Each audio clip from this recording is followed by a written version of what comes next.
Hey friends, welcome to the channel. So here's another interesting story of Deku. What if Deku was overpowered son of Son Goku? I have given credits to original author in starting of the video, but if the original author wishes to reclaim copyright or remove this video, I kindly request before giving copyright strike. Please contact us using the information provided in the channel info. We respect and acknowledge authorship rights, and I will delete that specific video by myself. Thank you. My Hero Z by Mega Uprising Hog 15. You can be a hero with key. Izuku Midoriya was not feeling well at the moment. It was all good this morning as he saw a band of heroes repel an antagonist. However, his situation took a turn for the worse when school started. He was called quirks because he lacked a superpower in a world where 80% of people possessed them. Quirkless. Izuku's quirkless character led to bullying for the rest of his life as a result of this. Every one of his preschool through middle school peers. Education has made his life difficult, but the person who tormented him the most was Katsuki Bakugo, his erstwhile best friend. As Katsuki and Izuku were younger, they used to play together a lot, but things started to change as the other preschoolers started to exhibit quirks. The name of Katsuki's quirk was Explosion. It enabled him to produce strong blasts with just his palms. All of the other kids gave him accolades and showed him respect. Regrettably, that simply served to inflate his inflated sense of self-importance and made him believe that he was unrivaled in any field. He began to believe that he was unbeatable and that he controlled the playground. None of the other kids measured up to her when they eventually developed their own quirks. Katsuki's and he began to dominate the other child. Deku means defenseless Izuku, and Katsuki gave it to Izuku when he didn't end up getting a quirk and was called quirkless. Furthermore, Katsuki physically hurt Izuku and used him as a punching bag for his quirk, which led to the end of their friendship. Years passed during which Izuku had a childhood akin to that of a shonen protagonist marked by tragedy. Which brings us to the present day. Izuku's homeroom teacher disclosed that not only was Katsuki attempting to go to UA High, the ultimate superhero high school, but so was Izuku. Considering that Izuku lacked a quirk and had little chance of becoming a superhero or a high school student, everyone in the classroom chuckled at this. School where aspiring superheroes are trained. Katsuki was aware of this as well, and he even predicted that Izuku would pass the test. However, Katsuki Bakugo was not pleased and felt the need to again shove his superiority complex in Izuku's face. After class, he and two of his goons approached Izuku, and he used his quirk to burn Izuku's notebook before throwing it out. Window. It was obvious that Katsuki just thought about himself and had no idea what it meant to be a true superhero because he even suggested that Izuku jump off the roof and hope to have a quirk in his next life. A true hero in training wouldn't say such a thing. Izuku had been dealing with this on a daily basis for the past 10 years, so even if his day had started off poorly, he wasn't going to let it stop him today. He'll figure out a method to get into UA High and fulfill his lifelong ambition of becoming a superhero. I'll rise to the occasion and show everyone, especially Kachan, who's wrong. Izuku grasped his fist and thought to himself. Now he was taking a shortcut beneath a bridge to get home. But while he was going about his own business, he heard someone else laughing and something moving. Izuku spun around and found an evil-looking sludge villain standing in front of him. The sludge villain chuckled, "You'll make a wonderful disguise, kid." Izuku didn't know what to do in this circumstance, so his heart stopped in terror. Though he doesn't think he ever expected to be caught and attacked by a villain, it was inevitable given the society he lives in. However, he was never ready for this. Izuku began to struggle as the slimy sludge villain began to envelop him in his body, but he lacked the strength to escape his assailant. Am I going to pass away? I wish not to pass away. I have to be a hero and show everyone wrong. I can't make my mother cry one more. I also need to help other people. Someone please assist me. Izuku began to psychologically panic. Hey, pick on someone your own size, slimy. Izuku and the sludge villain both turned to gaze in the direction from which the voice originated to see who had called the sludge villain out. The man appeared to be approximately 175 centimeters tall and had spiky black hair. He was dressed in an orange gi held together by a blue obi which was knotted on the left side of his waist. In addition, he had boots that fastened together at the front of his shins and blue wristbands that almost completely encased his forearms. Additionally, he has a kanji on the left front of his clothing. Again, the man yelled, "Let the kid go, coward!" After being insulted, the sludge villain exclaimed, "Who are you calling a coward?" He released Izuku and advanced towards the newcomer. "Oh no, I'm going to hurt him now because of me," Izuku thought to himself as he watched the sludge villain approach the onlooker. The man simply vanished out of nowhere, surprising them both. Later, "Ugly," he said, placing a hand on Izuku's right shoulder as he returned behind him.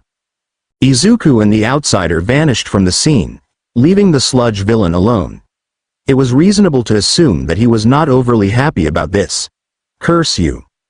That guy is the reason I lost a hostage. I'll have to find somewhere to hide until the majority of pro-heroes decide to call it quits." It occurred to him. The villainous Sludge then set out to find a spot to hide until it was safe for him to emerge and find a fresh victim. With the stranger and Izuku, the two men vanished from view and were standing in a level meadow outside the city where they had been moments before. Now that they were out of that slimy mess, Izuku could accept the reality that he had been saved, had nearly perished, and had been transported to a meadow. "What the heck? How did we? What's going on?" a bewildered Izuku questioned. The man grinned and continued, "I just teleported us away from that guy so that he won't find us all the way out here." "Thanks a lot for saving me, Mr. Izuku said, beginning to cool down a little now that he was safe from the sludge villain. The now called Goku retorted, "Goku. Call me Goku." "Thank you for saving me, Mr. Goku. I would have been dead without you," Izuku wrote. Goku noticed Izuku's dejected expression and said, "You were lucky I was in the area when it happened. I'd hate to think about what would happen if I hadn't company."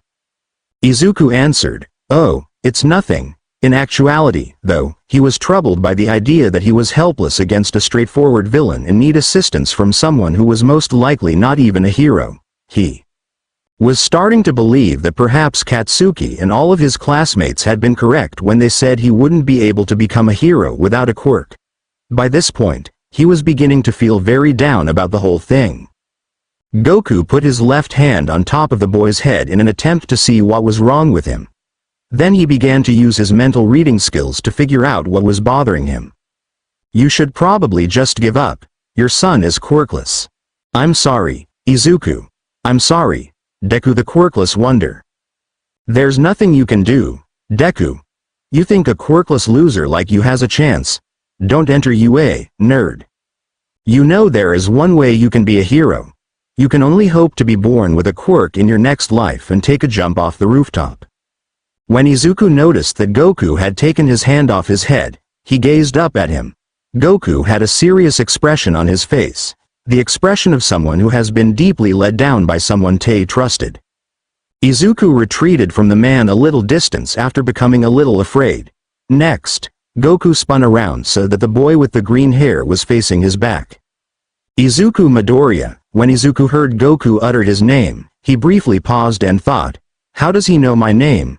How come I never told him?" Goku questioned in a serious tone, "Why do you want to be a hero?" The fact that Goku knew his name without having to introduce himself scared Izuku, but now Goku had discovered that he too wanted to be a hero. For what purpose was he asking him why he wanted to be a hero?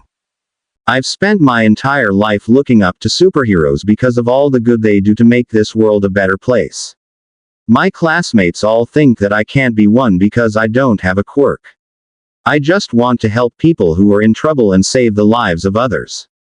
However, I made a self-promise to never allow anything to prevent me from realizing my dream of becoming a hero." Before asking another question, Goku paused to consider the little boy's remarks. What if the person you look up to the most told you that you couldn't be a hero without a quirk? What if All Might said you couldn't be a hero? Goku said. With what he had just been asked, Izuku was rendered speechless.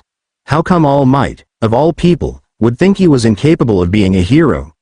Would everyone possibly think that he needed a quirk in order to be a hero? How would he interpret his role model's response? Looking down at his feet, Izuku muttered, I don't know. He never considered the possibility of his role model telling him he couldn't achieve his goals. Goku said, Want to know what I think? Izuku remained silent in response to it, considering his options should All Might inform him that he is incapable of being a hero. Would that be sufficient for him to give up and end things now? Would he sink into a sadness so deep it would destroy any chance of a future? Would he just? You can be a hero. Izuku was frozen again, but this time it was because of what he had just heard. He raised his head from his feet and briefly observed Goku, noticing a smirk on the man's face. It was the kind of smile that cheers someone up while simultaneously conveying your confidence in yourself. Izuku questioned, what did you just say? Goku reiterated, I said you could be a hero, Izuku Midoriya. Izuku had no idea how strong or why this man's opinion mattered so much. He began to stoop and grip his chest, unable to contain his feelings. He felt tears welling up in his eyes and shed tears of delight upon hearing the words he had been waiting so long to hear. Goku simply knelt down to give Izuku a small stroke on the head in an attempt to console him. He had always enjoyed bringing joy to people, but he began to worry that he might have gone overboard when it came to the tears of joy. Goku and Izuku got up and laughed. Wipe away the tears, kid. Why? Inquired the adolescent boy. Why what? A perplexed Goku questioned. Why do you believe that I can be a hero even without a quirk? No, better question. How did you know what my name was and that I was quirkless before I even told you? Replied Izuku. To answer your first question, even though I teleported us both away from that sludge villain, I'm also quirkless just like you, Goku said with a simple laugh and a head tilt. Izuku was speechless, stunned by what he had just heard. Huh. As for your second question, I just read your mind and looked through your memories of both your past and today. You shouldn't have been treated like that, because I wasn't treated like that when I was your age, Goku replied. Quirkles? Jump back in time? Read my thoughts? My age? Izuku was taking in too much astonishing information at once, and his mind was finding it difficult to process it all.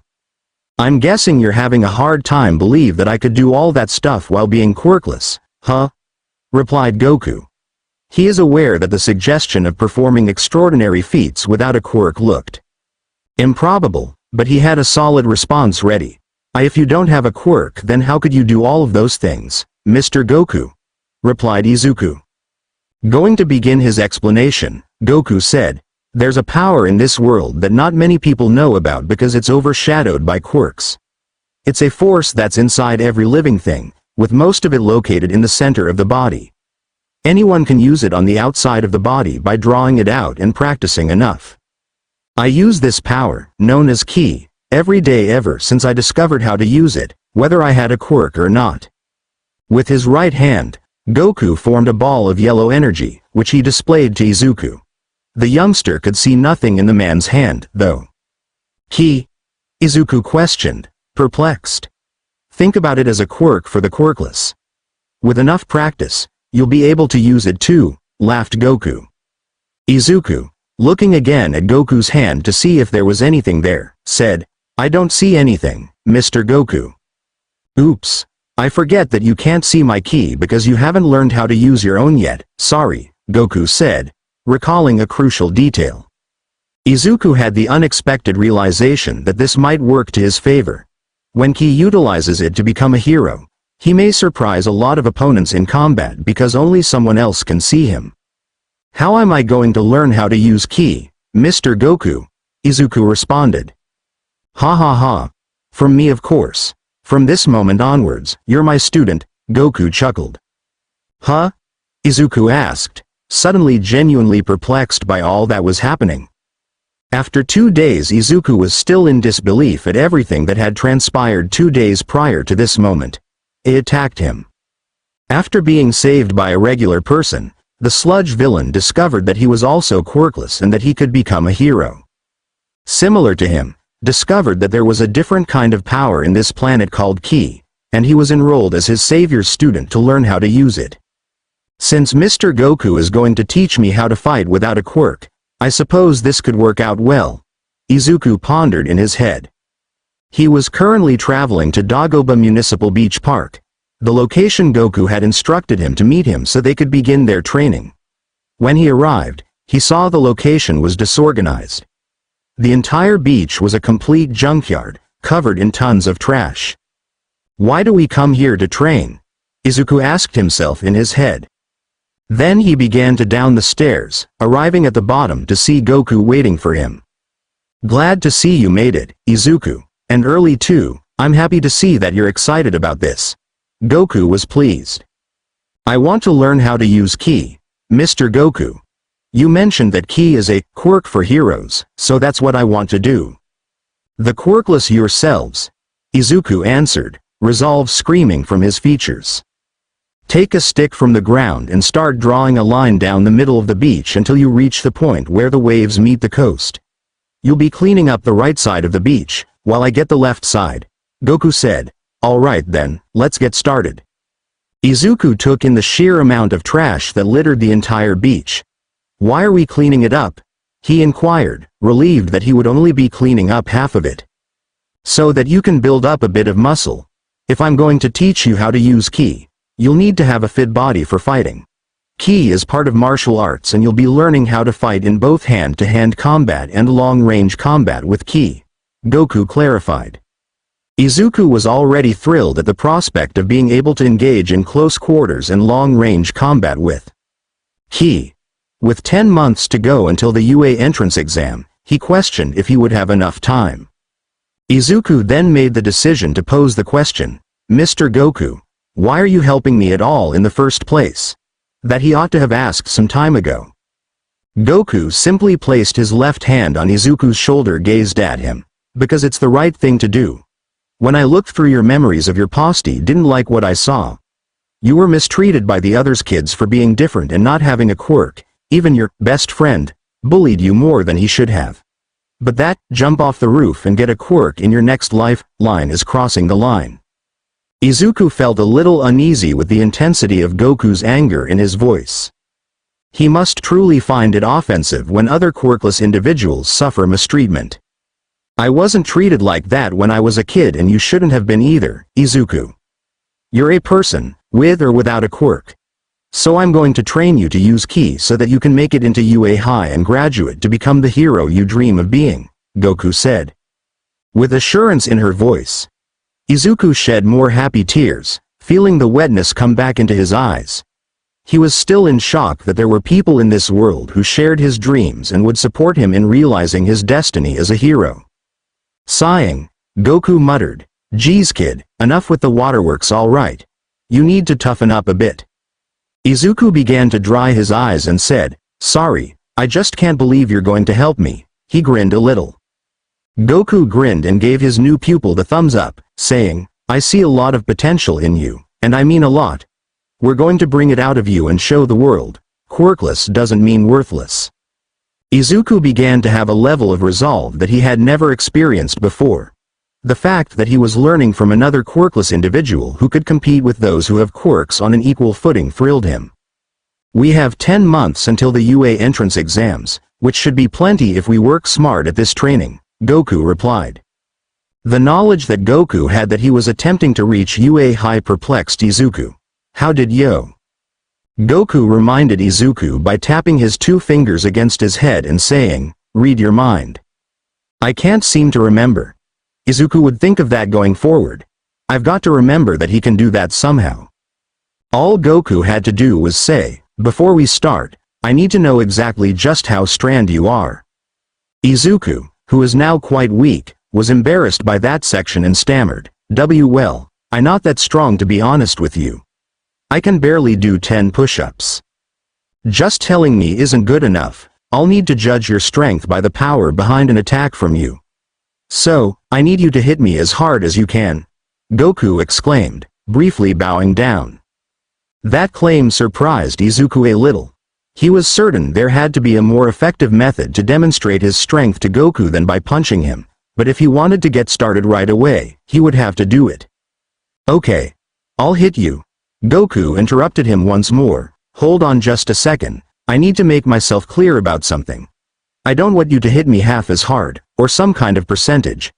I want you to hit me as hard as you can. Izuku paused to allow the words to fully register. Going to the difficulty of training him, Goku realized that he would have to give it everything he had in order to avoid being a burden to the man who was eager to help him. Okay, get ready, he cautioned. It was obvious that Goku wanted this. Reminding the child of his search criteria, Goku said, remember, as hard as Y. Ah. How Goku's left cheek was now being struck by Izuku's left fist, but the man did not wince or anything. That Goku was obviously far powerful enough to be completely unaffected by that single blow, unlike Izuku. There is still much work ahead of us, Goku mused to himself. First battle. Izuku is kneeling in the sand, eyes closed. Right now, he was concentrating on accumulating as much ki as he could before going after Goku, who was standing around 20 feet away. Goku was grinning and remarked, "He's been doing great so far," as he observed his pupil manipulate his ki to make it flow into his hands. The fact that we have only been together for 3 months is difficult to comprehend. It has been 3 months since Goku began teaching Izuku, and the child has already made significant progress, just as Goku had hinted. To gain some physical strength, the two of them spent the first week moving the trash around on the beach. During the second training week, Goku showed Izuku how to sidestep physical assaults with ease. The user can dodge to the side of an opponent to evade their strike by using their feet in a certain way. The third week's first half was devoted to putting the rubbish aside once more, while the second half was devoted to teaching Izuku the appropriate method to punch and kick. He instructed Izuku on how to strike, when to strike, and how to use as much force as possible to hit with force. But he also warned him not to exhaust himself too early by using all of his might in a single attack. During the fourth week, Izuku practiced everything she possessed. Repeatedly, and without fail, learned. Goku clarified that Izuku's body will learn the methods and become more adept at using them if he performed the same movement enough times. They had gone through the first month really swiftly. It made it possible for Goku to instruct Izuku about the weak spots of the human body during the first week of the following month. He learned how to hit them, where to hit, and why each place hurt from Goku. He let the child attack him, giving Izuku the opportunity to test this theory. He took hits to every vulnerable spot on his body. The first day of the 6th week was spent by the two of them recapitulating all of Izuku's lessons from the first month in a single day, after the first week of the second month had already passed. Goku was really amazed at how fast his new pupil had picked things up. I spent the remainder of the week clearing more beach rubbish. Goku was almost done, but Izuku was lagging behind in his cleaning because he was still learning how to train his physique. The young teen was discouraged, but Goku reassured him that Izuku was only beginning to exercise his physique, whereas he had been doing so for years. Ki was the subject of Izuku's education throughout the remainder of that second month. Compared to when they originally met, Goku had given the youngster a far better explanation. Ki is the energy that resides largely in the center of the body and is present in all living things, including plants. The person may manipulate and use it outside of their body by drawing it out. Techniques for physical enhancement, defense, and attack can all be made with ki. Additionally, via training, users can increase their ki. The more ki a person has, the more difficult it is to control. But the person can become even more powerful if they train to master ki control. The fact that anyone, including those with quirks, can use ki is another intriguing feature. However, quirks can make learning how to use ki more difficult. Quirks are brick walls. In Goku's description of learning how to wield ki, the wall can be overcome. Yet it takes a long time. Since quirkless people don't have a wall in the first place, it's simple to claim that they learn ki control the fastest when compared to folks like him and Izuku. After that explanation, Izuku was taught and trained to unlock his own ki for the remainder of the week. This was located right in the middle of his body. Goku made Izuku hold his hands together like he was praying in order to unlock it. Then Goku put his hands on Izuku's back and started feeling throughout the teenager's body to see where all the strength that had not yet awoken was hidden. Having a seasoned key user utilize their own key to look for the key that's stored inside the novice's body is one method of helping someone unlock their key for the first time. The people's key then link with one another, and the stronger key pulls the less powerful one in the novice's physique. But when Goku and Izuku attempted this approach, well, they were successful. However, it turned out to be a huge surprise for both of them. Retrospective. To activate Izuku's ki from within his body, Goku and Izuku were both seated cross-legged in the sand. Go put his hand on his pupil's back and felt around for his ki. After locating it, he linked his ki with Izuku's and started to carefully take it out. But the endeavor turned out to be more challenging than he had anticipated. Why isn't his ki showing up yet? It occurred to him. Goku persisted in attempting to extract the ki from Izuku's body using his ki. He was having trouble at first, then all of a sudden he sensed that it was working. Boom! Ah! Exclaimed Goku. The force of the ki that burst out of Izuku's body blew him backwards. Then he looked up to find that a group of white ki that appeared to be incredibly powerful had surrounded the youngster. Izuku turned to face his teacher and said, "Goku, are you alright?" As he stood up. Goku grinned and said, "I'm better than alright. I unlocked your ki," as he observed the white ki that was now enveloping his pupil. "Really?" exclaimed the boy with green hair. Goku put his hands on each of Izuku's shoulders and said, "You bet. Now we start by teaching you how to control it." Izuku grinned in response. He could now begin to move past the impression that everyone around him had given him of being helpless. Putting forth a lot of effort to fulfill his hero dreams. "Now, we just got to work on your strength, mind, and courage, and once we take care of that you'll be using ki properly just fine," stated Goku. Flashback terminates. The reason Izuku's ki burst out of his body was never properly explained. Goku clarified that normally things don't function like that and the ki ought to have emerged gradually rather than suddenly. They made the decision to ignore it and go on. We also spent the remainder of the second month showing Izuku how to become a little braver and more self-assured. Ki is an internal energy source that consists of 3 components: vigor, physical strength, bravery, and intelligence. The mind aspect was already covered because Izuku was already an extremely smart child for his age. Izuku took care of the vigor segment because moving all of the trash that was on his side of the beach up to this point had caused him to gain some strength. Looking after courage was the hard part. Izuku was not the most courageous person and continues to suffer as a result. Additionally, he also lacks a small amount of confidence. Goku came to the conclusion that it was related to the Katsuki Bakugo child, who constantly makes Izuku feel self-conscious about being quirkless. Goku made the decision that Izuku would learn his first ki technique from him in order to shield him from Katsuki's explosions. Izuku won't be as afraid and may begin to defend himself if he can no longer be wounded by the blonde's quirk. Additionally, he gave him a mantra to utilize for confidence building and meditation. He just needs to say it over and over. This means nothing. When he says that line out loud in terror, his panic gradually fades and is replaced with confidence.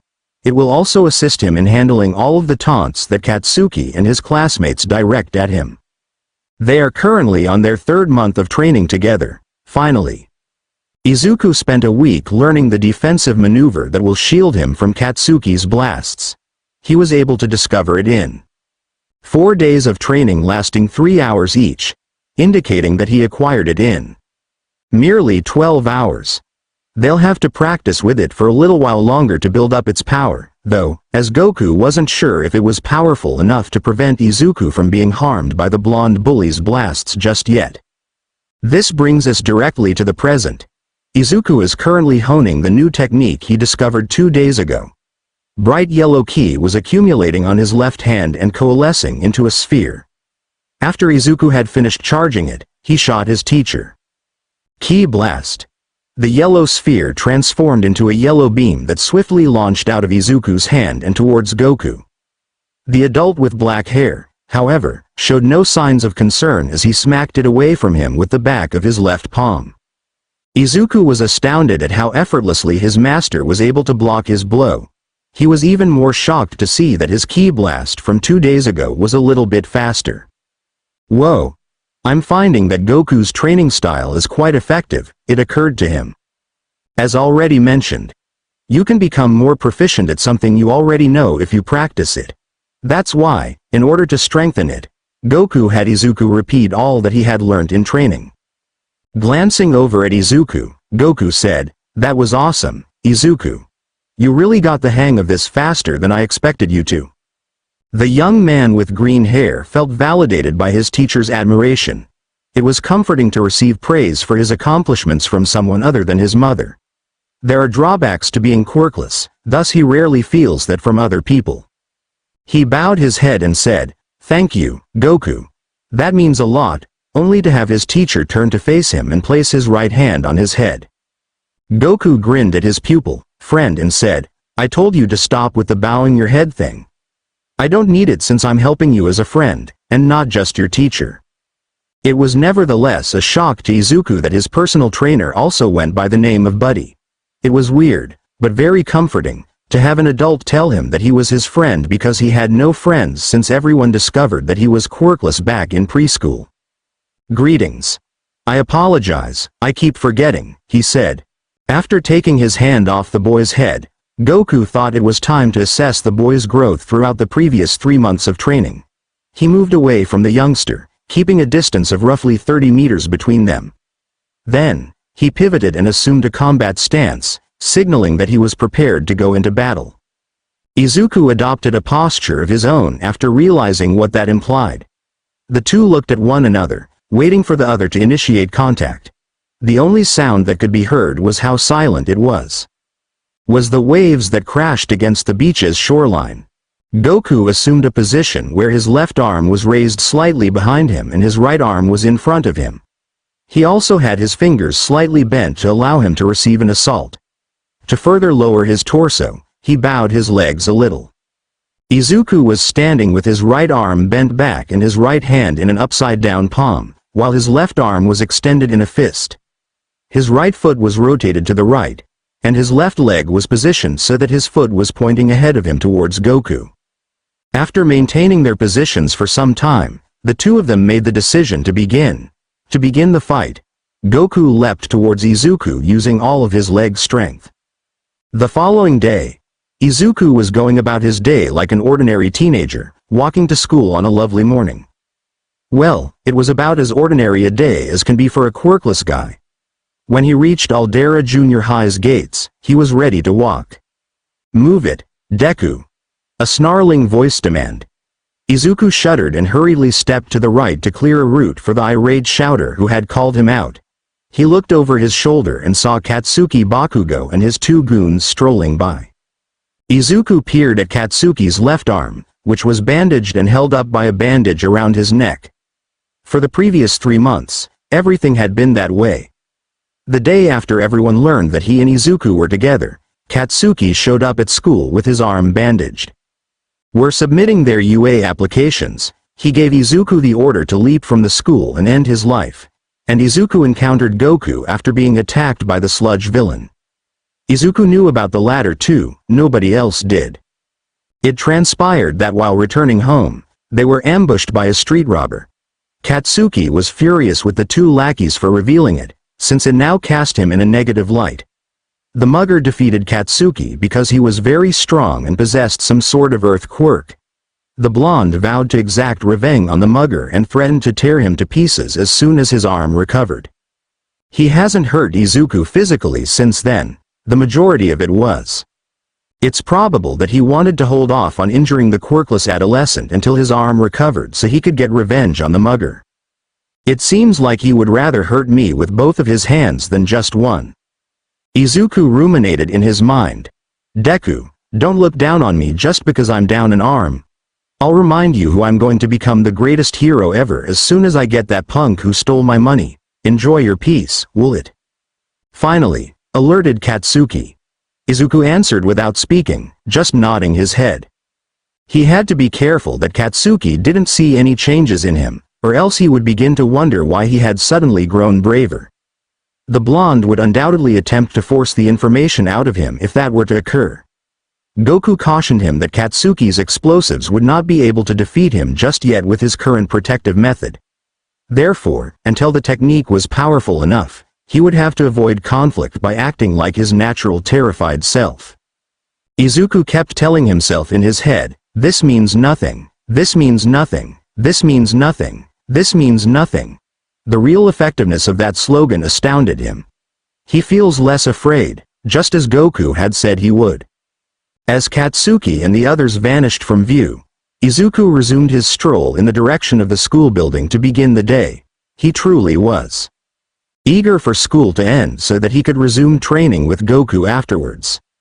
After several hours, Izuku was traveling to Dagoba Municipal Beach Park in order to meet Goku for their training session each day. Fortunately, he didn't have any homework for today. That allowed him to concentrate more on training with Goku. In order to get to the beach more quickly, he chose to take a shortcut through a park that he discovered close by. True, Goku puts himself through a difficult training regimen, but the payoff is well worth the effort. Environmental Central Park was the name of the park that Izuku saw written over his head on a sign as he arrived. "It's the strangest park name I've ever seen," our green-haired lead said. He ignored it, strolling along the dirt path that took him into the park.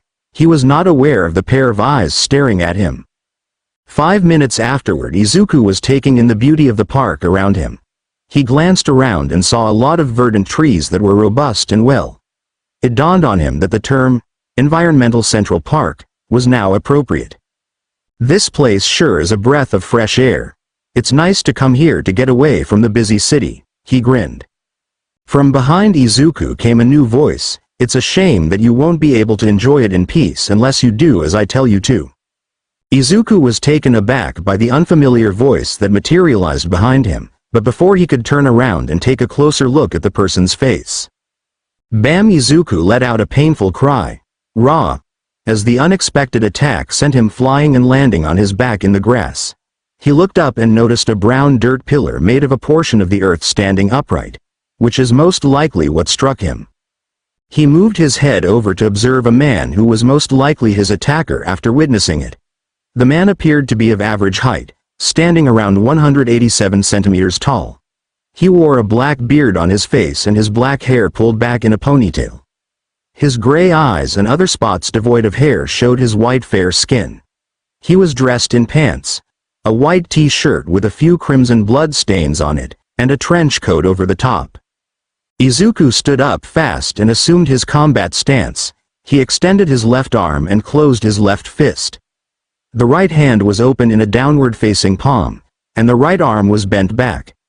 The right foot faced the right, while the left pointed in the direction of the attacker. This child appears to be capable of fighting without the use of his quirk. Amazing, but it won't help him. As the man observed Izuku in his posture, he thought to himself. He was amazed that the child knew how to fight in that stance, indicating that he was a close-quarters fighter and that he would need to stay away from him in order to win this potential fight. With some nervousness, Izuku questioned, "What do you want?" Answering the question, the man said, "All the money that you got. Hand it over and I won't hurt ya, kid." Izuku saw that this man was attempting to rob him and was a mugger. He was aware that he had to find a quick way out of here. To repel this man, he will need to put in his best effort. It was time to test if all of his training with Goku had paid off. This was his first fight. Izuku kept thinking to himself, "This means nothing, this means nothing, this means nothing, this means nothing." To summon bravery, he recited the mantra that Goku had taught him. His terror of the man in front of him was beginning to fade a little, and he grinned. He retorted, "I won't let you take me lightly." This implied, the mugger realized, that the child would fight him. He simply sighed in response to the boy's refusal to comply, saying, "Hard way it is then, earth spikes." When the assailant slammed his right foot into the ground, a number of jagged-looking spikes formed of dirt sprang from the ground and quickly started to move towards Izuku. Izuku's eyes widened as he saw the dirt spikes coming directly at him. Then it became apparent that the soil surrounding this individual was a part of his quirk.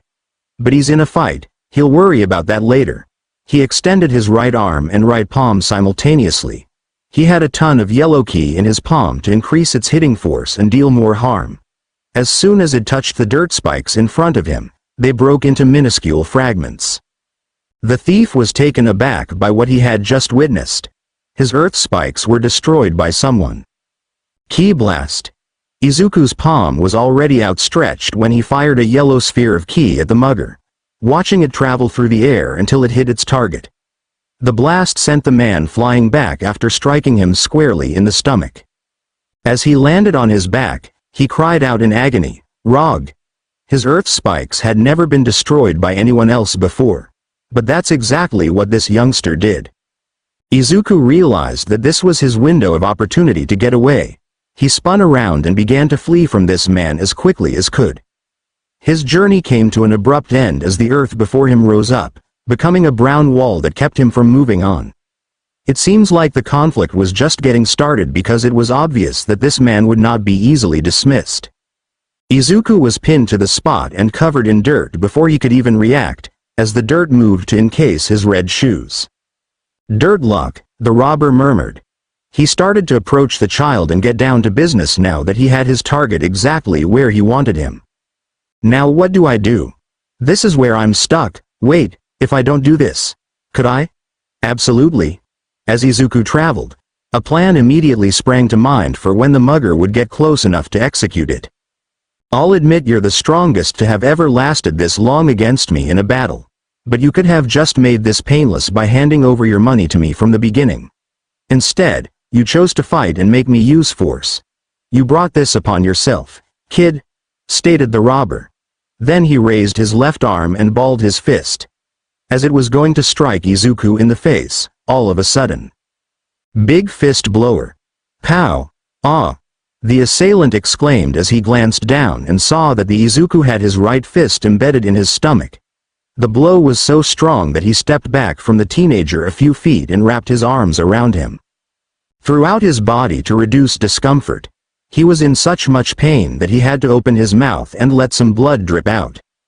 Izuku stared at it, his right fist still clenched. This hand was radiating crimson vein like lines throughout. The big fist blower was the name given to this action. A fist boosted by ki that increases the force of a punch 5 times over that of a standard punch.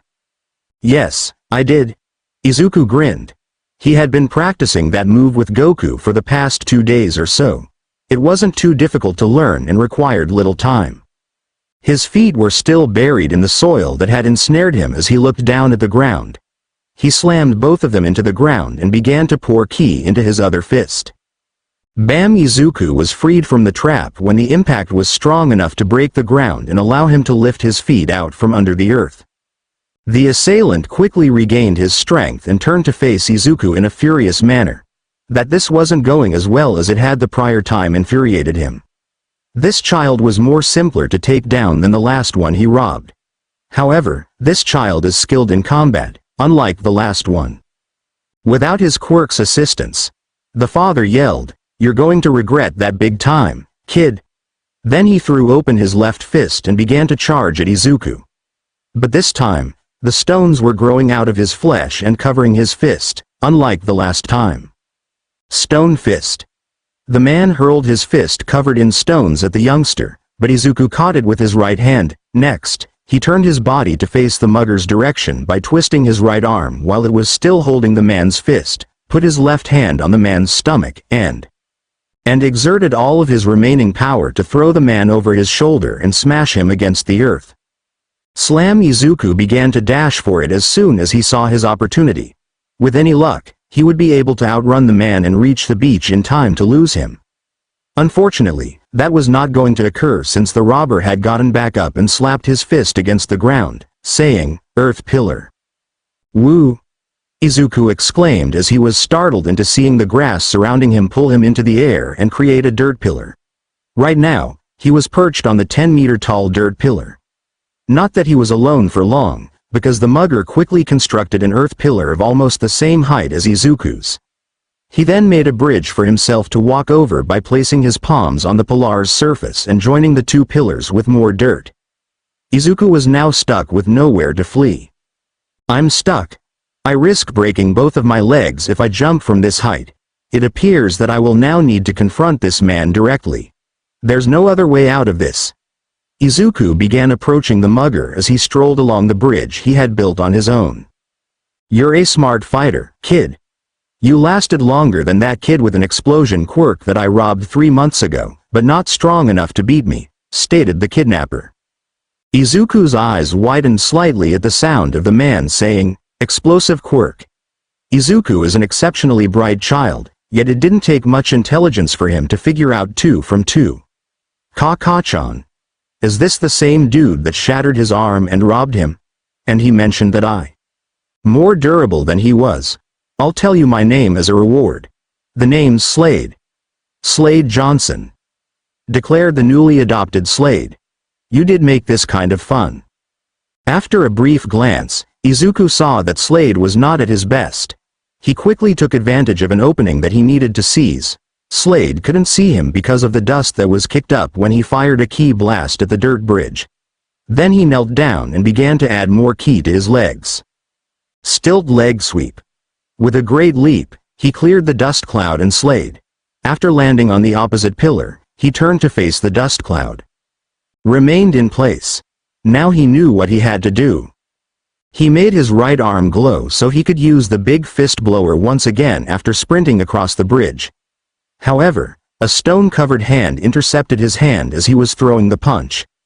The Slade was facing him with his left stone hand clutching Izuku's right fist when the dust cloud parted. Not a bad trick. But still not enough to beat me, he exclaimed. Then, similarly with his other fist, Izuku launched a blow, but this one was also caught.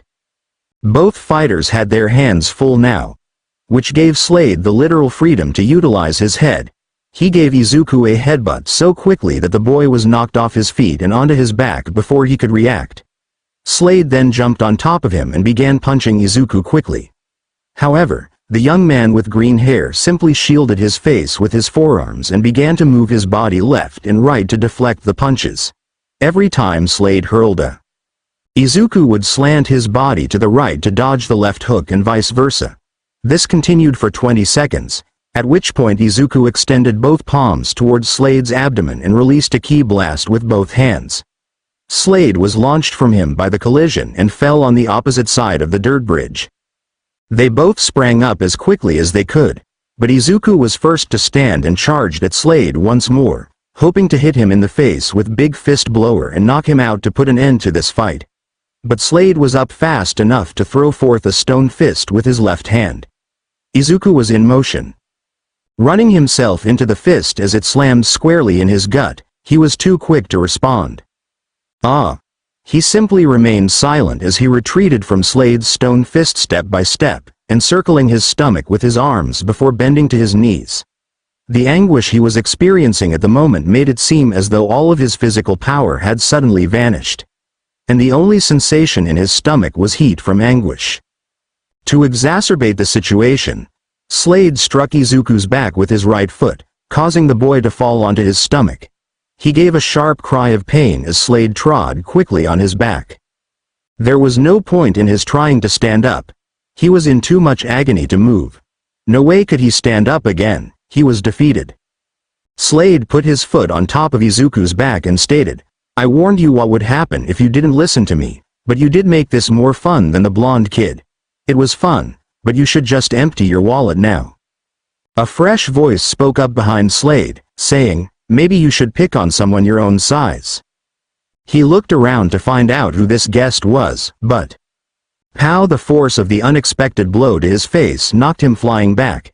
He landed on the earlier made structure and clutched his injured left cheek. Glancing up, Slade saw that whoever had struck him had vanished with the child.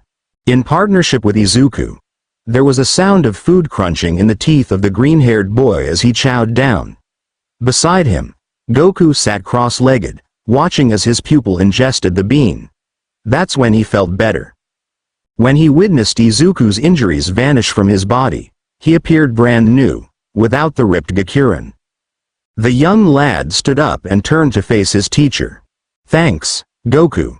You really saved me back there," he said. Going back to their daily training, Goku felt that something was keeping Izuku from showing up. Using instant transmission, he located Izuku and discovered him fighting Slade in the park. Goku looked down at his right hand and saw 3 green beans. "No problem, kid. You really needed it after that beat down," he said. These tiny things were referred to as senzu beans. When an injured person eats one of these mystical green beans, their wounds will heal completely. When Goku delivers a blow that is too powerful for Izuku to handle and needs to heal fast, the two of them have utilized them in training. Even though these therapeutic objects seemed promising, they are not without flaws. For example, acting as a restricted item, their beans must be farmed, exactly like any other naturally planted food, which, from a seed to a new plant, can take up to a month. Secondly, the amount of food you can consume has a time limit. 10 minutes is the maximum. If someone consumes another senzu bean before then, they will gain 1 pound in weight. Notwithstanding these disadvantages, Goku and Izuku have found the senzu beans to be a helpful tool for training and combat.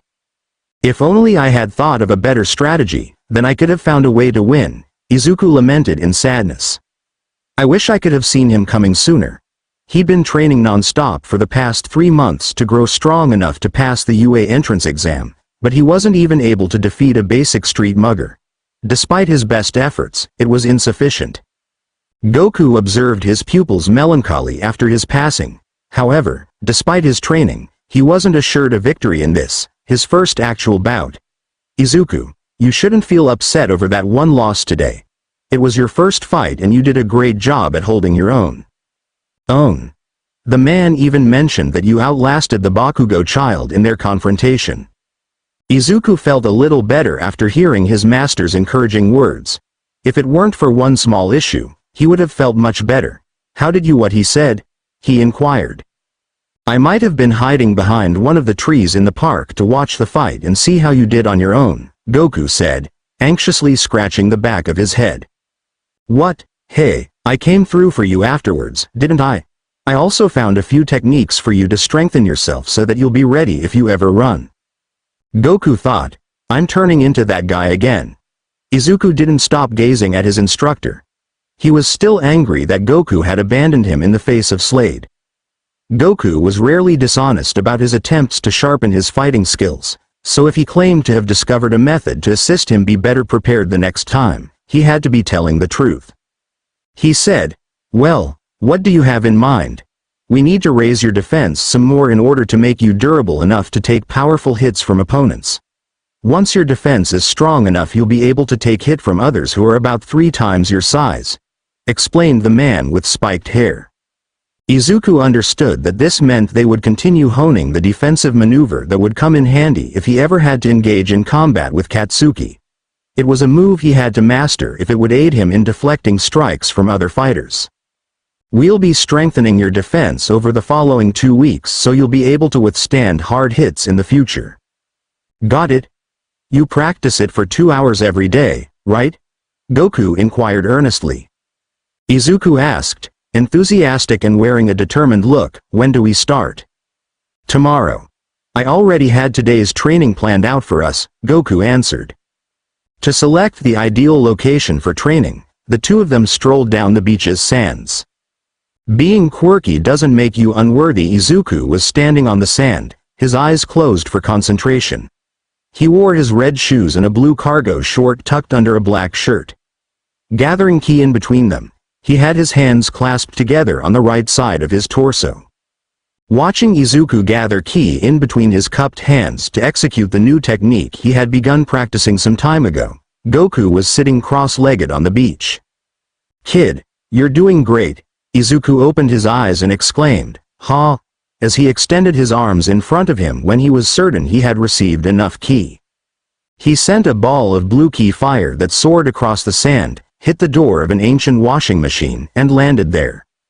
The teen with green hair signed, "Aw man, relax, kid.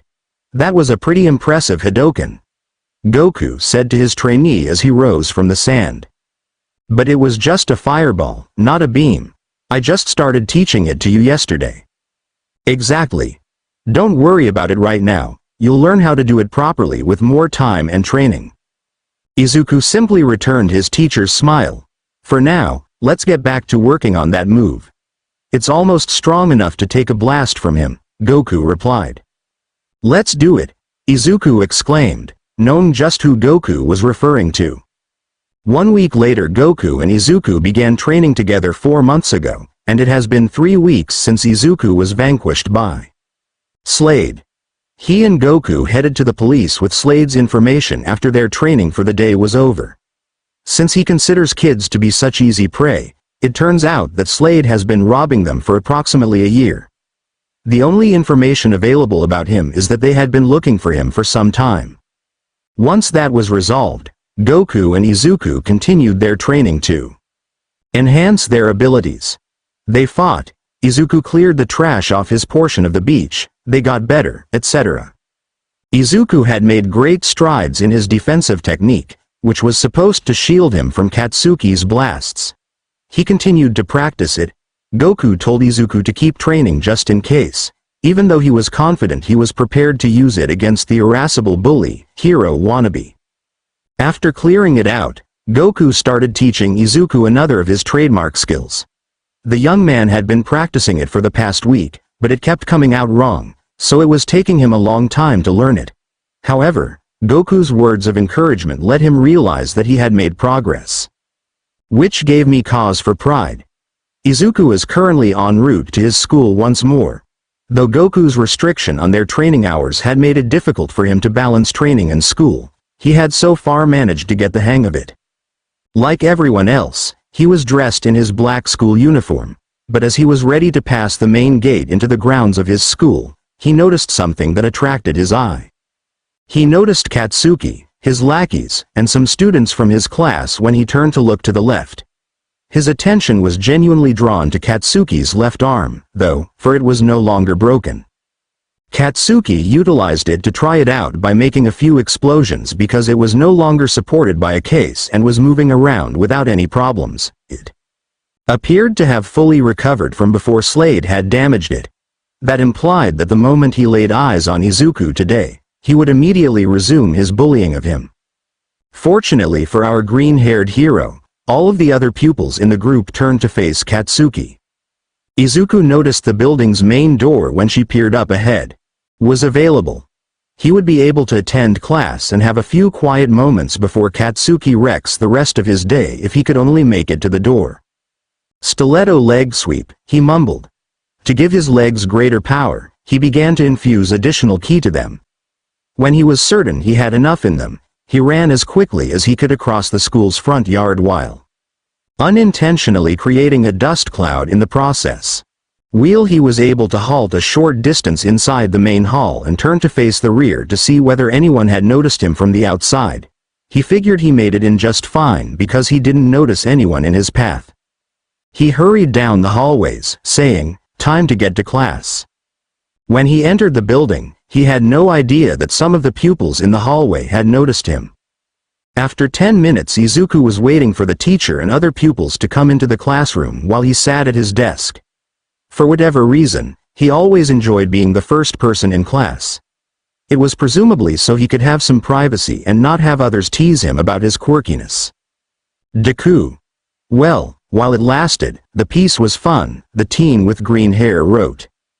Katsuki slammed the classroom door open with a vengeance. A vein developed on his forehead and appeared ready to burst, giving him an expression of absolute wrath. Izuku began to mentally recite the chant that Goku had taught him. "This means nothing, this means nothing, this means nothing," he said, trying to diffuse his anxiety. "You lying bastard," roared Katsuki as he clomped over to Izuku's desk, producing little explosions with his left arm. Izuku sprung from his chair fast and slapped the exploding palm away from him with the back of his right hand. Goku taught him this technique to deflect blows from an opponent's arms that attempt to make contact with the body. It misses the target entirely by moving the strike aside. This was evident when Katsuki slapped Izuku's left palm aside. He then jabbed Katsuki in the neck's jugular notch with his left hand's middle and pointer fingers. Katsuki exclaimed, clutching his neck with both hands as Izuku suddenly started to hurt him.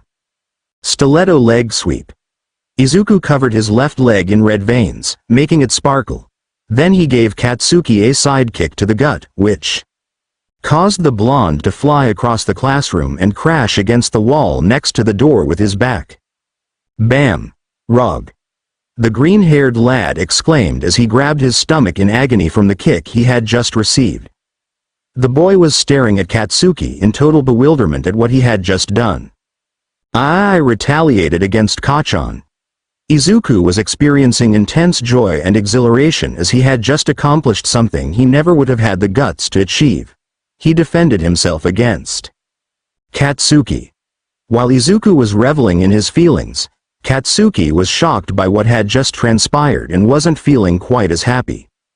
Deku hit me with a blow. Disbelieving, Katsuki looked up from his throbbing stomach to see if Izuku wasn't mistaken for someone else. But, when he peered closely enough, he noticed that Izuku was still there. Then, as his rage at the quirkless teen grew, he began to become red. I'm goin' kill, another voice exclaimed, that's enough. As the teacher entered the room, the two boys turned to face her. Bakugo, I don't care what reason you have for starting another fight with Midoriya. You are not allowed to fight, or use your quirk in class. Now sit down, and leave the issue for another time, the instructor asked them. With a final glance at Izuku, Katsuki went to his desk and sat down, saying, HMPH. Izuku was happy that the teacher had arrived when he did, since he truly didn't want to fight Katsuki before being certain that he had received enough instruction from Goku. In a one-on-one match, he might not be powerful enough to hold out against the blonde even if he had a defensive technique in his toolbox.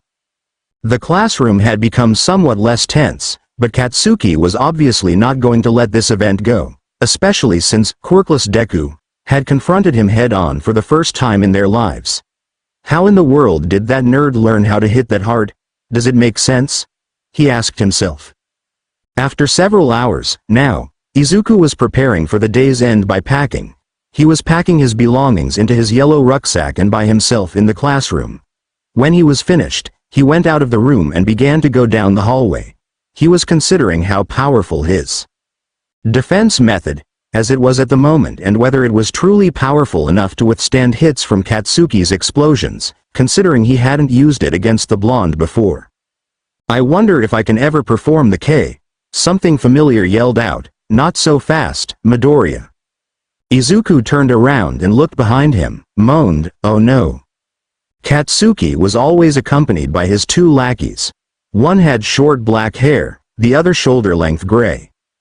Izuku simply stared at them bewildered because they had never spoken to him or gone up to him without Katsuki, and he was nowhere to be found. Given that the blonde's exploding quirk is more potent than these two's, he wasn't terrified of them. He said, can I help you two with something? The boy with black hair answered. Bakugo asked us to come and get you so he could talk with you on the roof about something. Izuku was aware that Katsuki would be using him as a punching bag if she wanted to talk to him. Because ever since he acquired his quirk, it is all he has ever utilized him for. He was not going to be able to talks with him anymore for a time, now that he's learned how to handle a good jab from him. If he wants to talk with me, he can just come to me himself instead of spending you two. He's just too lazy to do it himself. What the two guys had just heard had stunned them. Midoriya Izuku just disparaged Katsuki Bakugo, the most powerful kid in the entire school, who was openly tormenting him. They assumed Midoriya would remain the same scared, quirkless wimp that he had been known for after Katsuki's arm recovered from being broken in that mugger's attack approximately 4 months ago, but today he just started acting courageous and even fought back against Katsuki. When he had before attempted to attack him, they chuckled and assumed the blonde was kidding when he told them what had happened, but he was being serious, as seen by the fury in his eyes. In order for him to finish, he then gave them the order to bring Izuku to him. What he initiated, however, that appeared to be far more challenging than they had anticipated. Izuku decided that he wasted enough time and started to walk away in the other direction towards the staircase that leads to the bottom floor. Unfortunately, Katsuki's lackeys weren't going to give up that easily. "Not so fast, you're coming with us," said the black-haired boy. He walked up from behind Izuku and grabbed onto his right arm, but that proved to be a big mistake as he was met with 2 fingers poking him in the throat, more specifically the jugular notch. He held his throat with both of his hands and took a step back from Izuku, but before he even got a chance to react, he felt his ears being grabbed by a pair of hands before his head was brought down to meet a knee that landed in the center of his face. "Kaoloi!" shouted Izuku. The black-haired boy fell to the ground unconscious, as he wasn't moving in order to get up. The gray-haired boy looked at his friend in fear at what just happened. His friend was defeated by quirkless Deku, of all people. Izuku turned his head to lock eyes with him. "Aren't you going to try?" he asked in a menacing tone. "Wyu, bam, was all that the gray-haired boy was able to say before he dropped to his knees and held his stomach in pain from the big fist blower that Izuku delivered to his stomach. Once he took care of that, he knew that he needed to go before. Katsuki grew impatient and came after him, so Izuku turned around and started to run out of the hall into the staircase. 20 minutes later, Izuku had made it to Dagoba Municipal Beach Park after running all the way from school with stilled leg sweep to help him get there faster in case Katsuki started to chase after him, but since he didn't hear him scream, "Deku!" he realized that he must have gotten away before the blonde learned what had happened. "Hey, Izuku!" called out Goku, who waved to him. "Hi, Goku. Sorry if I'm late, I got caught up in something," he apologized. The GI-wearing adult smiled at his student. "Don't worry about it, you aren't late." "That's good, so what are we doing today? You're going to keep on pushing away the last bit of trash that's left on your side of the beach. If you finish that by tomorrow, we'll move on to manipulation your ki into different shapes," replied Goku. Izuku was really eager to get started. He left behind his backpack and made his way to an old broken fridge and started to push it with all the strength he had. With Katsuki, while Izuku and Goku trained at the beach, Katsuki and his 2 friends were walking down a back alley. The blonde was not in the greatest mood after what had happened today. His friends weren't doing so well either. The 2 of them couldn't believe that they were beaten by Izuku Midoriya of all people. When they told Katsuki about what happened, he did not take it too well, so now, the 2 boys had burn marks on them from Katsuki using them to take out his frustration. It was something that they never thought that he would use them for, but it turns out that he'll use anyone as a punching bag if they ruin his mood, whether it be Midoriya or even his own friends. They were now wondering if he even saw them as his friends in the first place. How the hell did that quirkless nerd learn how to hit so hard? It doesn't make any sense, thought the explosive teen. His mind started to go back to this morning, where he learned some new information about Izuku that didn't sit too well with him. Flashback.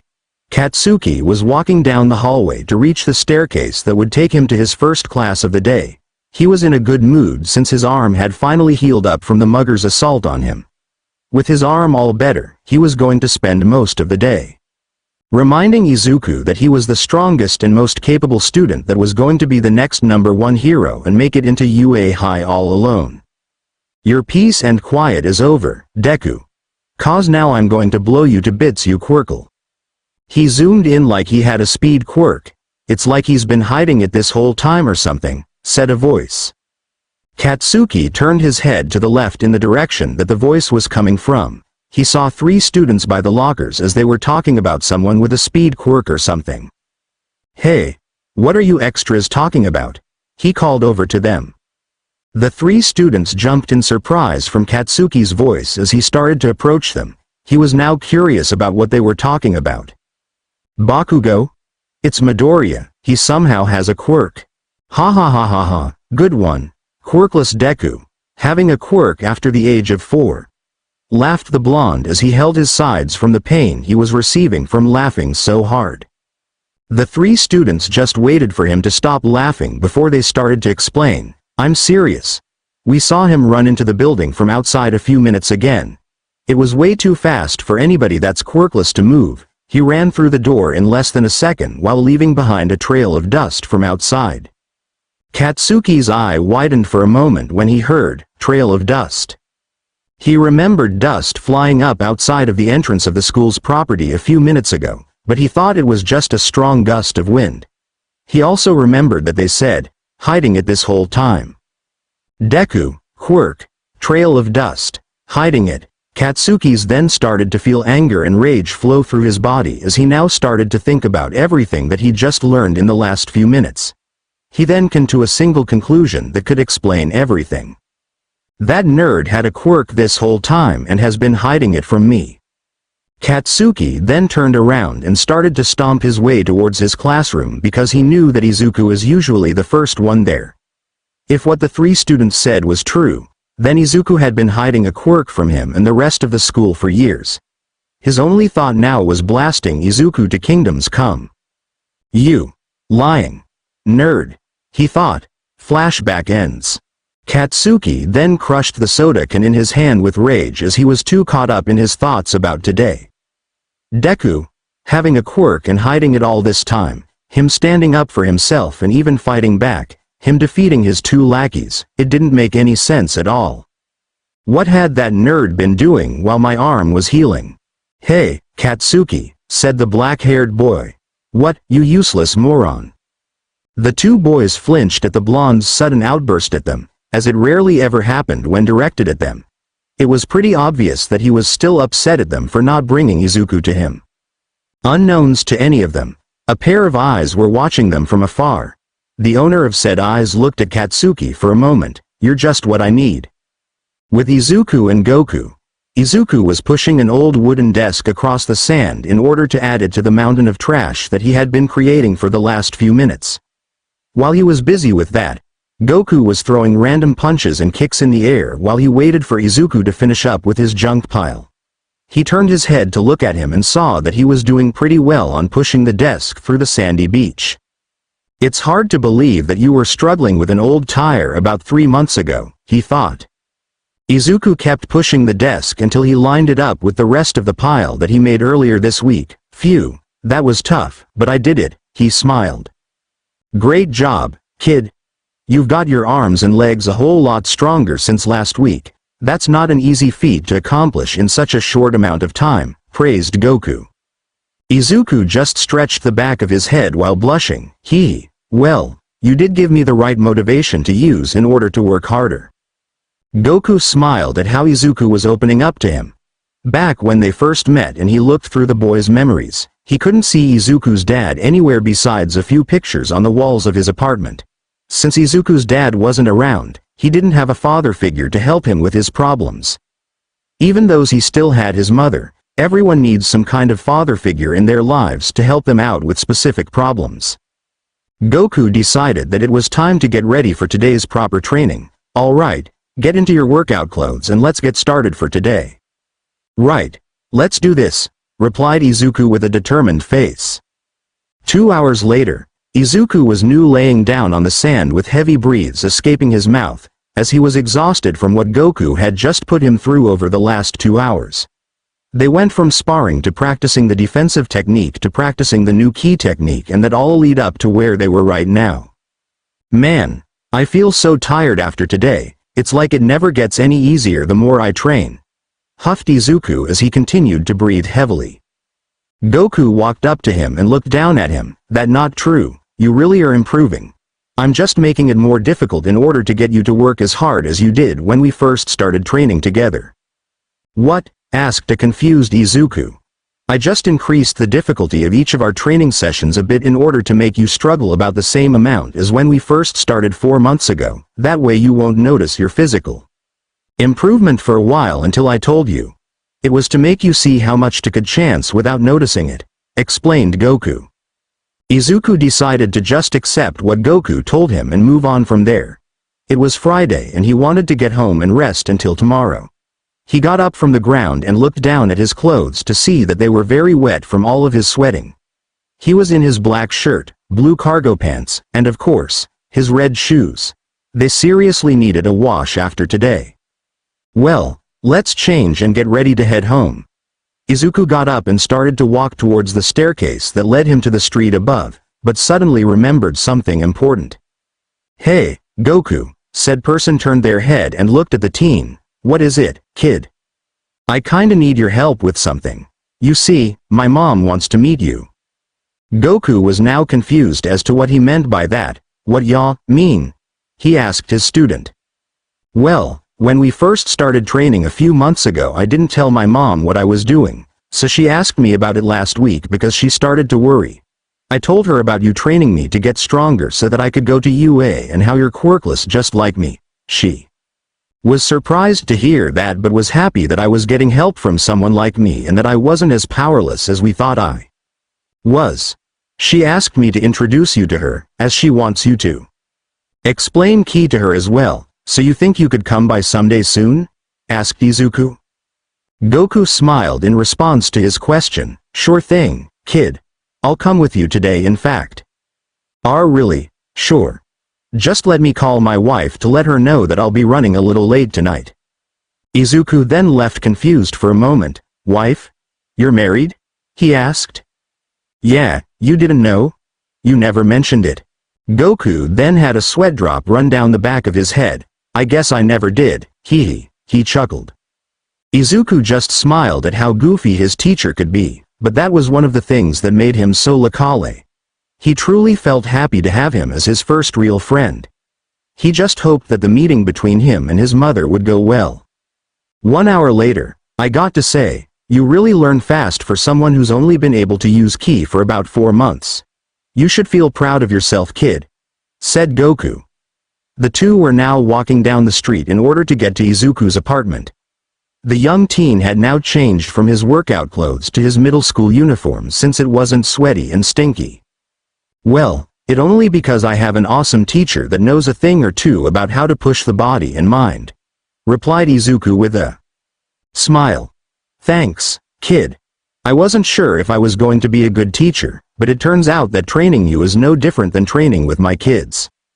You have kids too? I didn't mention that either, did I? Nope.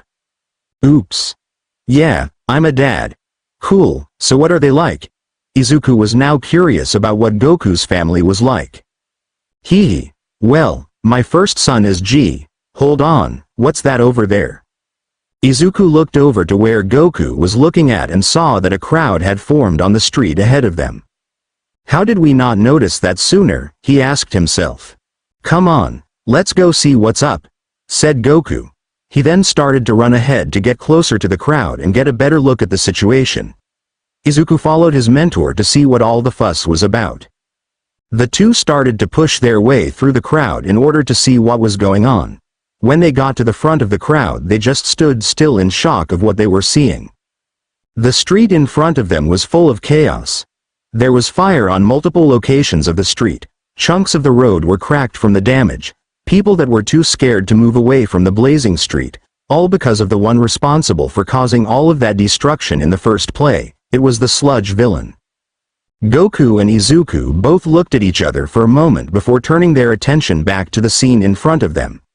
It was the same Sludge villain that brought the two of them to meet for the first time 4 months ago. They thought that he would have been captured by a pro hero by now, but he was still on the loose and causing chaos. How is he causing those flames? Asked Goku. Izuku then started to remember how the Sludge villain tried to capture him with his slimy body 4 months ago, but he couldn't come to an answer as to why. He then got distracted by 2 familiar voices. Oh man. I hope Katsuki gets out of that mess somehow. Why is this happening? Why? Izuku and Goku turned their heads to the left to see that the voice belonged to Katsuki's 2 lackeys watching the scene in front of them nervously. Izuku walked up to them to see if he could get an answer. Why are you two worried about, Kachan? The 2 of them then looked and saw Izuku talking to them. Midoriya? What are you downing here? Asked the gray-haired boy as he took a step back away from Izuku, in fear of another beatdown like before. Answer my question, roared Izuku.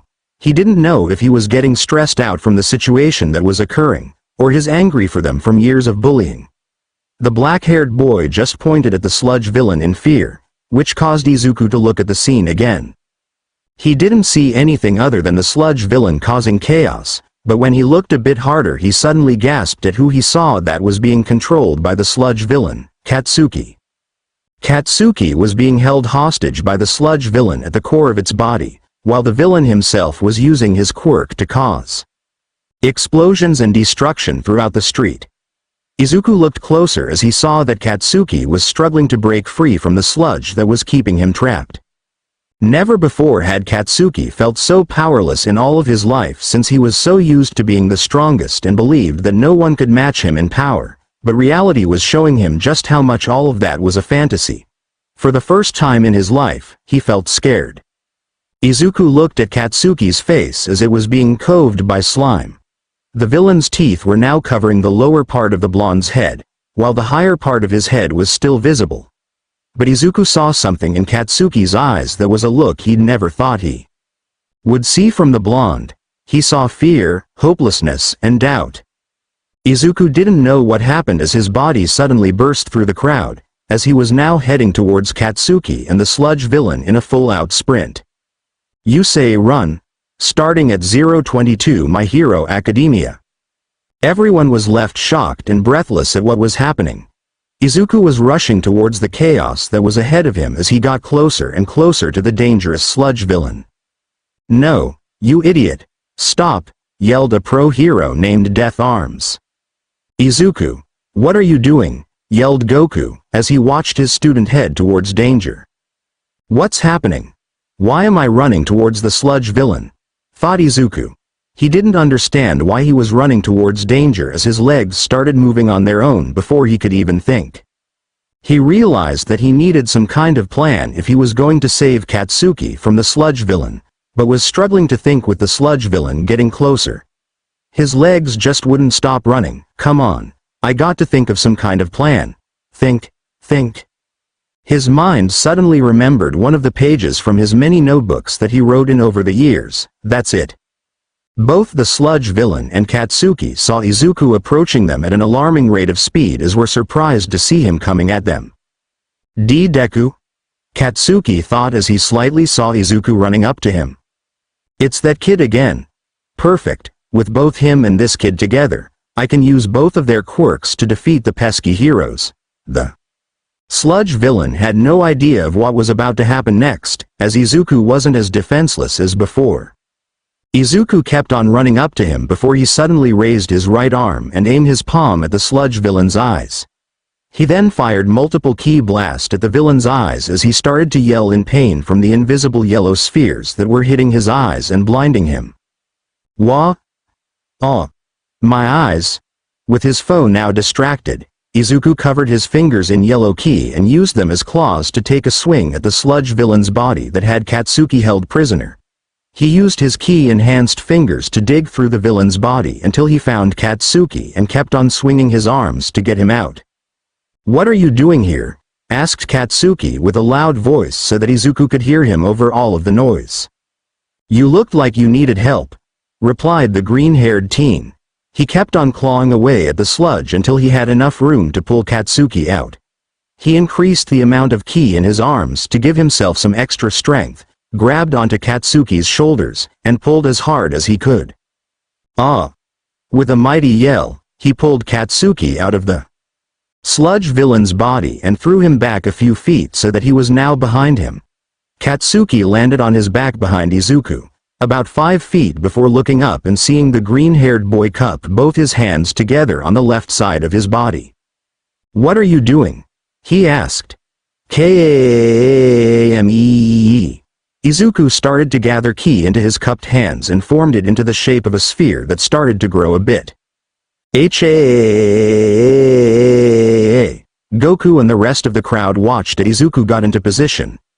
While the crowd was a bit confused at what he was doing, Goku knew exactly what Izuku was trying to do. M-E-E-E. The Sludge villain soon stopped moving his arms and blinking from the pain in his eyes and turned to look at Izuku. He was now angry at the boy that not only hurt him but robbed him of his hostage and power. You little P-E-S-S-S-T. he roared as he was about to throw his right arm and his Izuku. Izuku kept a brave face on before he then answered Katsuki's question. "It's time that you learn a very important lesson about me and others like me." His mind then started to go back and remember the words that Goku spared with him on their first day of training together. Flashback. "I see a lot of potential in you, and I mean a lot. We're going to bring it out of you and show the world, quirkless." Flashback ends. DOESN. T mean WORTHLEES. Ha. He thrust out both of his arms and shot a long beam of blue ki out of his hands. The beam came into contact with the sludge villain and started to do a number on him if his screams of pain were anything to go by. "No. RRAGHHH. He yelled as the beam shot through him and caused him to splatter. Now his body was just a pile of goo all over the street. Katsuki, his lackeys, the pro-heroes, and the crowd all stared at. What just happened before them? A kid had just defeated a powerful sludge villain while rescuing his hostage at the same time. Song end. He did it. He stopped that sludge villain all on his own, said a hero named Kamui Wood. Incredible, said another pro-hero named Mount Lady. Goku couldn't believe that Izuku had managed to perform the Kamehameha so quickly. He had been struggling to do it right for weeks, but now he just performed it perfectly, just to save his own bully no less. How did he make it that strong so fast? He was going to have to ask him about that later, but right now, they need to get out of here. Goku placed 2 fingers on his forehead and used instant transmission to disappear from the crowd, which shocked the few who saw him. He appeared next to Izuku without warning, which surprised Katsuki. "What the, we're leaving," said Goku as he placed a hand on Izuku's right shoulder and once again used instant transmission to teleport them both away from the scene. Everyone that was there was shocked at what just happened, but none were more shocked than Katsuki Bakugo. Not only was he saved by quirkless Deku, but he somehow managed to defeat a foe that he himself couldn't beat. Not to mention that he used some kind of wind quirk to blow the sludge villain to pieces. Combine that with the fact that he learned that Izuku can also run fast brought him to one conclusion. Deku wasn't hiding one quirk, he was hiding 2. Today was one of Katsuki Bakugo's worst days. His pride took a lot of damage and he blamed just one person for it all. "Deku," he growled. With Goku and Izuku both appeared at Dagoba Municipal Beach Park again, as it was the only place that Goku knew could get them away from the crowd so that they wouldn't find them. Now that the 2 of them were safe, Goku stepped back and crossed his arms over his chest while looked at Izuku with a stern expression on his face. This caused Izuku to look down at his feet in shame. "You're mad, aren't you?" asked Izuku. "Not mad, just concerned," replied Goku. Izuku was confused by his teacher's answer. "Concerned? I'm concerned about how you'll run into danger like that again if you don't think of a plan beforehand. You rushed into that chaos to save him because nobody else was doing so, right?" asked the spiky-haired fighter. Izuku nodded his head. "You need to think of a plan before you go into danger. While it's true that you can never predict what can happen, you need to use the knowledge that you already have to your advantage. I'm not a hero like the ones that are around today, but I'm sure that the same would apply to them as well." Izuku listened to Goku's words and let them sink in for just a moment. While it's true that he saved Katsuki and came up with a plan during the rescue, it would have been better to think of one before he rushing without thinking. But he couldn't help himself, he just moved without knowing he was heading towards the sludge villain in the first place. "That being said, I think that you proved that you can be a great hero after what you just did today," smiled Goku. Izuku looked up at Goku with a surprised expression. "Really?" he asked. "Really? I may not know everything that a hero is supposed to do, but I know that they're always putting themselves in danger in order to help others. You risked your life in order to save that Bakugo kid, even after all that he made you suffer. You didn't let any personal feelings get in the way of doing the right thing. That's what I believe is going to make you a great hero someday," smiled Goku. Izuku smiled back at his teacher. He was thankful for his words of encouragement after everything that he's been through today. His eyes started to become wet as a few tears of happiness started to run down his cheeks. Goku started patting Izuku's head to calm him down and get the tears to stop. Enough with the tears already, kid. You're making me feel guilty now. Sorry. Izuku started brushing them away with his fingers. Goku smiled and started to look around the beach for a moment. It was nearly all cleaned up, as Izuku just needed to move a few more things for it to be spotless. They'll worry about that later.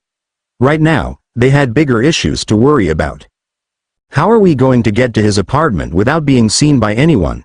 Thought Goku.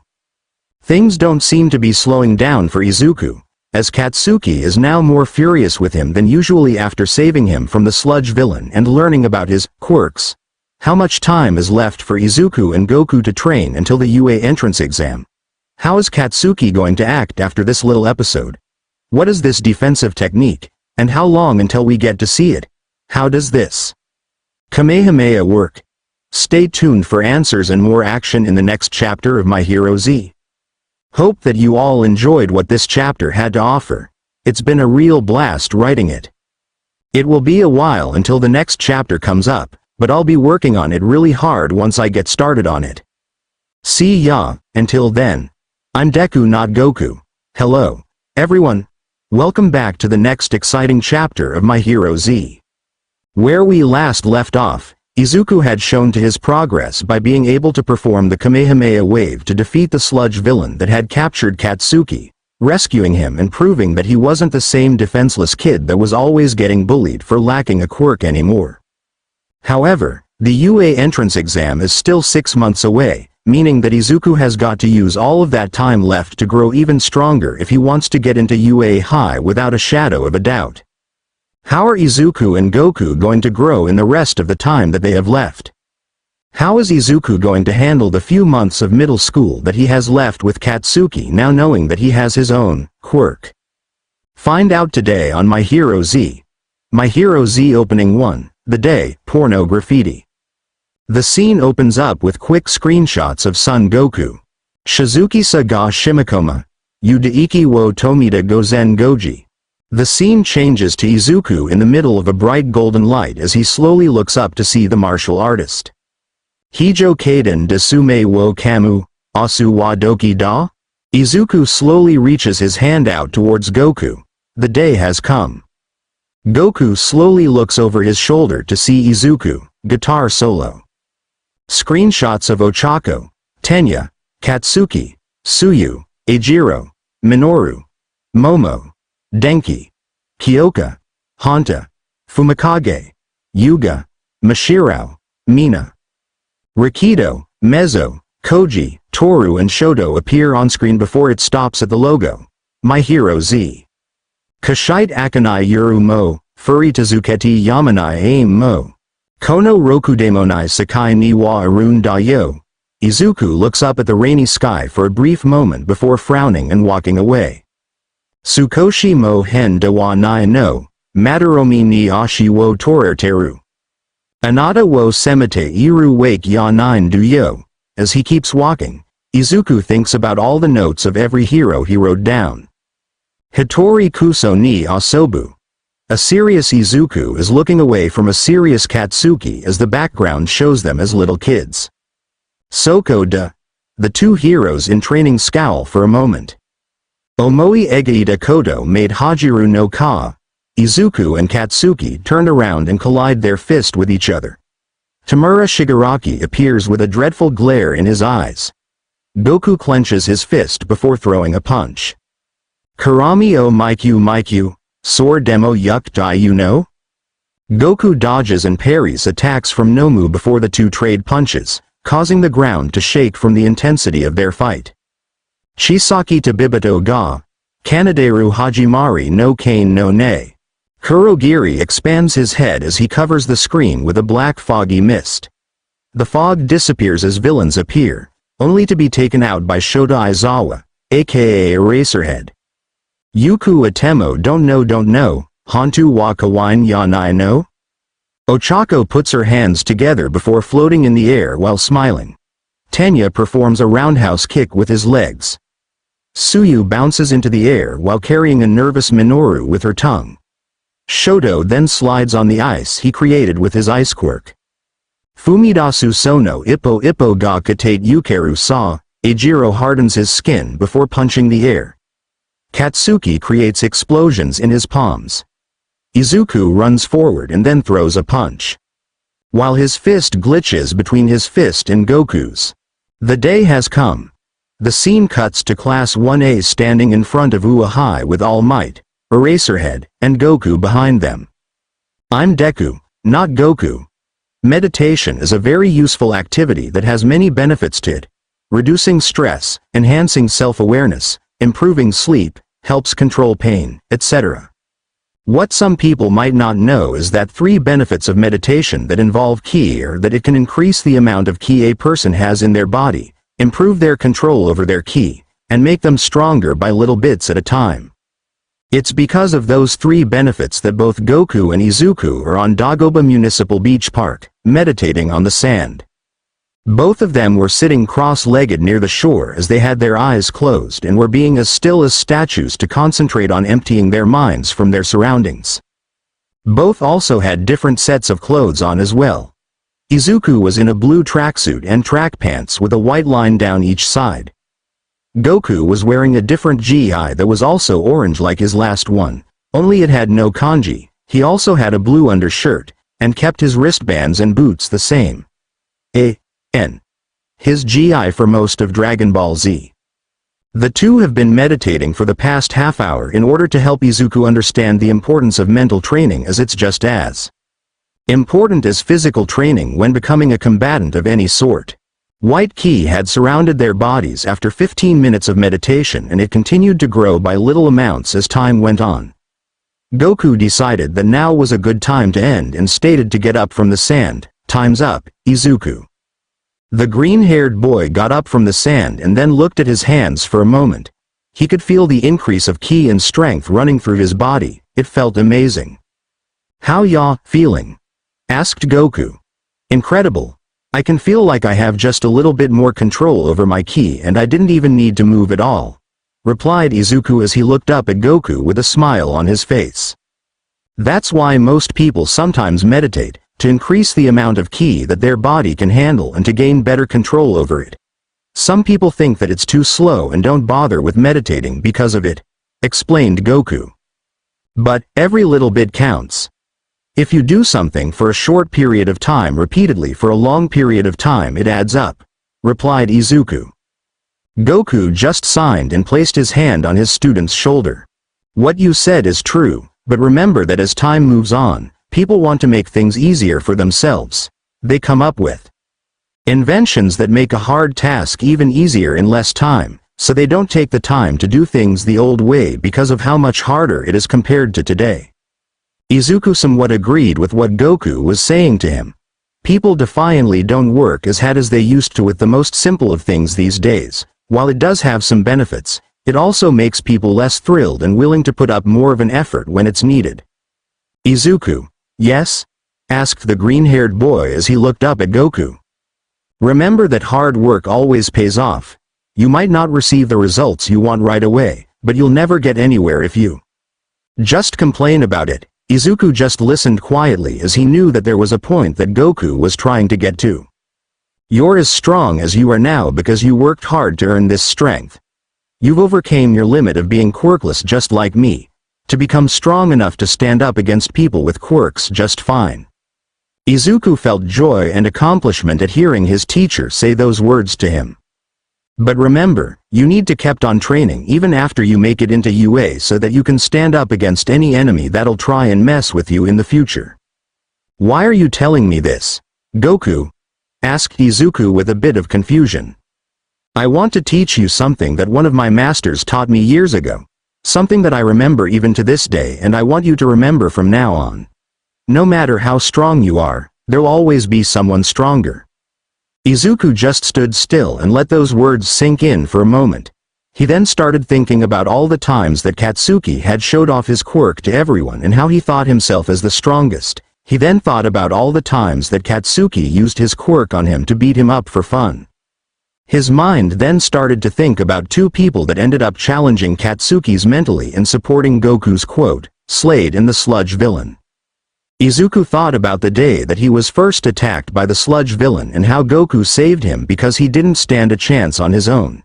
He then remembered how a few days ago that he saved Katsuki and defeated the same Sludge villain on his own with a single Kamehameha, which proved that his hard work and training paid off as he surpassed someone that defeated him so easily during their first encounter with each other. He then started to think about his battle with Slade and remembered something that the mugger said to him. "You're a strong fighter, kid. You lasted longer that kid within explosion quirk that I robbed 3 months ago, but not strong enough to beat me." Slade himself said that he lasted longer than Katsuki did, which meant that he had improved and gotten stronger like Goku said he would. Izuku realized that both Slade and the Sludge villain popped up out of nowhere in his life and they both were stronger than him. There was probably someone else that was out there that would attack him next and be even stronger than those two.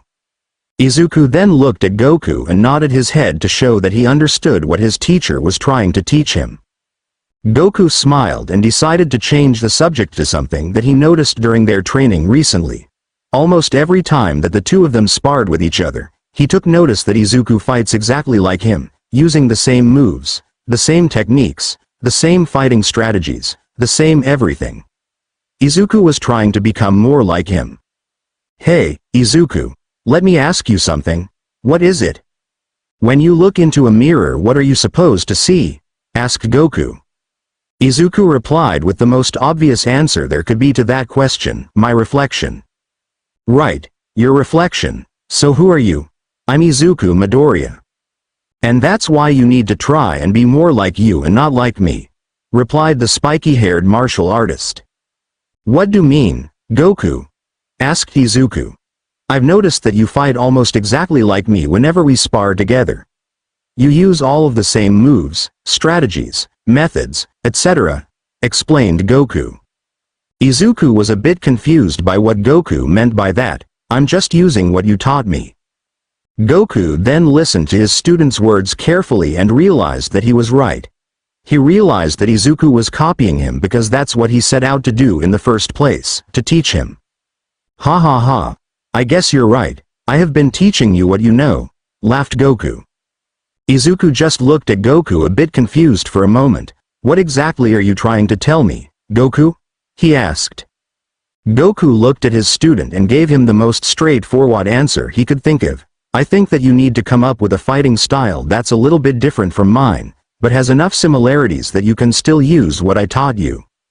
So in short, come up with a different fighting style or make my own," asked the green-haired boy. "Hee, you got it," chuckled Goku. Izuku turned around and started to think about how he could change up his fighting style a bit in order to make it a little bit more unique for himself. It's definitely not an easy task for most people, especially for a beginner like Izuku who's only had about 4 months of training in, so this was going to take some time for him to figure out. Goku decided he should probably start today's training session for now and have Izuku figure out a new fighting style later. "How about we start today's training and figure out a fighting style for you another time?" Izuku looked at his teacher and decided that it was probably a good idea. "All right, so what are we going to learn today?" he asked with a voice filled with excitement. "I'm going to start teaching you how to change the shape of your ki so that you can use it in different ways, besides just adding it to your limbs for striking power, or firing it from your body," explained Goku. "Could you show me so that I can understand what you mean?" asked Izuku. Instead of responding with words, Goku turned away from Izuku and looked out at the ocean for a moment. Izuku was confused by what Goku was doing and looked out towards the ocean as well. Before he could ask Goku what they were looking at, the adult raised his right arm above his head and began to generate ki into it. The ki was yellow and take the form of a flat disc that appeared to be spinning at high speed while making a buzzing noise. Goku then tossed the yellow ki disc out into the ocean while yelling out, "Destructo disc."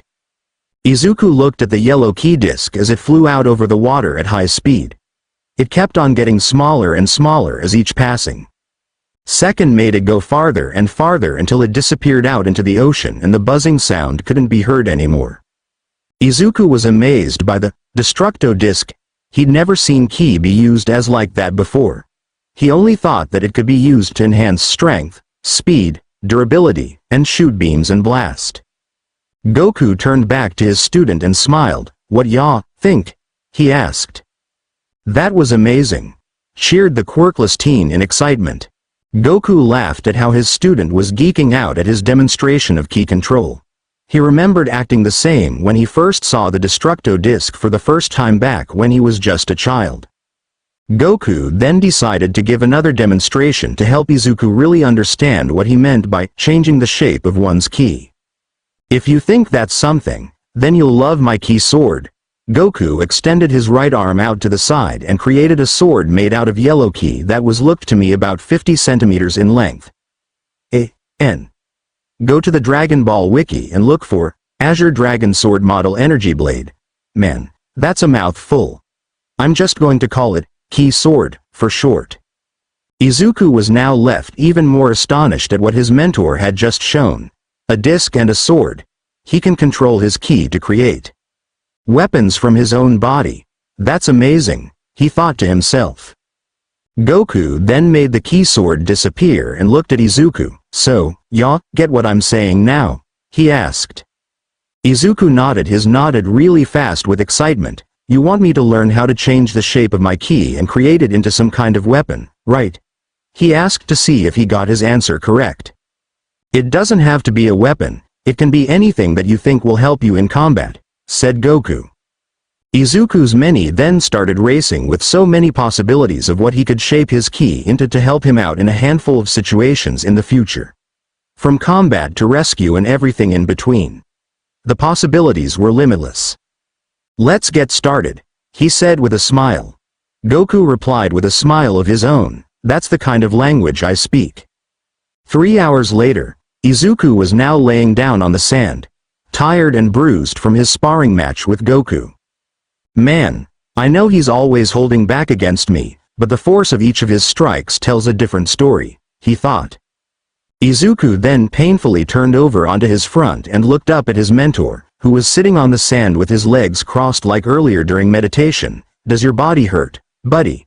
he asked with a chuckle. "Yes," whined the green-haired boy. "Good, because that's how you know you're making progress. It's just like that old saying, no pain, no gain," said Goku. Izuku was so tired that he decided not to argue and put his chin down on the sand to rest for a moment. He did agree with Goku's logic about needing to work out until you're in pain in order to get stronger, as that's what he's been doing for months now, but it still didn't make it any less pleasant, as the pain almost didn't make it worth it. However, the results were worth it, as they helped him reach heights in strength and power that he never thought he could achieve. Power that he'll one day use to save as many lives as possible when he becomes the #1 hero. He will become the #1 hero, and there's nothing that anyone can do or say that will. Deku the quirkless wonder. There's nothing that you can do, Deku. You think a quirkless loser like you has a chance? Don't enter UA, nerd. Those words completely crushed his confidence, brought down the good mood he was in. Kachan. Goku could see that his student had a mood swing as he went from happy to sad in almost an instant. He got up from the sand and walked over to Izuku before crouching down and placing his hand on top of the boy's head and began to read his mind, just like he did when they first met. Goku looked through each memory that Izuku was thinking. They were the same as the last time he did this. He was still listening to all of the doubt and prejudice from Katsuki and his classmates. All those words and claims that Izuku heard over and over again have had a lasting impact on him. Even after learning to use ki, it still stayed put in his mind. Goku removed his hand from Izuku's head and held it out to up the boy up. Izuku grabbed Goku's hand as he was pulled up off the sand by his mentor. You read my mind, didn't you? I didn't think you were going to tell me what was wrong. Why are you still letting everything that they said get to you? Asked Goku. Izuku didn't have an answer. I don't know, was all that he could come up with. Goku was very confused by all this. After all of the training that the two of them have done over the last few months, Izuku was still doubting himself about facing his classmates and proving them wrong about becoming a hero while remaining quirkless. I don't get it, kid. You managed to last longer against Slade than that Bakugo kid did. You save him from the Sludge villain. You already made your defensive technique strong enough to take his explosions. Why are you still letting their empty words get to you? Asked Goku. He needed an answer, and he needed it now if he was ever going to help this kid out. You never dealt with the prejudice of being quirkless. You said so yourself. You don't know what it's like to be compared to everyone else when you lack something that almost everyone has, to be taunted because of it, laughed at, being beaten up as if you were just a toy that they wanted to break because they thought it was funny. You don't know what being called Deku does to me. Tears started to run down Izuku's cheeks as he started showing how much damage Katsuki and all of his classmates had done to his emotional IQ. Goku felt really bad, looking at his student in front of his as he suffered the effects of bullying which he himself wasn't exposed to. He had been so focused on making Izuku physical stronger, that he didn't pay attention to his emotional strength and how it could affect him in the future. This was his second time seeing Ho's memories, and he did nothing to help Izuku overcome his pain and burden of being quirkless, aside just teaching him to fight. He needed to fix this. Goku walked closer towards the shore where the water and sand nearly met. He sat down on the sand again and looked out into the ocean. He then turned to Izuku, who was looking at him while wiping his tears away. "Sit down," said the spiky-haired man as he patted the sand to his right to instruct his student where to sit. Izuku didn't ask Goku why he wanted him to sit. He just walked up and sat down next to his mentor. The two of them looked out into the water as the sun was beginning to set, bringing the day to a close. Goku just waited until he felt that the atmosphere was right, until the mood was right, until the time was right. Neither him or Izuku exchanged words as they both knew that one of them had something very important to say to the other. Finally, Goku spoke. "Izuku." "Why, yes?" Goku turned his head and looked at the green-haired boy straight in the eyes. "Don't ever let someone tell you that you can't do something, not even me, okay?" Izuku just stayed silent as part of him knew that Goku wasn't finished speaking. "You got a dream. You got to protect it." Izuku nodded his head as he kept on listening. "You want something, go get it. Period." "Okay," replied Izuku. Goku wasn't done yet. "That Bakugo kid, and all of your other classmates don't want to be heroes." Izuku got a bit confused by what his mentor meant. Everyone in his class wanted to be a hero. They all wanted to fight bad guys and get famous like their favorite hero that they each looked up to as little kids. They want to be famous. There's a difference between being a hero and being famous, Izuku. The green-haired boy was still a bit confused by what Goku meant. Being a hero means doing the right thing and helping others when they need help, protecting those who can't protect themselves, apologizing when you mess up because you feel bad about it, treating others the way you want to be treated. That's what makes a hero, explained Goku. Izuku was speechless. His eyes widened as the gears in his head began to turn as he started thinking about what Goku was going to say about what makes a person famous. Famous people are known for what they do or did, whether it's good or bad. You don't need to be a hero to become famous. Villains can be just as famous as heroes can by hurting people, causing destruction, making others suffer, etc., because that's what villains do. Goku was right. You don't need to be a hero to become famous.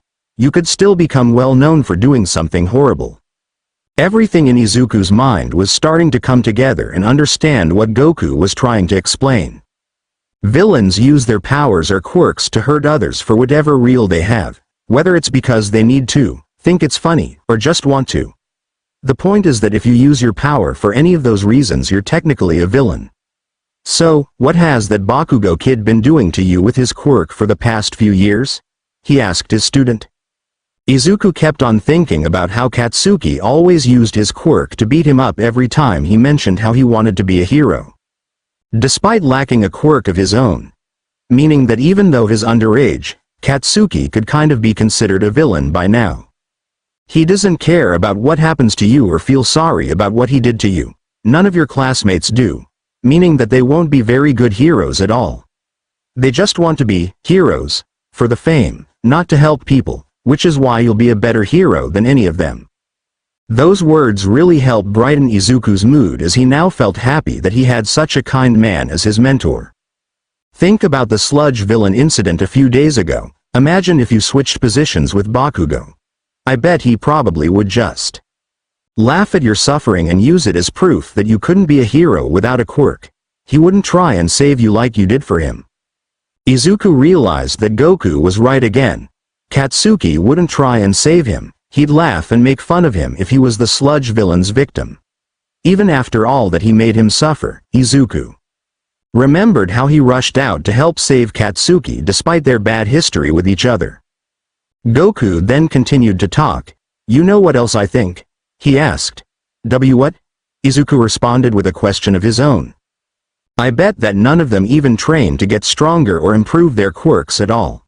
Have you ever heard them talk about how they've learned new tricks or grown stronger with their quirks at all? Asked Goku. Izuku started to think for a moment and tried to come up with one time that he heard his classmates mention training or a growth in power or abilities, but he couldn't think of time. I bet that Bakugo doesn't think that he needs to train because of how strong he think he is. He probably blames his loss to Sludge, his friends, for distracting him, so I bet he thinks he can still take on Sludge on his own. I've met plenty of guys like that. Why think that they don't need to train because of how long they've been on a winning streak thanks to their natural talent? Izuku was starting to think the same thing as Goku. Katsuki was always so sure of himself because of how powerful his quirk was that he never mentioned training either. He probably thinks that he doesn't need it, and even if he did train, he doesn't have a teacher to train him like Izuku has Goku, which is much more effective since a teacher should always know more than their student about what they're teaching them. Remember this quote, Izuku. Hard work beats talent when talent fails to work hard, said Goku. Right. I'll always remember that, Goku, responded Izuku. Just remember that you won't always beat someone with natural talent right away. You'll need to train harder than they do in order to surpass them, added Goku. He wanted to make sure that Izuku understood what he was trying to say. Right, because that'll always be someone stronger. Goku smiled as his student remembered the words that he shared with him earlier. He just needed to do one more thing before they could fully call it a day and rest up. Now, I think I know how to get you to not be bothered by being called Deku anymore, he said. Izuku's eyes widened at what he just heard. If he learned how not to let being called Deku bother him, Katsuki and his other classmates won't be able to put him down anymore because he wouldn't be giving them the reaction that they want from him, which will lead to them stopping since it'll become pointless. Really? How? Asked the green-haired boy. Goku gave Izuku an answer that he was not expecting, by turning it from an insult to a compliment. Huh? Izuku was now officially confused about how Goku was going to chance his insult name into a compliment after how much that name made him suffer for so many years. Goku turned to look at Izuku. I read your mind, so I know that. Bakugo kid give it to you when you didn't get a quirk like all of the other kid in your class at the time. The D and E are from the beginning of the word, defenseless, while K and U are the last two letters in your name, Izuku. So all we got to do is chance the D and E and get it from another word, explained the spiky-haired man. Izuku now understood from where his mentor was coming from, but he still had to ask, so, which word do we replace, defenseless, with? Goku got up from the sand and Izuku did the same. They both looked at each other before Goku then spoke. Izuku, you've been spending the last few months training to get stronger because you really wanted to. What have you shown me these past few months? He asked. The green-haired teen started to think for a moment about what the right answer to that question could be. He kept both the letters, D and E, in mind and started thinking of nouns that started with them. Determination. Goku smiled and nodded his head at his student's answer. Get me a piece of paper from your notebook and a pencil. Izuku was curious as to why Goku needed them, but decided not to question it and just simply walked over to his backpack to get Goku what he asked for. He then returned with a white piece of paper ripped out of his notebook and a pencil.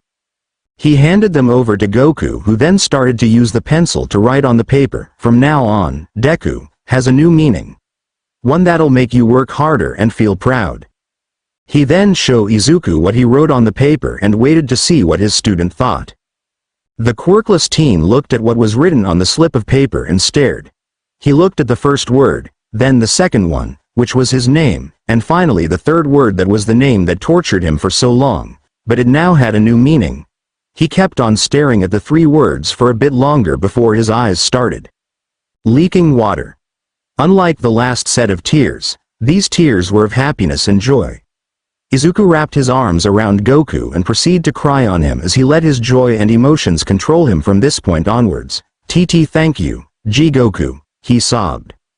The quirkless adult rubbed his student's curly hair to calm him down. "That's what I'm here for, kid," he assured Izuku as he let the boy cry his eyes out. A gust of wind blew past then as it allowed the slip of paper in Izuku's hand to unfold, giving us a glimpse of what was written on it. Determined Izuku equals Deku. Defying gravity, Kurt solo version, Glee. Izuku is walking along the beach at nighttime as a clear starry sky is shown above him. He then reaches into the pocket of his track pants and pulls out his Determined Izuku paper to look at it. Something has changed within me. Something is not the same. Izuku starts thinking about Katsuki with a smug grin on his face, and he tightens his fist in anger. I'm through with playing by the rules of someone else's game. Izuku creates a yellow key blast in his hand and looked at it for a moment. Too late for second guessing. Too late to go back to sleep. It's time to true my instincts. Izuku raises his hand towards the sky and fires the key blast into the air. Close my eyes and leap. Shooting stars start flying across the sky above Izuku as he walks along the beach looking up at them. It's time to try defying gravity. I think I'll try defying gravity. Izuku's mother kisses him on the forehead as he smiles and walks out the door for school. Kiss me goodbye. I'm defying gravity. Izuku looks up to see Katsuki smirking at him. He then punches Katsuki, who turns to dust that blows away. And you won't bring me down. Izuku remembers Katsuki blowing up his notebook and tossing it out the window. I'm through accepting limits, 'cause someone says they're so. Izuku is currently doing push-ups on the sand. Some things I cannot change, but till I try I'll never know. Izuku stares out onto the horizon as the sun starts to rise up from out of the water. He smiles as a new day begins. Too long I've been afraid of losing love, I guess I've lost. Izuku turns right and starts to run along the beach. Well, if that's love, it comes at much too high a cost. Izuku jogs along the beach as he looks up at the cloud above him. I'd sooner buy defying gravity. Kiss me goodbye, I'm defying gravity. I think I'll try defying gravity. Izuku thinks of Katsuki threatening him while creating small explosions in his hands. Izuku just narrows his eyes and starts to run faster. And you won't bring me down. Izuku sees Goku ahead of him and runs faster to reach him. I think I'd sooner buy defying gravity. Kiss me goodbye, I'm defying gravity. Izuku stops in front of Goku and looks up at him. Goku smiles and gives Izuku a thumbs up. I think I'll try defying gravity. Izuku thinks about Katsuki, who had his back turned and is walking away. And you won't bring me down. Izuku grabs his Determined Izuku paper and looks at it with a smile. Bring me down. Oh. Both Izuku and Goku turn to look at the sun rise. Song end. Monday. Izuku was in his black school uniform making his way to school for the day. He felt very confident in himself after the talk that he had with Goku. He now made the defensive technique that he and Goku practiced strong enough to take Katsuki's explosions head-on without taking too much serious damage, which means that the blonde couldn't physically hurt him anymore. He also couldn't emotionally hurt him either, thanks to both him and Goku giving Deku a new meaning.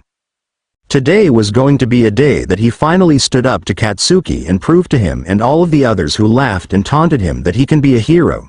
He was going to get him point across no matter what. He was now walking past the front yard of the school without much issue. However, he noticed that some of the students were staring at him and whispering to each other while looking at him, which then caused more staring. I guess the Sludge villain incident must have attracted some attention. I should have guessed that would be the case, thought Izuku. He decided to not think about it for too much and just make his way to class to get today started. A few minutes later, Izuku was now in front of the door of his first class. He could hear the voices of his classmates on the other side and knew that when he stepped through the door that a scene was going to happen. And if Katsuki was in the classroom, it was really going to heat up. The green-haired boy closed his eyes for a moment, began to think, my fear means nothing, my fear means nothing, my fear means nothing. He then opened the door and walked him. Deku! Roared Katsuki as he rushed towards Izuku with a face that just shone pure rage. Boom! The blonde then started to use his quirk to assault Izuku with so many explosions so quickly that he created a large cloud of smoke from so many repeated explosions. Boom asterisk boom asterisk boom asterisk boom. You lying nerd. You kept them a secret from all of us, including me. You always had a quirk, more than one.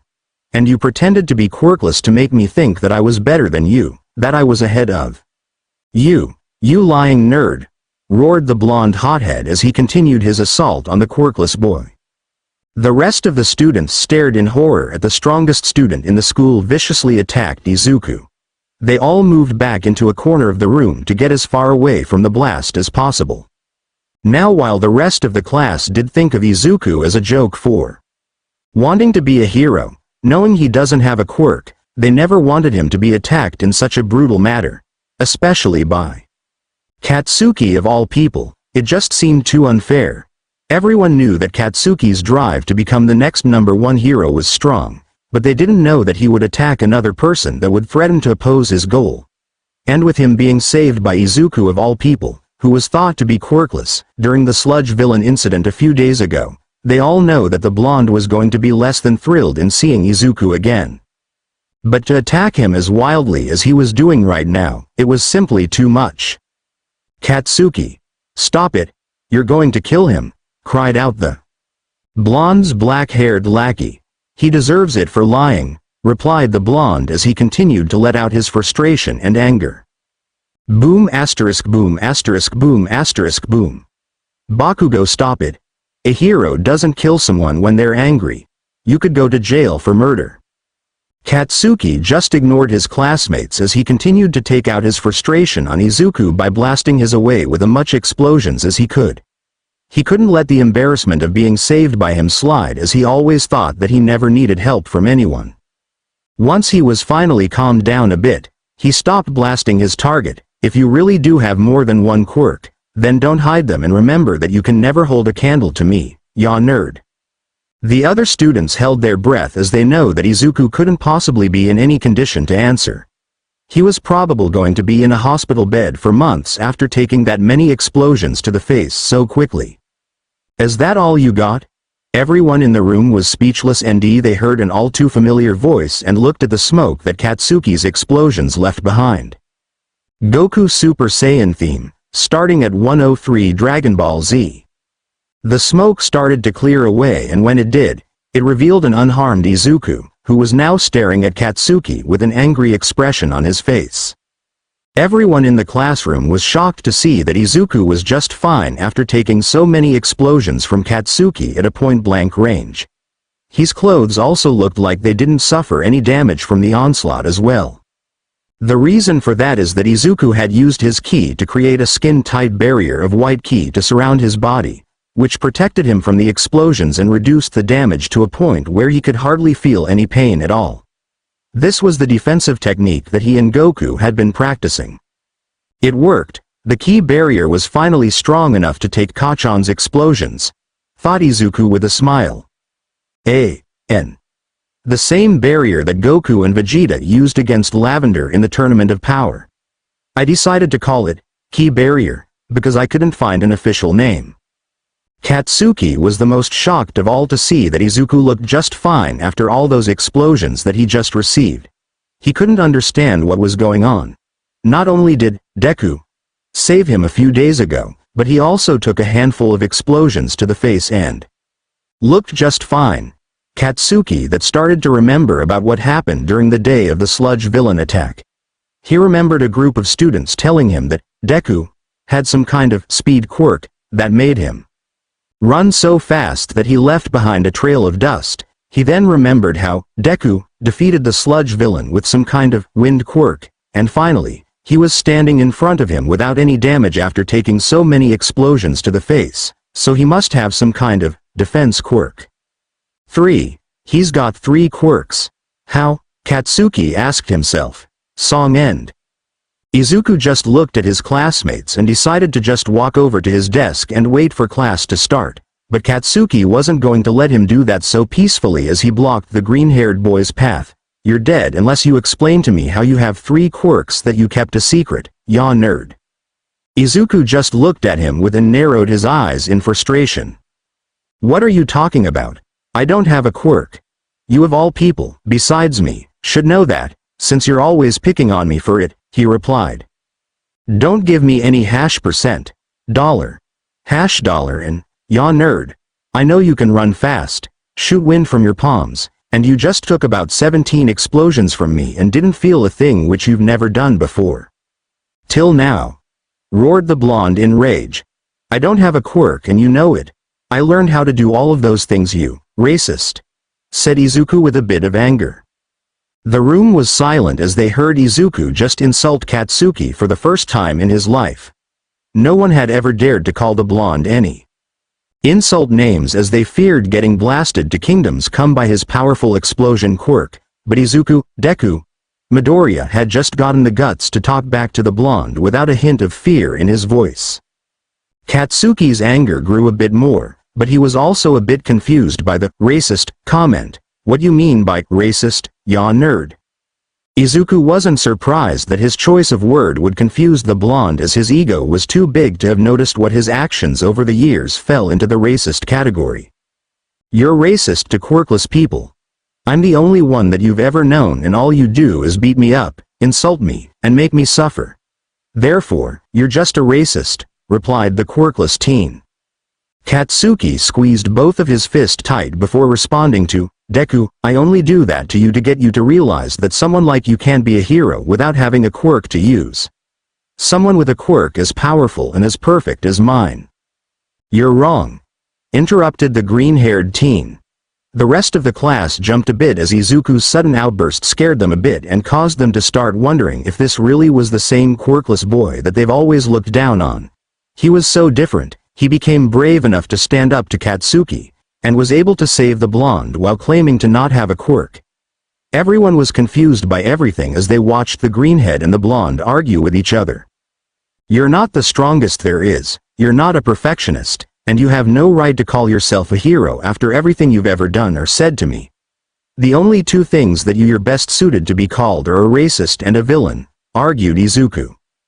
Izuku had once again shocked everyone in the room with how he was standing up to Katsuki and all of his insults that he was throwing at him. It now became clear that something had happened to cause this change in him, one that Katsuki was not liking at all. A vein started to appear on his forehead and it looked like it was about to pop at any moment, making it clear that the blonde's self-control was at its limit and was about to break. What did you just call me? Roared out the blonde in fury. You're a villain, Kachan. You used your quirk to attack me and thought that it was funny, which is actually what a villain would do. You've been using it on me ever since you learned that I was quirkless and loved making me suffer. Only a villain does that kind of stuff, so therefore, you've been nothing but a villain who's pretending to be a hero. Because a real hero would not do something like that. You don't even want to be a hero. The last line was the straw that broke the camel's back. Arage. Katsuki threw his famous right hook at the quirkless teen and was aiming to blow his head off with all the power that he had. Unfortunately for him, his fist missed as Izuku leaned his upper body towards the left and managed to dodge it. The quirkless teen then aimed the finger of his left hand right at the blonde's neck and hit him right on the jugular notch. Katsuki held in neck after feeling the same pain that he felt there on the day of the Sludge villain attack. Izuku saw the opening that he needed and slammed his left palm just below Katsuki's rib cage. Bam! Rog!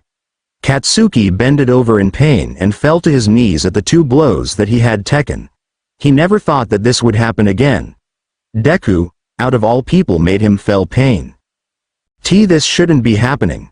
The blonde looked up to see Deku was looking down at him from where he stood with a glare. He there turned his line of sight to his classmates who were still in the corner of the room watching everything go down. They were watching him being bested by Deku. Deku, I'll kill you. Katsuki got up from the ground and threw his arms out to try and grab Izuku, but the quirkless teen responded by extending his own arms and grabbing Katsuki's hands. The 2 teens hooked their fingers around each other and started to push each other back a bit. With both of their hands connected, Katsuki saw a golden opportunity that he could not dare waste. Big mistake, ya nerd, thought Katsuki. He then started to create small explosions that exploded in between the hands of the 2 teens. He thought for sure that he had damaged Izuku's hands, but he was shocked to see that the greenhead still had his hands pushing against his own. Izuku still had his ki barrier up, so the explosions did little damage to him as he kept on pushing against Katsuki to try and overpower him. That won't work anymore, Kachan. Before things could escalate any further, the teacher entered the room. Okay, enough, he shouted. Everyone turned to look at him as Izuku and Katsuki let go of each other's hands, putting their little fight to an end. Bakugo, Midoriya, I don't want to see you 2 fighting again, otherwise, I'm making a phone call home to your parents. Bakugo, for the last time, stop using your quirk at school, or your parents will be notified much sooner, he scowled the 2 boys. Izuku bowed a bit and apologized, I'm sorry, senior. Katsuki on the other hand just glanced at the man and stomped towards his desk.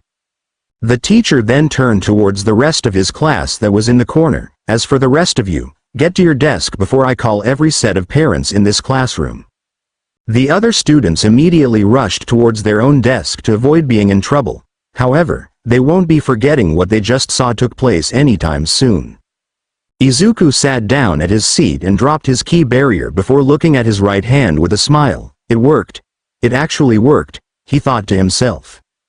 With a determined look on his face, Izuku looked up and stared at the back of Katsuki's head from his desk. The greenhead put on a smile on his face and promised himself to prove the blonde bully wrong about everything. I'll show you that quirkless doesn't mean worthless.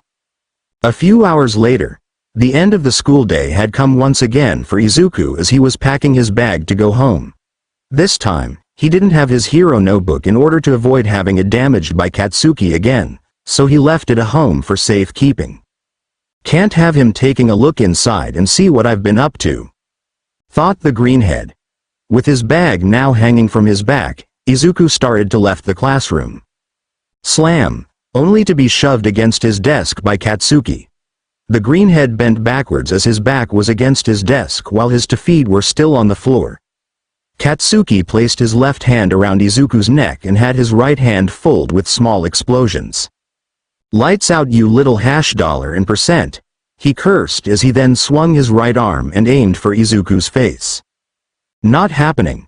Izuku activated ki barrier and then used his right hand to slap away Katsuki's explosive palm before he then launched his right fist into the blonde's nose.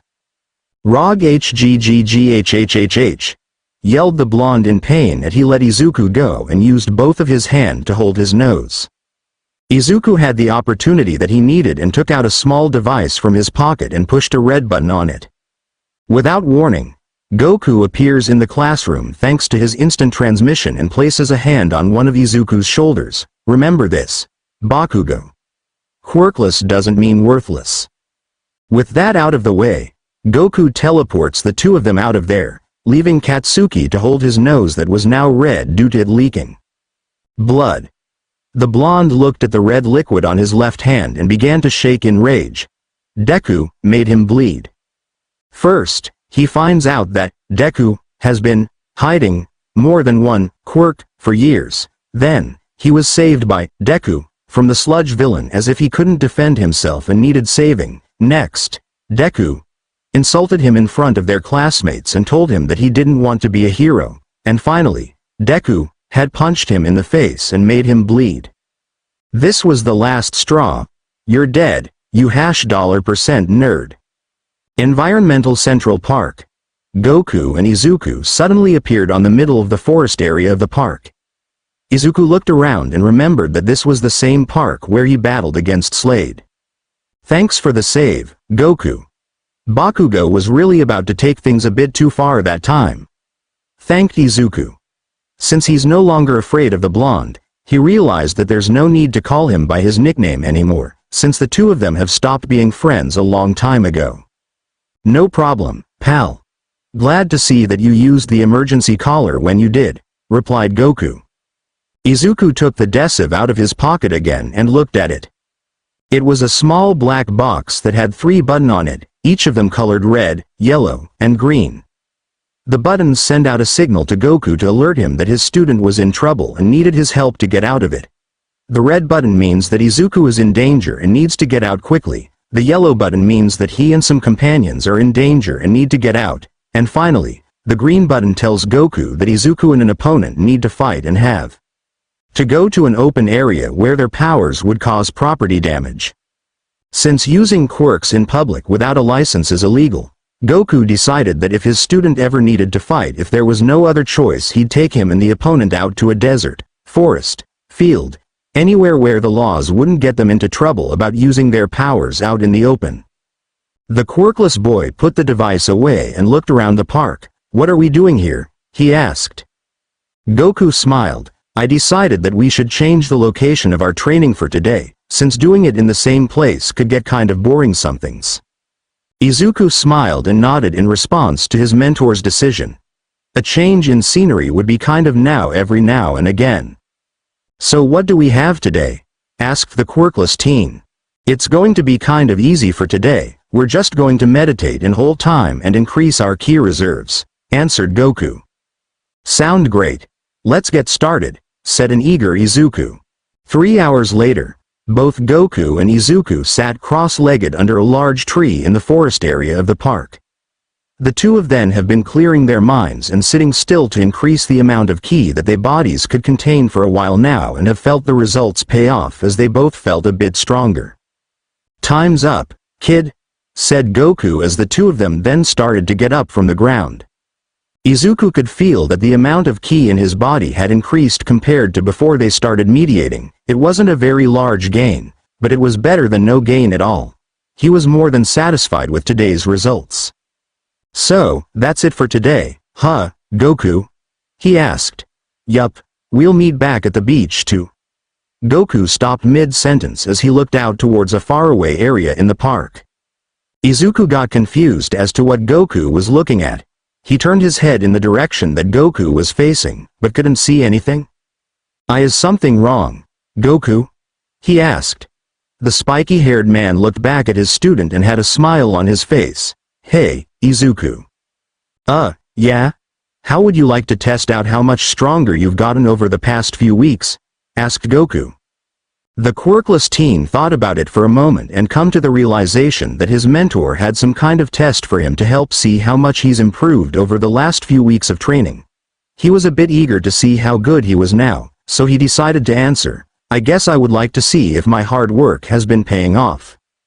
That answer brought a smile on Goku's face. That's great, I'll be hiding behind some trees and watch you to see how you do. I'll step in when it looks like you need help, replied Goku as he ran off to hide behind some trees. The quirkless teen was left a bit confused by what kind of test Goku had set up for him, but he was willing to take it if it meant that he could see his growth over the last few weeks. I wonder what kind of test Goku has planned for me, questioned Izuku as he kept looking around to see if anything was out of place. As he walked around on the grass, he failed to notice that some of the dirt was moving behind him and was following him. It was too late for him to even notice, and the ground beneath his feet lowered a bit and surrounded his ankles, which trapped him in place.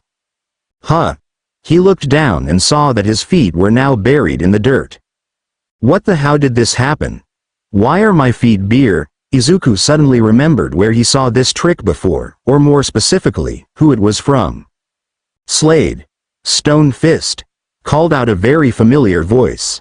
Izuku quickly surrounded his body with an aura of white ki and activated his ki barrier to deduce the damage that he was about to take. Bam! He grinned his teeth in pain as he hissed a bit due to the pain he felt at the back of his head. Huh, I'm surprised to see that you're still awake after that.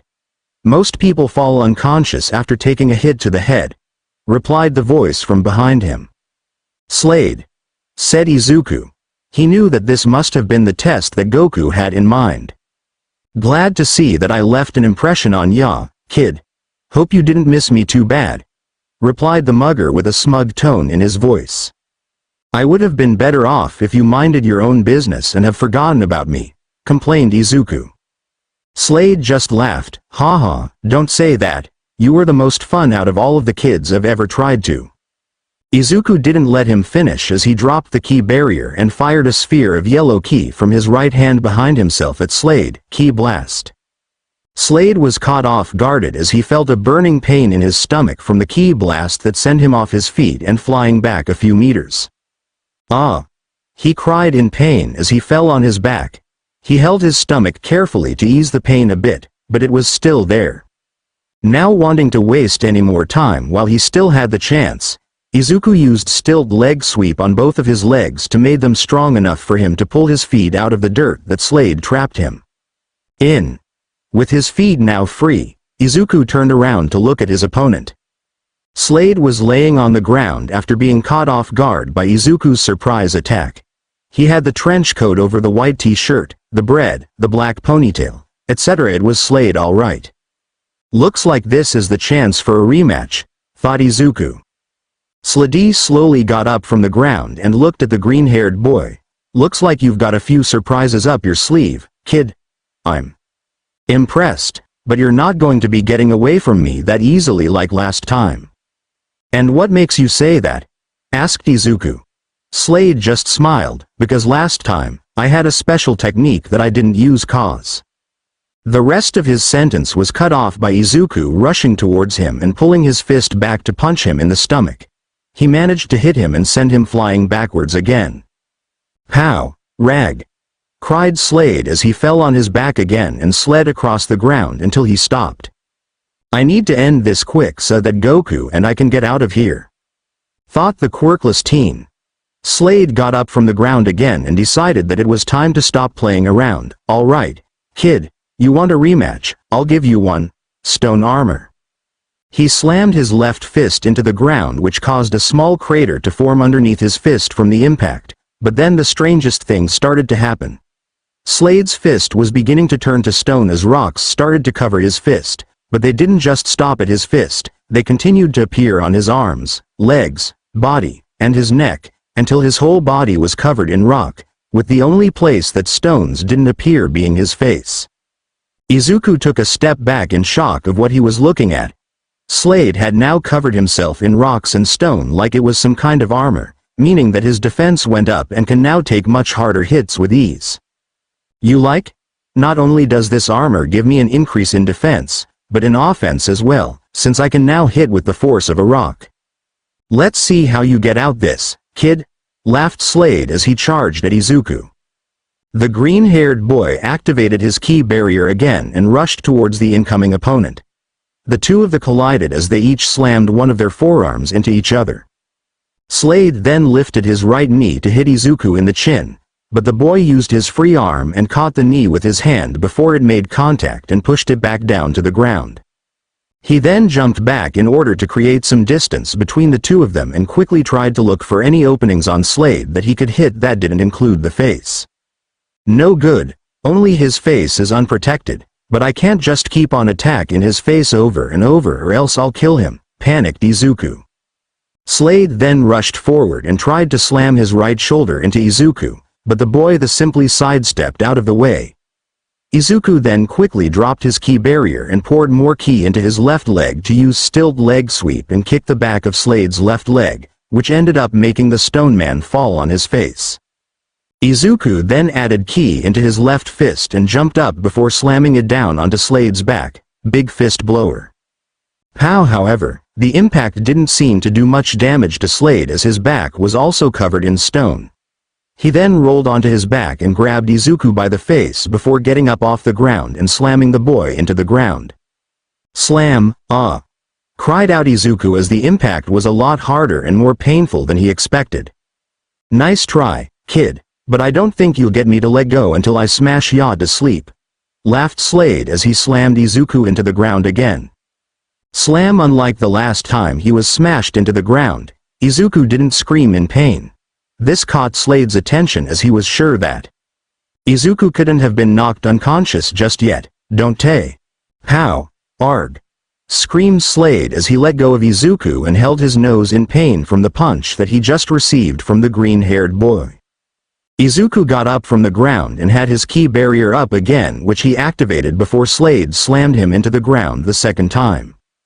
Now that he was free, he rushed towards Slade and once again dropped his ki barrier in order to add ki to his right leg and preformed a side kick aimed at Slade's left knee, stilt leg sweep.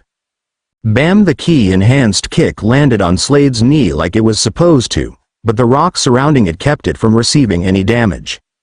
Aw man, as long as his body is covered in that armor I can't land a hit that'll cause any lasting damage, Izuku theorized.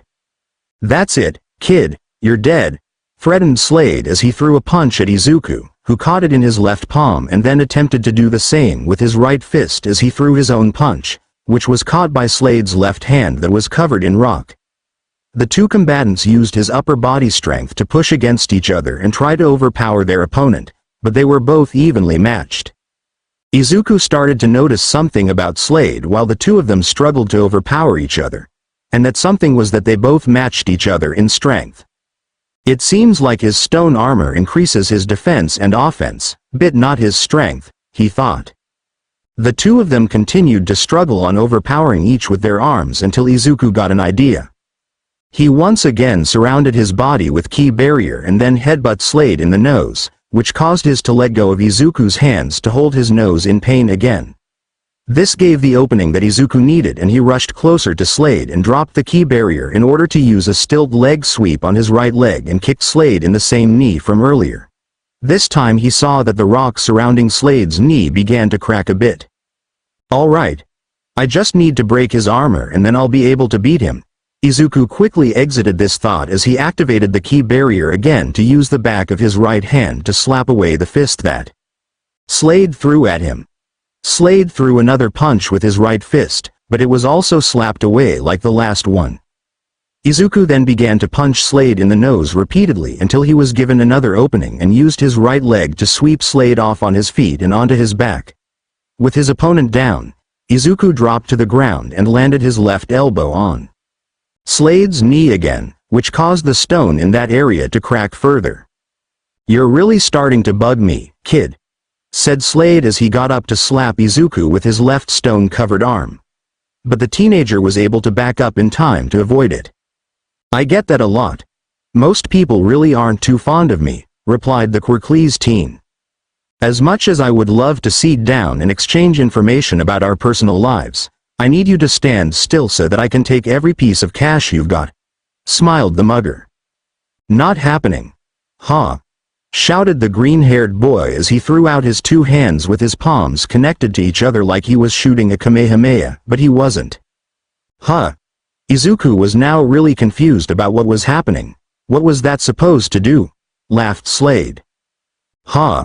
He tried it again, but no ki came out of Izuku's palms. Slade decided to use the moment that he had to rush at Izuku while he was distracted. He pulled his right fist back and was ready to punch Izuku across the face, but he was in for a bit of a surprise. He fell for it, thought Izuku. He pretended to struggle with shooting out fake Kamehameha waves in order to get Slade to drop his guard and move in for an attack. He quickly cupped his hands together, dropped the ki barrier to charge up blue ki in between his palms. Kamehameha! He thrust out his arms and fired a real Kamehameha at Slade, who was so close that he couldn't dodge in time and was hit by the blue beam as it sent him flying across the field of grass. Ah! He screamed in pain as he was hit by the invisible beam that made him crash into the ground. Perfect. Izuku saw the opening that he needed and used key barrier again, before running over to Slade while he was laying on his back and punched his left knee again, which allowed the cracks on the rock to expand once again. One more hit should do it, theorized Izuku as he jumped back to avoid a kick from Slade's left leg as he started getting up. That's it. Time to raise the ground to something more my level. Earth pillar, he called out as the ground underneath the two started to shake violently. Now this again. Panicked Izuku as he felt the earth beneath him move. The dirt then started to rise up from the ground as it grew into a cylinder made of dirt with grass on top. It kept on rising higher and higher until it was taller than the trees in the park. Aw man. This gives him the same advantage as last time, but at least it's bigger than before, thought Izuku as he looked around the giant cylinder of dirt they were standing on. This didn't go well for you the last time I pulled off this trick, if I remember correctly. You still want to take a shot at me? Slade asked with a smug grin. You won't leave me alone until I do so, or at least until a hero comes by to stop you, so I don't really have much of a choice, Izuku responded. He then ran up to Slade with both of his fists closed tight as he prepared to attack. Earth spikes. Slade slammed his right foot onto the ground in front of him and started to create sharp brown spikes made out of dirt that were heading towards his incoming opponent. Izuku reacted quickly and jumped slightly off the ground and started to spin around while in the air with his left leg sticking out, preforming a bunch of hurricane kicks that ended up shattering the earth spikes to pieces once they made contact. Once he landed on the ground, Izuku continued to run towards Slade and managed to get to him in time to kick him in the left knee again. Crack, this time he had managed to completely destroy the rest of the rock that was protecting Slade's left knee, allowing it to fall to the ground and reveal his left knee, which caught the mugger off guard. What? No one's ever broken through my stone armor before. How'd he did it? Panicked Slade in his mind. This sort of situation had never happened until now, so he was completely clueless on what to do next. Izuku took the opportunity to slam his left palm into Slade's face, which caused the mugger to stumble backwards a bit before falling onto his back again thanks to Izuku using his left leg to sweep under him and make him fall. He then took the chance to drop his key barrier again to use his next move. Stilt leg sweep, cried out Izuku as he preformed an axe kick and hit Slade's left knee, which was now defenseless thanks to it lacking an armor of rock to protect it. Cracked asterisk. Slade yelled out in pure agony as he felt his knee break from the force of the kick. He'd never been injured this badly before when fighting off a teenager. Big fist blower, called out Izuku as he added ki into his left fist and gave Slade a left hook across the face. Pow! The force of the punch was so strong that it ended up knocking Slade unconscious, meaning that he won't be using the earth to his advantage anymore. Just before Izuku could even have a thought, Slade's stone armor began to crack some more before it completely shattered and fell off of his body, restoring his appearance to what it was before. I did it. I actually won a fight.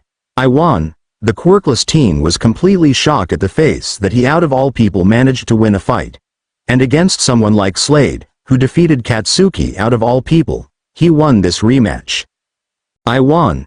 He cheered as he raised both of his fists over his head and cheered.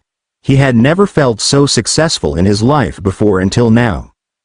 Goku suddenly appeared next to him with his instant transmission, and patted Izuku on the back as a way to congratulate him. That was amazing, Izuku. You've really grown stronger over our training together. Izuku had a few tears of joy running down his face as he smiled at his mentor. Thanks, Goku. I couldn't have done it without your help. Goku just laughed. Haha. That's really funny, kid. I didn't do anything. You were that one who fought against him, he said.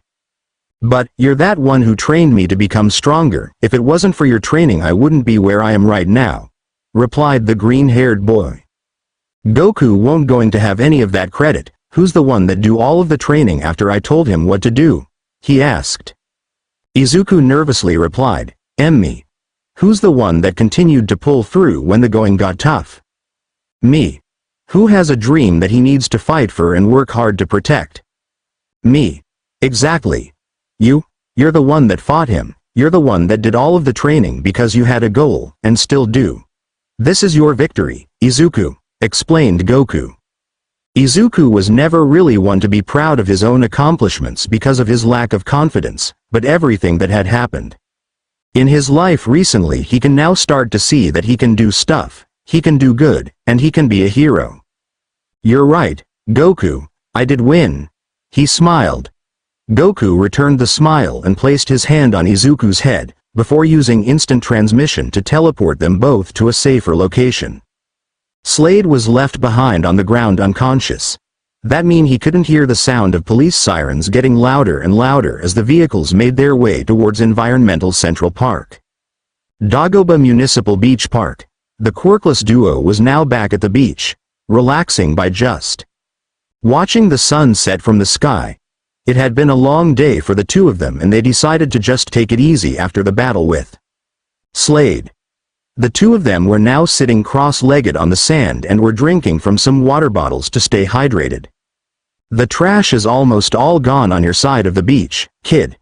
If you keep this up, you'll have it done by the end of the week, said Goku as he looked at the last pieces of trash that were on the beach. Wow, that's great. Then you'll teach me some new stuff, right? Asked Izuku. Yup. The first thing will be is to help you figure out how to multitask during a fight, replied Goku. How? Asked a confused Izuku. Noticed that every time you used a ki attack against Slade that you had to drop your ki barrier in order to do so. Which means you only know how to control your ki one move at a time, right? Asked Goku. Izuku nodded his head. Yeah, it's true. Alright.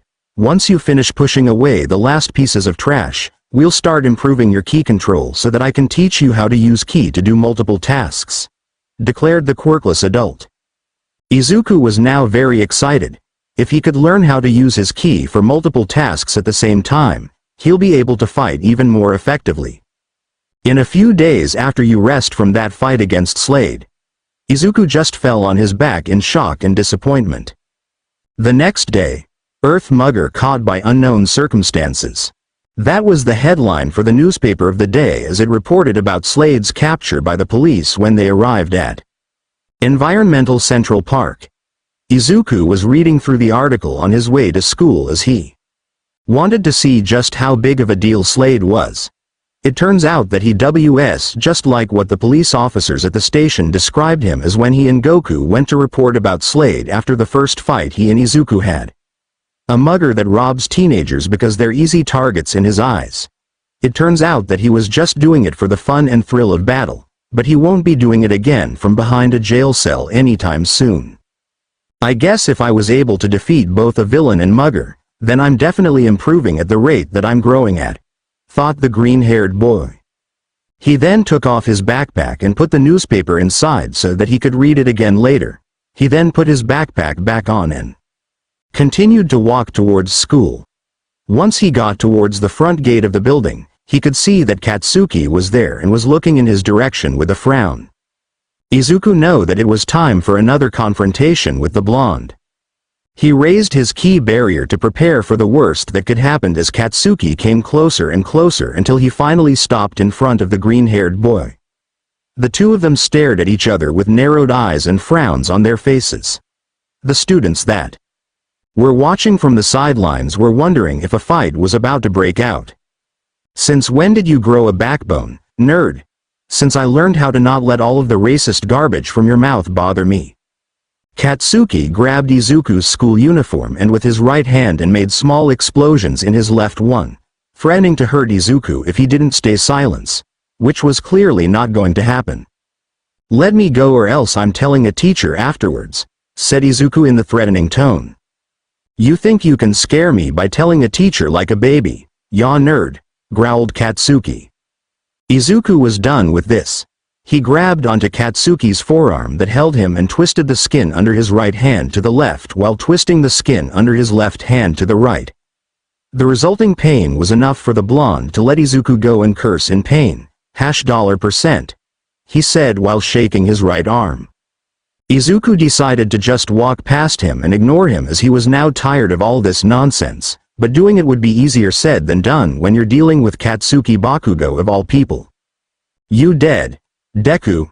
Boom! Katsuki threw a right hook with an explosion to add more power, but his rage clearly made him forget that his explosions are now useless against Izuku.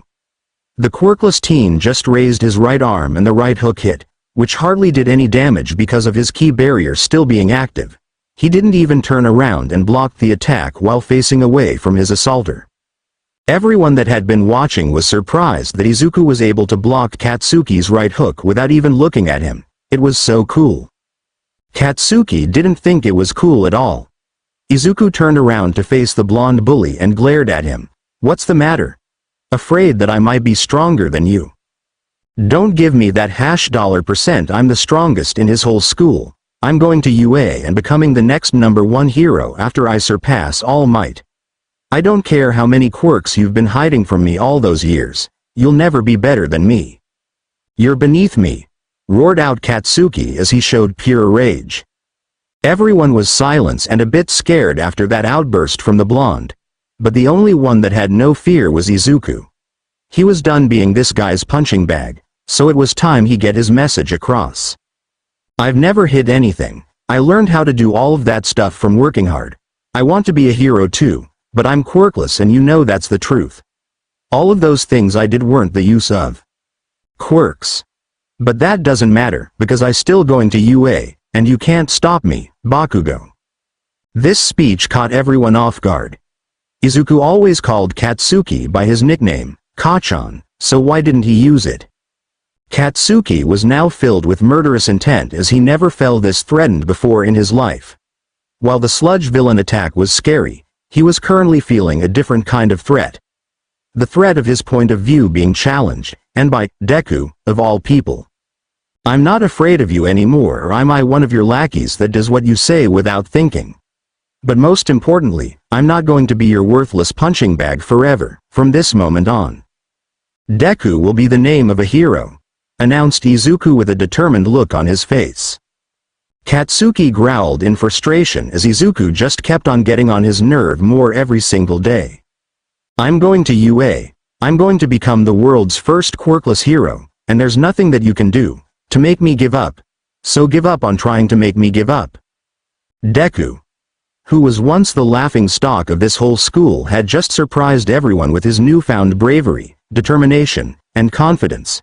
It was clear that he wasn't the same quirkless kid that was going to let others push him around. Katsuki looked at Izuku with so much anger that it made small veins appear on his forehead, which only appear when he was really pissed off. Take that answer with a grain of salt, why don't ya? It's all you've ever known how to do.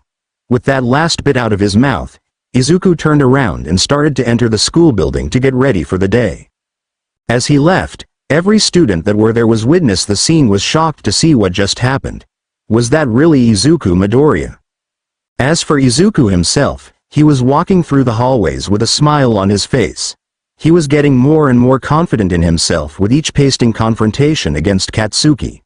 He now knew that all of his hard work with Goku was not in vain. I should probably clear out that beach soon, so that Goku and I can work harder than ever, he thought to himself with a smile. The next day, Goku was currently walking down the stairs that led to the beach from the sideway of the street above. He wanted to get up earlier and enjoy the sun rays before he had to go to work in a few hours. It was very early in the morning and not a lot of people were up at this hour, so it was nice and peacefully for getting some peace and quiet, which is actually what Goku needs right now in order to think about how far his student has progressed. The kid's progress has been slow, but very effective. Goku smiled at his train of thought. After training with each other for more or less 4 months, Goku could clearly see that Izuku progresses at a much slower pace than his own sons. Both his kids have amazing potential to surpass him one day if they work hard enough, meaning that they're both very talented in martial arts. Now when he compares how fast they grow in skill to Izuku, the green-haired boy is clearly a slow learner when compared to them. This means that Izuku possesses no talent in martial arts at all. This puts him at a huge disadvantage when it comes to the amount of gains he achieves compared to others that are stronger than him. But there is one factor that helps him out in catching up to the talented fighters in the world: hard work.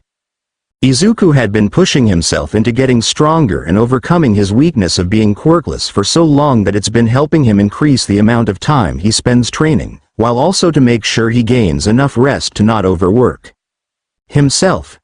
This allows him to focus more time in improving the abilities he's already learned in order to make up for the lack of learning new abilities at a much slower pace. With how strong he is now, his place at UA has been guaranteed by now.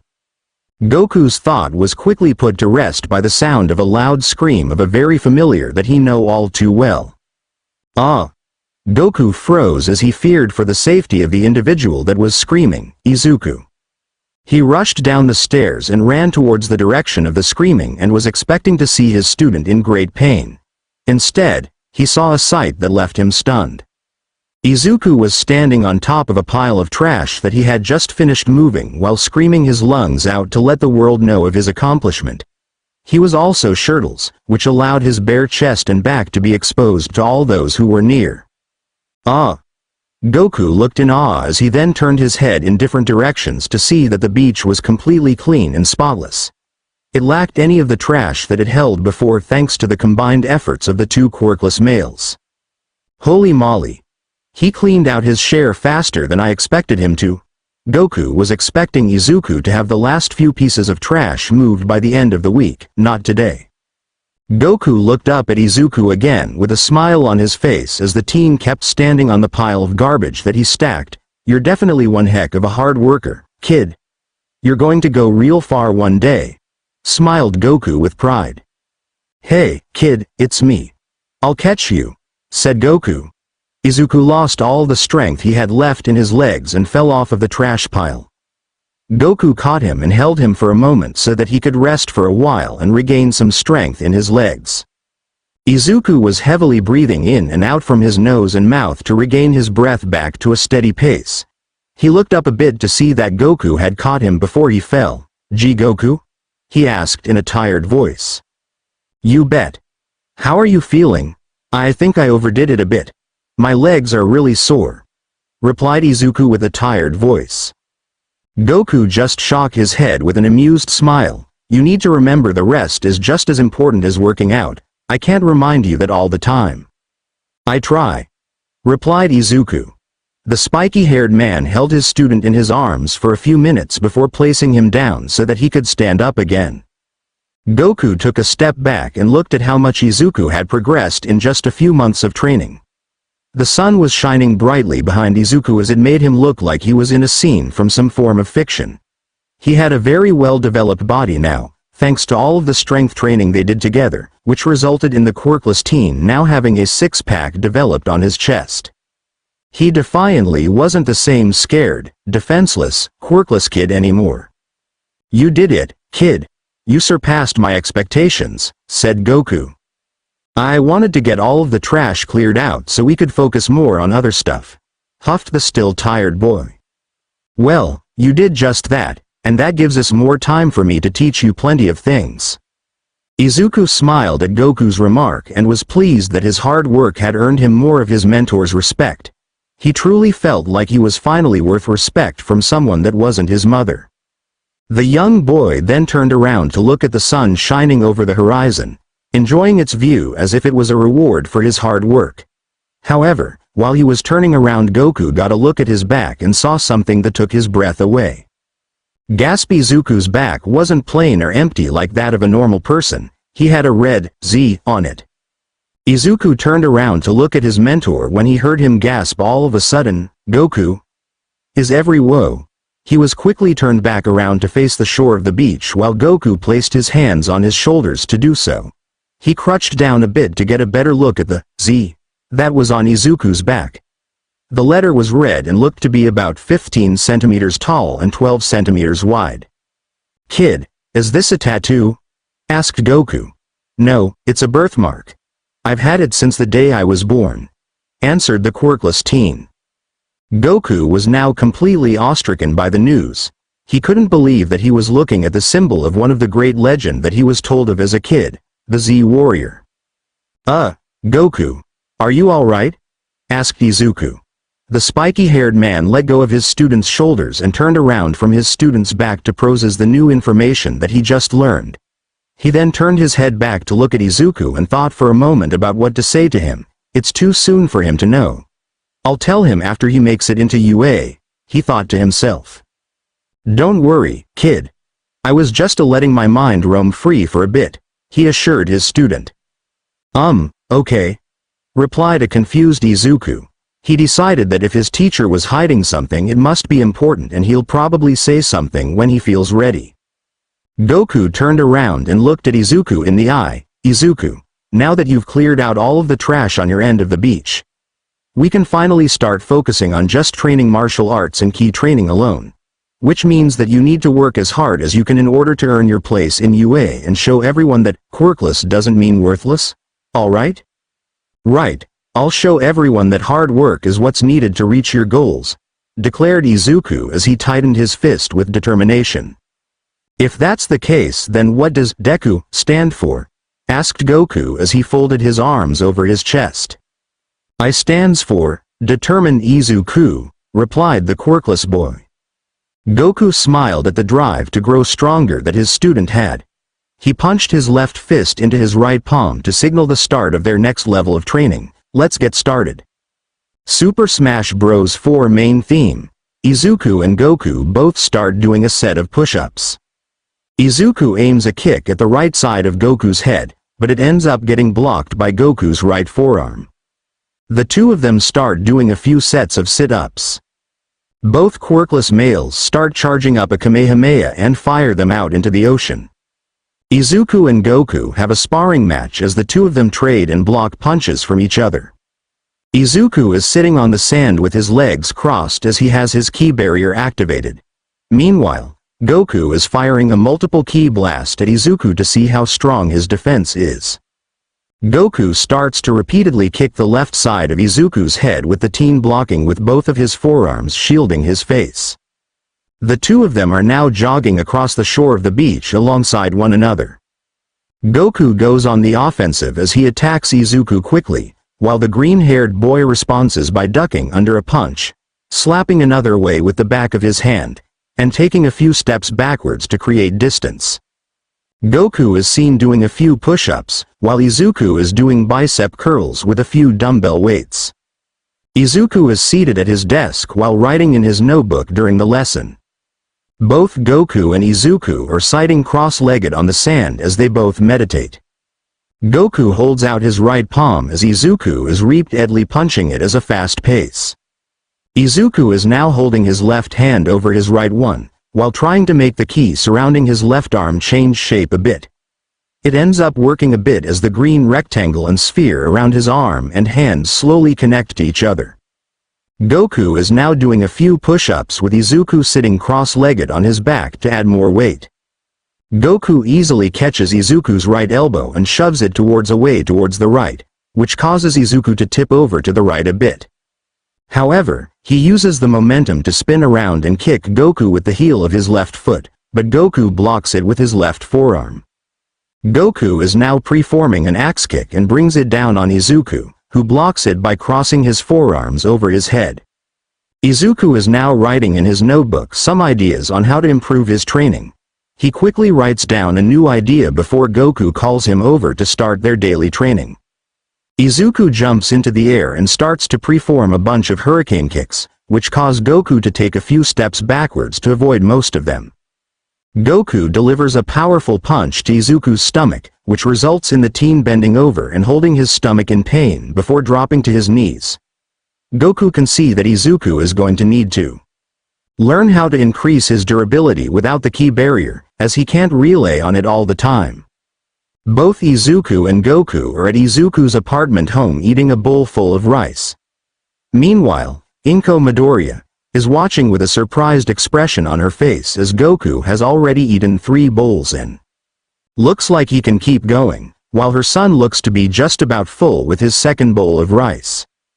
Izuku and Goku lock their fingers around each other's hands and started to lift their knees to attack each other, but are met with their opponent's knee and continue to repeatedly bash their knees together. Izuku and Goku are both wearing large yellow bodysuits that add weight to their own. They are now struggling to jog across the beach in them. Izuku is now punching at Goku at a very rapid pace in order to land a hit, but Goku just keeps blocking and parrying the attacks easily. Without much effort, Izuku is just laying in his bed reading one of the Chronicles of Narnia books to relax. He suddenly gets an idea and rushed over to his desktop to write in his notebook. Izuku is now on the beach practicing some karate punches at a slow pace. Both Goku and Izuku have their arms over their head and are patiently waiting to gather ki from around the area. Izuku is now attacking Goku with punches, kicks, knees, elbows, etc., trying to land a single hit on his, but the spiky-haired man keeps on blocking and parrying the attacks with minimum effort. Izuku is now watching TV in his living room while writing in his notebook. He was watching Power Rangers, Jungle Fury, writing down each of the different fighting styles that the Rangers use during their battles. Goku tosses a red bow staff at Izuku, who struggles to catch it before finally getting a proper grip on it. The green-haired boy is left awestruck as Goku jumps into the air with an uppercut that is surrounded by fire as he then lands back on the ground. The two quirkless males are now sitting down on the sand with water bottles in their hands to drink from. Izuku uses the bow staff to attack Goku. He tries swinging it, thrusting it, and sweeping Goku off his feet with it, but nothing works. Goku is just too experienced to get hit by an amateur like Izuku.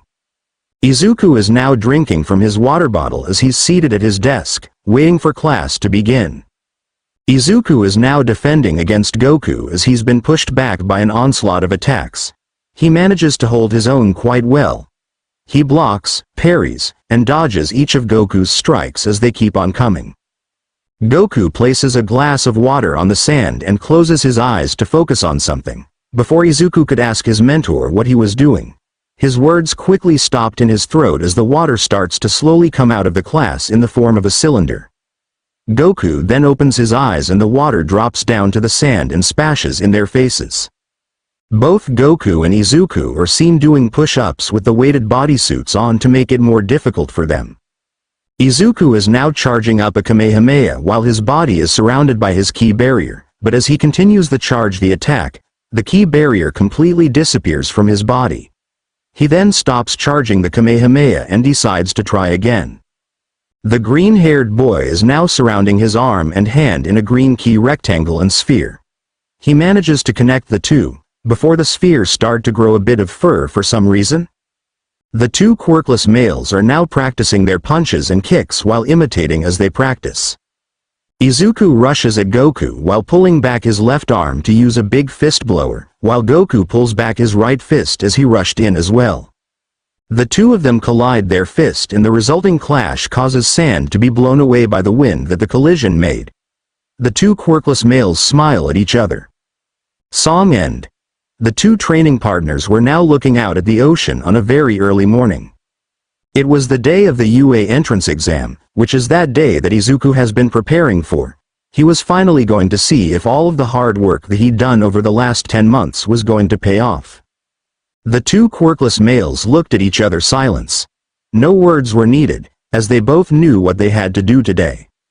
Izuku walked over to his backpack and put it on his back. He gave Goku a quick nod before departing for the school had dreamed of going to for a long time. Goku just smiled as he watched his student leave. Ready to face the challenge that he'd been preparing nearly a year for, show them the power of the quirkless, Izuku. Izuku's ki barrier has just shown to be very effective in countering powerful attacks from powerful foes, but it is going to be enough to help him pass the entrance exam at UA. How much has he learned from Goku during their 10 months training together? And is it enough to help him pass the exam? With Deku now having a whole new meaning that helps the young quirkless feel proud of his disability, can that confidence help him overcome his new obstacle? And what does that Z on his back mean? What did Goku mean when he meant Z Warrior? Find out next time as we see the results of all of Izuku's training on the next chapter of My Hero Z.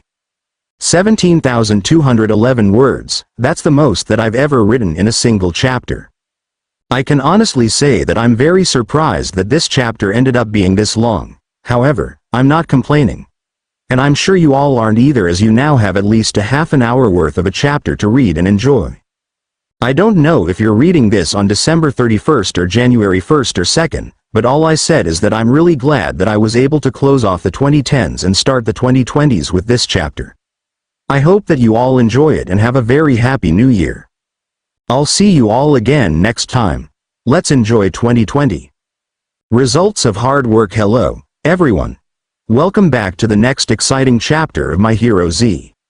Where we last left off, Izuku had managed to complete his 10 months worth of training with Goku. With his training complete, it's now time for the UA entrance exam and to see if his training has paid off. What exactly has he learned from when we last saw him? Let's find out, right now. My Hero Z Opening 1, The Day, Porno Graffiti. The screen opens up with quick screenshots of Son Goku. Shizuki-sa ga Shimikoma, Yudaiki wo Tomita Gozen Goji. The scene changes to Izuku in the middle of a bright golden light as he slowly looks up to see the martial artist. Hijo Kaden de Sume wo Kamu, Asu wa Doki da? Izuku slowly reaches his hand out towards Goku. The day has come. Goku slowly looks over his shoulder to see Izuku, guitar solo. Screenshots of Ochako, Tenya, Katsuki, Tsuyu, Eijiro, Minoru, Momo, Denki, Kyoka, Hanta, Fumikage, Yuga, Mashirio, Mina. Rakido, Mezzo, Koji, Toru and Shoto appear on screen before it stops at the logo. My Hero Z, Kashite Akanai Yuru Mo, Furitazuketi Yamanai Aim Mo. Kono Rokudemonai Sakai ni wa Arun da yo. Izuku looks up at the rainy sky for a brief moment before frowning and walking away. Tsukoshi mo hen de wa nai no, Madarumi ni ashi wo torerteru. Anata wo semite iru wake ya nine du yo. As he keeps walking, Izuku thinks about all of the notebooks that he wrote down full of heroes. Hitori kuso ni asobu. A serious-looking Izuku is looking away from a serious Katsuki as they both think about back to when they were little kids. Soko da. The two heroes in training scowl for a moment. Omoi Egaida Koto made Hajiru no Ka. Izuku and Katsuki turn around and collide their fist with each other. Tamura Shigaraki appears with a dreadful glare in his eyes. Goku clenches his fist before throwing a punch. Karami o Maikyu, sword demo Yuku Tai you know? Goku dodges and parries attacks from Nomu before the two trade punches, causing the ground to shake from the intensity of their fight. Chisaki Tabibito ga, Kanaderu Hajimari no Kana no Ne. Kurogiri expands his head as he covers the screen with a black foggy mist. The fog disappears as villains appear, only to be taken out by Shota Aizawa, aka Eraserhead. Yuku Atemo don't know, Hantu wa Kawain ya ni no? Ochako puts her fingers together before floating in the air while smiling. Tenya preforms a roundhouse kick. Tsuyu bounces into the air while carrying a nervous Minoru with her tongue. Shoto slides on the ice he created with his quirk. Fumidasu sono ippo ga katate yukeru sa. Eijiro hardens his skin. Katsuki creates explosions in his palms. Izuku runs and then throws a punch while his fist starts to glitch between his fist and Gok's. The day has come. The scene cuts to Class 1A standing in front of UA High with All Might, Eraserhead, and Goku behind them. Results of hard work all his life. He was told that without a quirk he couldn't be a hero.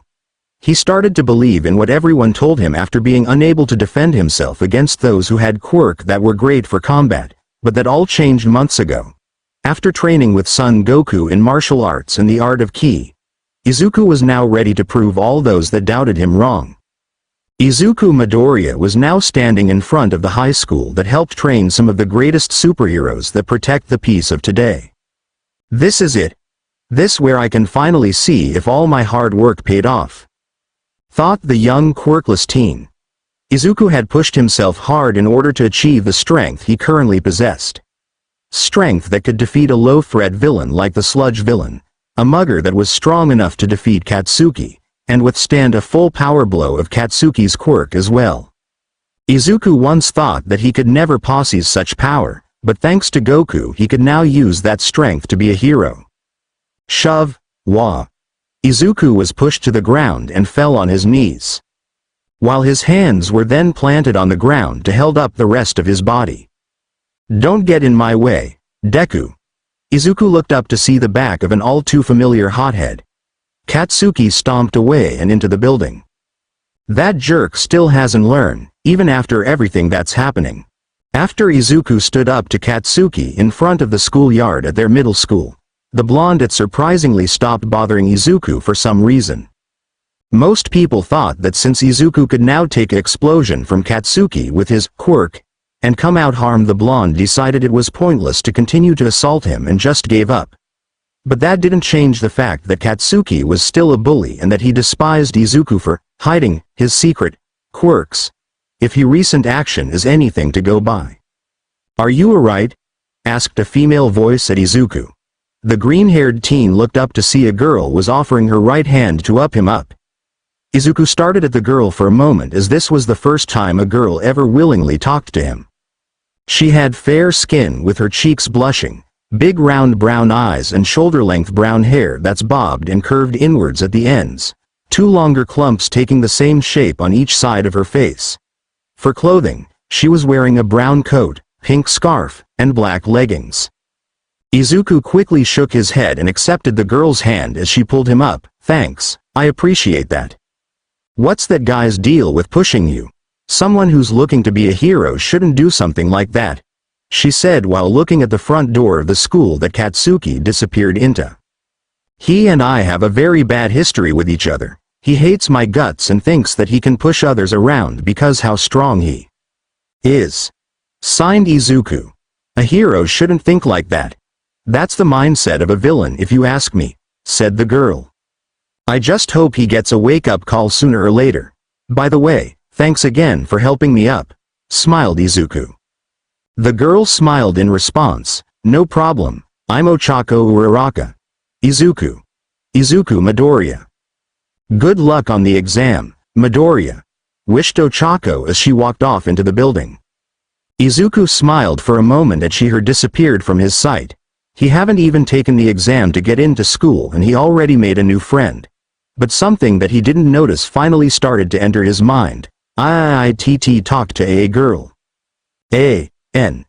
Unlike in canon, he actually did talk this time. All of the participants were seated inside of the auditorium of UA waiting for the exam to be explained to them. Hey there, UA candidates, called out the voice of President Mike, one of the teachers and pro-heroes here at UA. He was a tall, slender man with long spiky blonde hair and a small mustache. He wore a pair of headphones with the word Hage written on the headband and a pair of sunglasses. Welcome to today's big performance. Everybody say, hey, he said, and he put one of his hands next to his ear to hear them all say, hey. But all he got in return was silence. President Mike was surprisingly alright with that. That's cool, my UA listeners. I'm here to explain the guidelines for the practical portion of the exam. Are you ready? He sang the last part, but was once again met with silence. President Mike. He's so cool. I can't believe he's a teacher here at UA. He did come here during his high school years, so I guess he might feel like UA is a part of him. Mumbled Izuku at how cool it was that a pro-hero that came to UA was now a staff member. Shut it, ya nerd. Why are you even next to me anyway? Growled Katsuki. Unfortunately, Izuku wasn't fast enough to get an open seat in another row, so he had to take the only available seat left that was next to Katsuki. The green-haired teen just shot the blonde a small glare. Here's how the test is going to go. You'll each be assigned a testing ground where you'll be given a letter from A to G. Once this presentation is over, you'll head to the bus with a letter that's on your sheet and be taken to your testing ground. All the participants looked at the sheets that were in front of them and looked at which testing ground they were going to be located at. Katsuki looked at his sheet and then took a look at Izuku's to see that the two of them had different testing ground locations. I guess that makes sense, it's so kids from the same middle school can't work together and create alliances, he said. Izuku couldn't help but agree. Having students who could help each other could prove to be beneficial for the examinees. So UA wants to put us in a tough spot in order to see what we can accomplish on our own. Izuku started to mumble again. Zip it, nerd. This just means that you'll get to live another day, Deku, warned Katsuki. Even after everything that happened during the last few months, he still hasn't changed a bit. The TV screen behind President Mike changed to show a 3D model of a city. Then 3 robotic figures appeared around the model city, with different numbers beside them. Each testing ground is filled with robots that'll act as villains.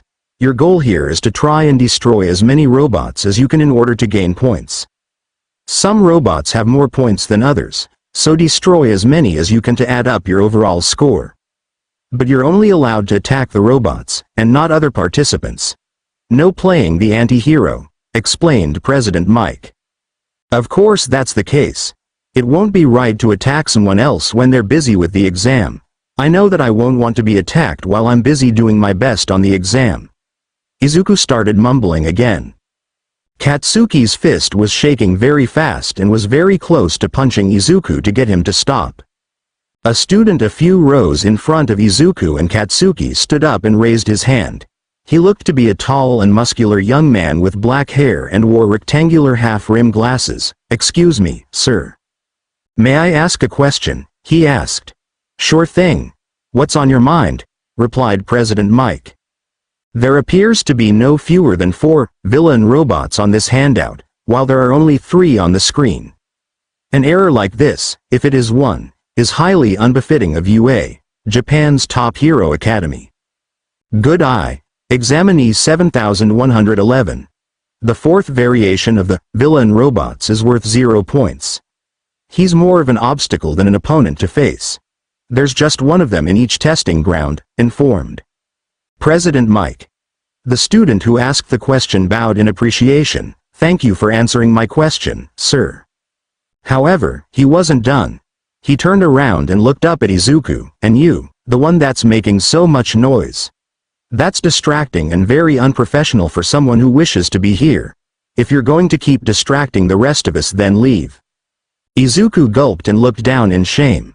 Not even in the exam yet, and somebody else besides Katsuki already thinks he's unfit to be here. Why do these things always happen to him? Well, that's all from me. I'll leave my listeners with our school motto. Plus ultra. Break a leg out there, everyone, President Mike told the participants. Izuku looked up from his seat and got up, ready for the moment that he had been training the last 10 months for. One bus ride later. Wow, look at that. It looks just like a real city. That thing must have cost millions of dollars to make, and there's more than one of them?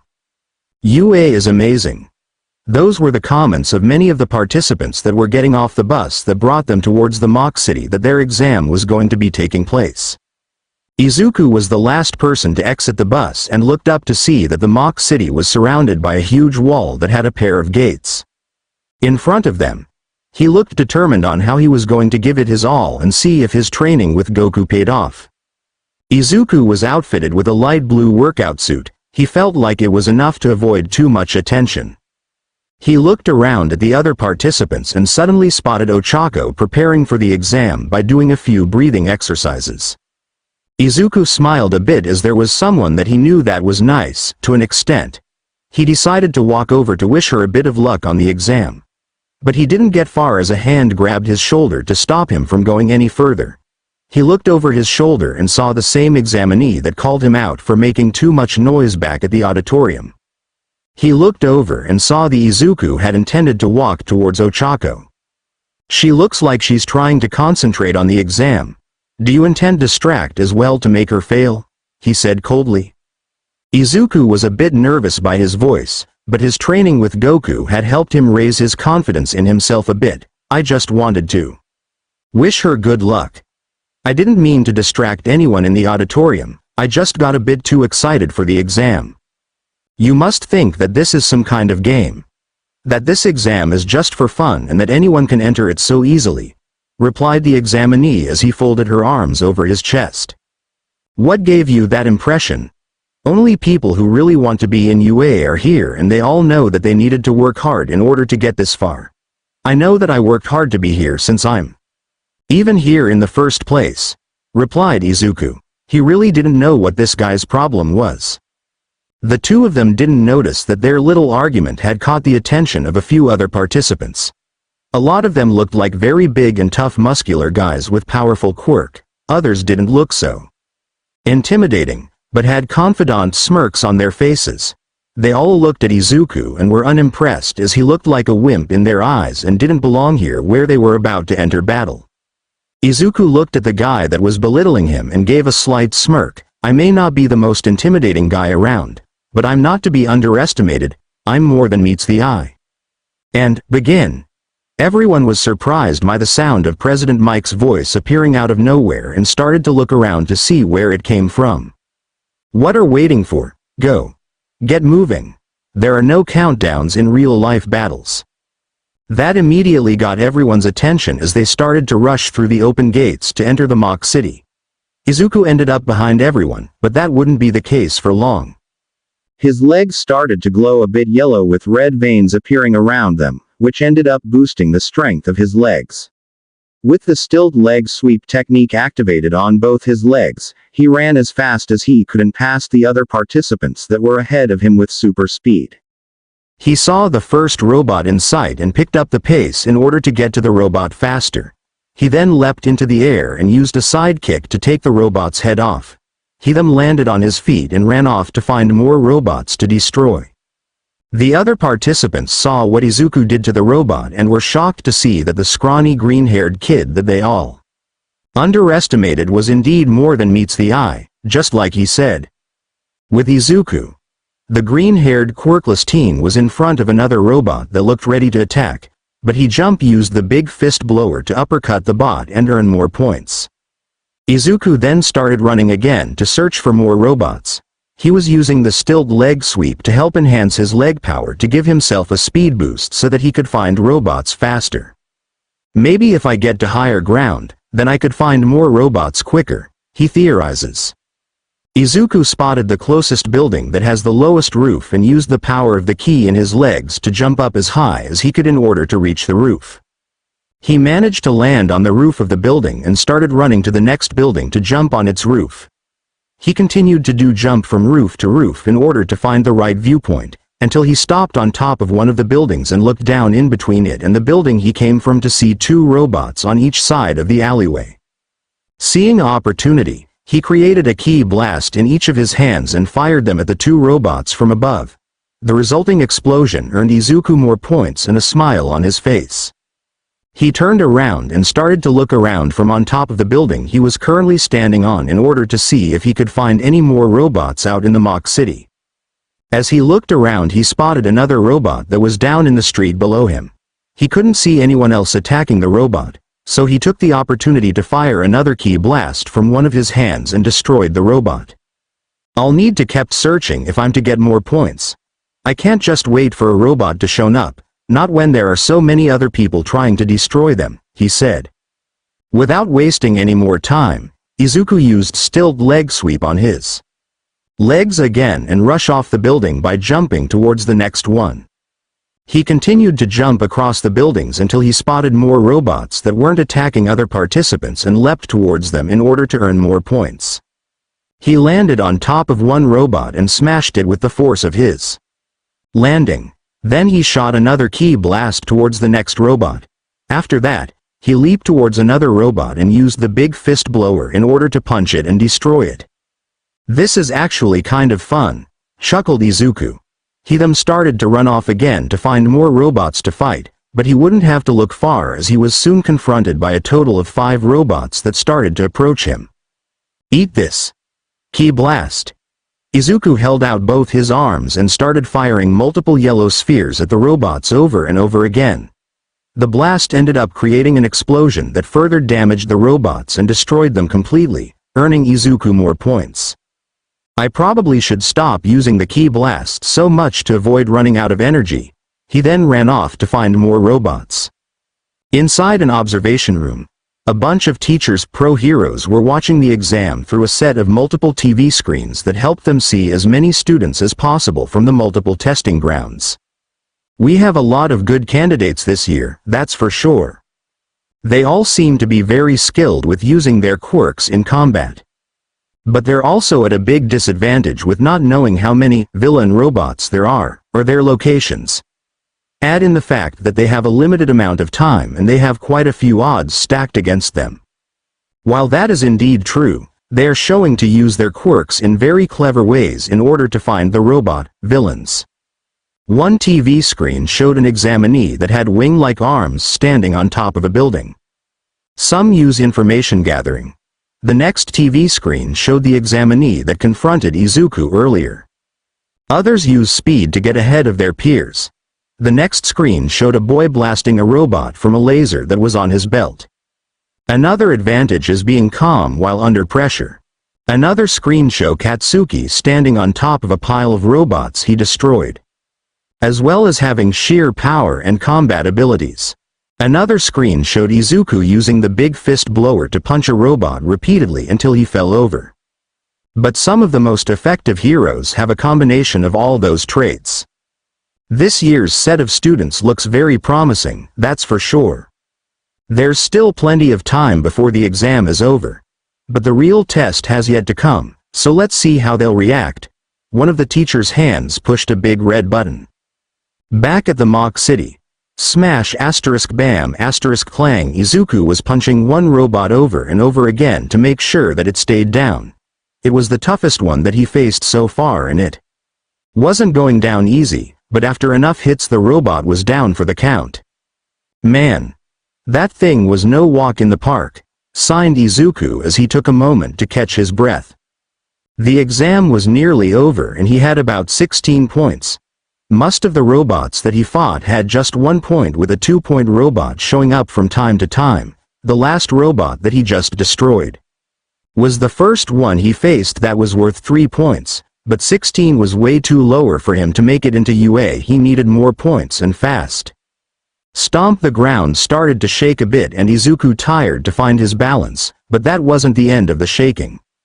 Stomp ***, stomp ***, stomp. The ground kept on shaking while the noise of its source was getting louder and louder.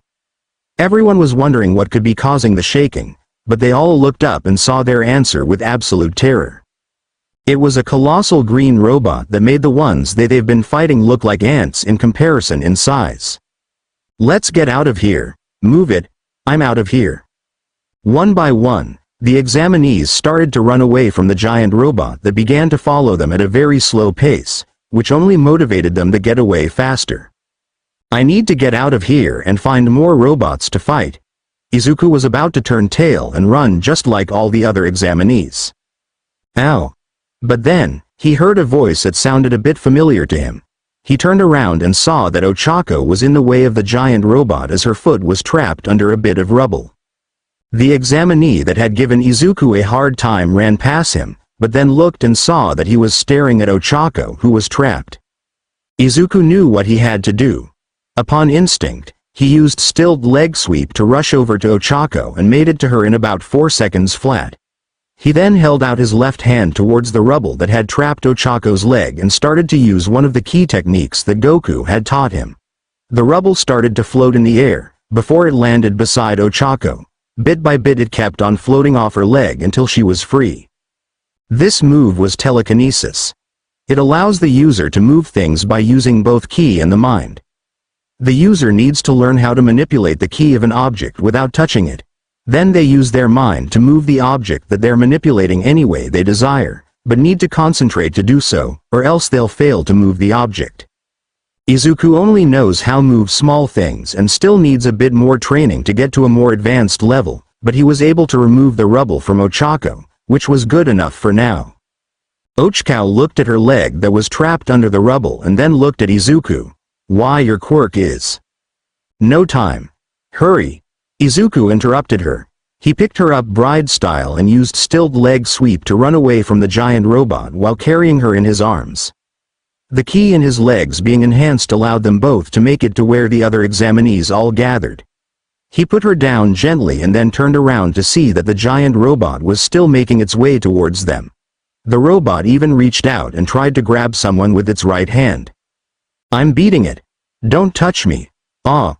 The examinees all started to run away again, but to their surprise, Izuku was running towards the robot. "What are you doing?" Someone yelled out to him. Izuku turned his head to answer, making sure it doesn't hurt anyone. That answer confused everyone that heard him. What could he do against a robot of that size? Izuku stopped running and looked up to see that the robot's right hand was reaching to grab him. He knew of a way to both stopping it, and stop the robot from advancing further towards the other examinees. He cupped his hands together and put them to the side of his body.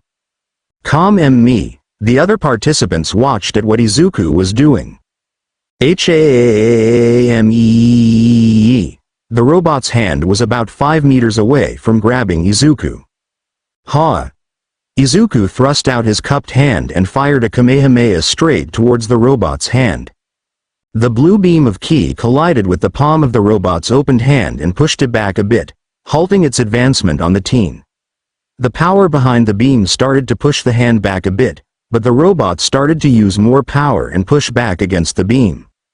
Izuku started to get a bit nervous that the Kamehameha wasn't working and that the robot's hand was getting closer. But he remembered that Goku told him keeping a calm mind helps with controlling one's ki. So he closed his eyes, and began to breathe a bit in order to calm himself. "My fear means nothing. My fear means nothing. My fear means nothing," he thought to himself. With his mind being a bit more relaxed, that meant that he could control his ki a bit better, which resulted in the Kamehameha growing a bit bigger and pushed back the robot's hand. The added power was also enough to push the hand back even further than where it was before. This kind of power was enough for the hand to be pushed up all the way back until the whole arm was destroyed. The giant robot had now lost its right arm. The force that was behind the beam was also enough to push the whole robot back slightly until it lost its balance and started to tip over. Crash. With its balance lost, the giant robot fell onto its back and made a huge crash sound that forced anyone that heard it to cover their ears in pain due to the volume of the noise. "Time's up," called out President Mike's voice over the speaker system. With the exam now over, the participants took time to look at the giant robot that was now down on its back, and it didn't even look like it was trying to get up. Maybe with the exam over, it wasn't needed anymore. However, their eyes soon turned to the one responsible for tipping that big thing over. The kid that a lot of them underestimated before the exam even started had proved to be more than meets the eye. Izuku was now on his knees after launching his most powerful Kamehameha yet in order to overpower the giant robot. His arms were tired after holding the bin up for so long and using so much ki in order to push back the big bot, but only one thing sat in his mind. Only 16 points. He knew that 16 was low and unlikely to be enough for passing, but there was nothing he could do about it now. He just had to hope that 16 really was enough for him to pass. The examinees all looked at Izuku with shock of how he was able to not only tip a giant robot onto its back, but also destroy an arm in the process. "Can you believe what he did? I don't think I've ever seen that kind of power before. He destroyed its arm and made it fall over. What kind of quirk has that much power? Wait a minute, I think he looks somewhat familiar if you ask me. I think I've seen the stance he was in before he fired that wind blast at the robot. I think I know who he is. He's the kid that saved another kid from the Sludge villain months again. Hey, you're right. He used the same move on the robot that he used on the Sludge villain. Holy smoke. This guy is strong." The examinees all praised Izuku for his accomplishment on destroying the giant robot, but he didn't focus on that. He was more focused on the face that he only got 16 points. The examinee that Izuku had been at odds with before the exam stared at him from behind. He was a bit frustrated, but not for the reasons one might think at first. The more he listened to the other examinees talk about how Izuku took down the robot, the more he realized that they didn't understand. He looked at Ochako and remembered how Izuku saved her and got her to safety before taking out the giant robot. The other examinees must have saw it too, but were completely ignoring it. Izuku had saved someone else from harm at the cost of his own time of trying to find more points. The examinee realized that he misjudged Izuku more than he thought. "Excellent work, everyone," called out a voice to the examinees. They all turned around and saw an elder woman walking past them.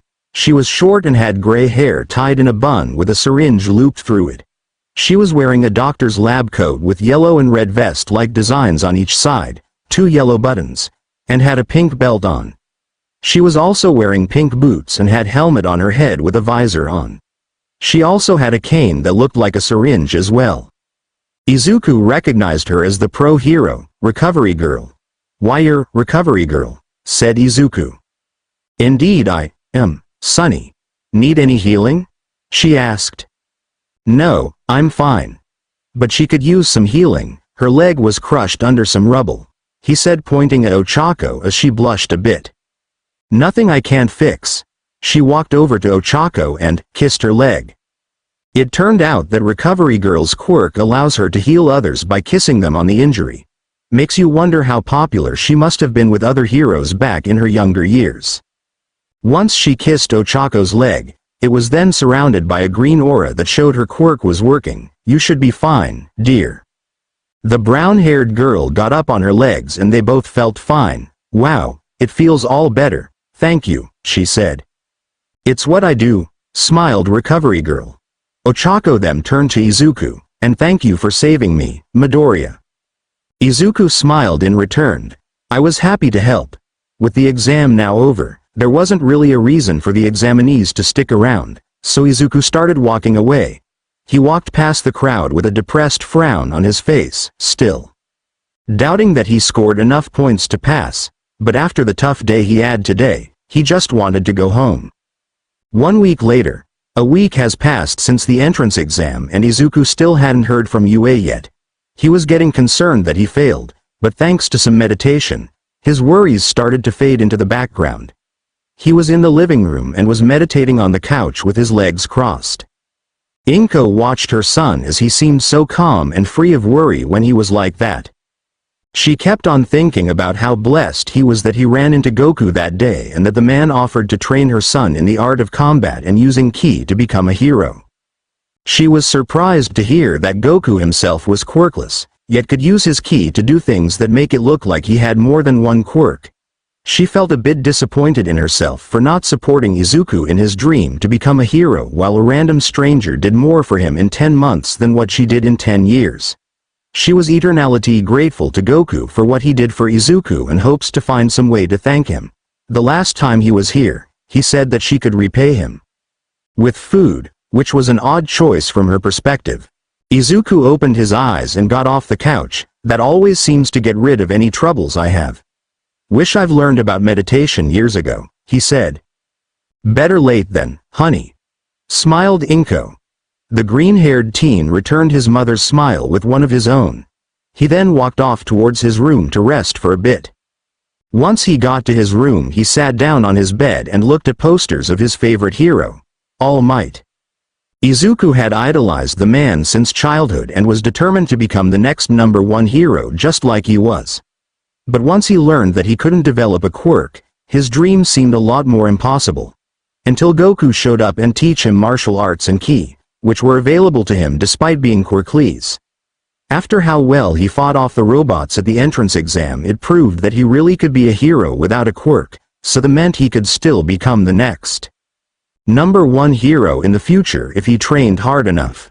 Izuku looked around his room and spotted something that he remembered was also an important part of his childhood. He got up from the bed and walked over to a shelf that had a collection of action figures of his favorite heroes, both real and fictional. He looked at a red and blue toy truck, or more specifically, a Freightliner COE 1980. He picked it up and started to turn some of its parts around until it took on a different form and he now held the Izuku. "It's here," called out his mother. The sudden sound of her scream scared him a bit and made him jump slightly. He carefully put the toy back on the shelf and turned around to see his mother enter his room with a letter in her hands. "Your letter from UA, it's here," she said. Izuku quickly walked over to his mom and had her hand him the letter. He looked at it and couldn't believe that it was actually here in his hands. "Mom, can I be along so that I can look at it?" he asked.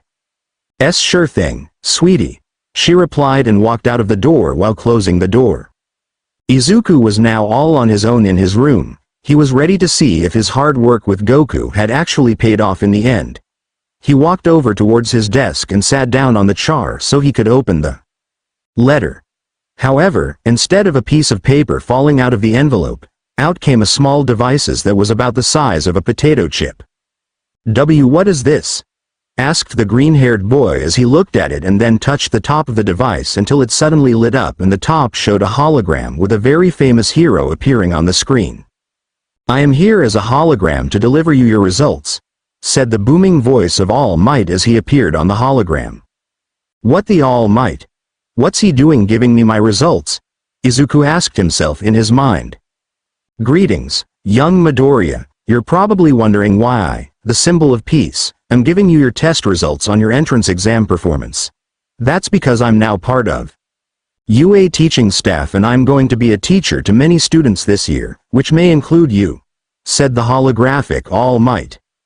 Izuku was beyond thrilled to hear what he just heard. All Might, the symbol of peace, #1 hero, his idol, was going to be a teacher at UA. This was one of the most exciting things he ever heard. He might even get a chance to learn under him if he passes, but did he pass? Alright, on to the results. You did very well on the written test and managed to pass, but the practical exam has an interesting way of grading the examinees, and your results are the most interesting.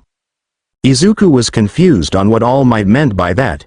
You scored about 16 villain points on the exam, which is quite low to be honest and wouldn't be enough to pass, explained All Might. Izuku was hit with a wave of disappointment and pity in himself. Even after all the work that he had done, all the training Goku had given him, and all the time he spent improving himself to get better, it still wasn't enough to work. He failed. He failed just like the failure he was always told he was by his peers. If there weren't other factors involved in the exam, which is the case as there are other factors, said All Might. That sentence ended up catching Izuku's attention, which halted his negative thoughts. In order for you to understand what I mean, check out this short video clip of your performance. All Might pointed towards the screen behind him and took out a TV remote in order to push a button on it. A video of Izuku's rescue of Ochako played. He picked her up and ran away from the giant robot. The clip also showed him firing the Kamehameha at the robot's hand to keep it at bay from grabbing him, and how he managed to take off one of its arms and send it falling over. You used what little tie you had left to save another examinee from harm. Someone what you're supposed to be completion against and saved her.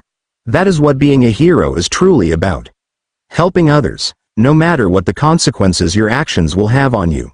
How can a hero course reject someone who is committed to helping others? For that, we have rescue points. Rescue points are earned by helping others during the exam, even though they're your competition.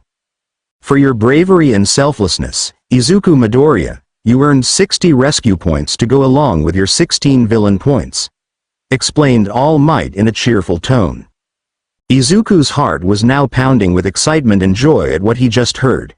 Him saving another examinee earned him more point, which was enough to pass. A chart then appeared on the hologram to show the top 5 participants that scored the highest number of points on the exam. Izuku couldn't believe that his name was among the top 5. Katsuki Bakugo. Villain points. 77 plus rescue points.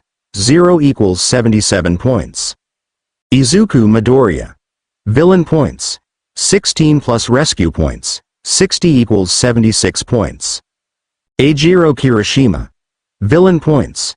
39 plus rescue points. 35 equals 74 points. Ochako Uraruka. Villain points. 28 plus rescue points. 45 equals 73 points. Abara Shiozaki. Villain points. 36 plus rescue points. 32 equals 68 points. Second place.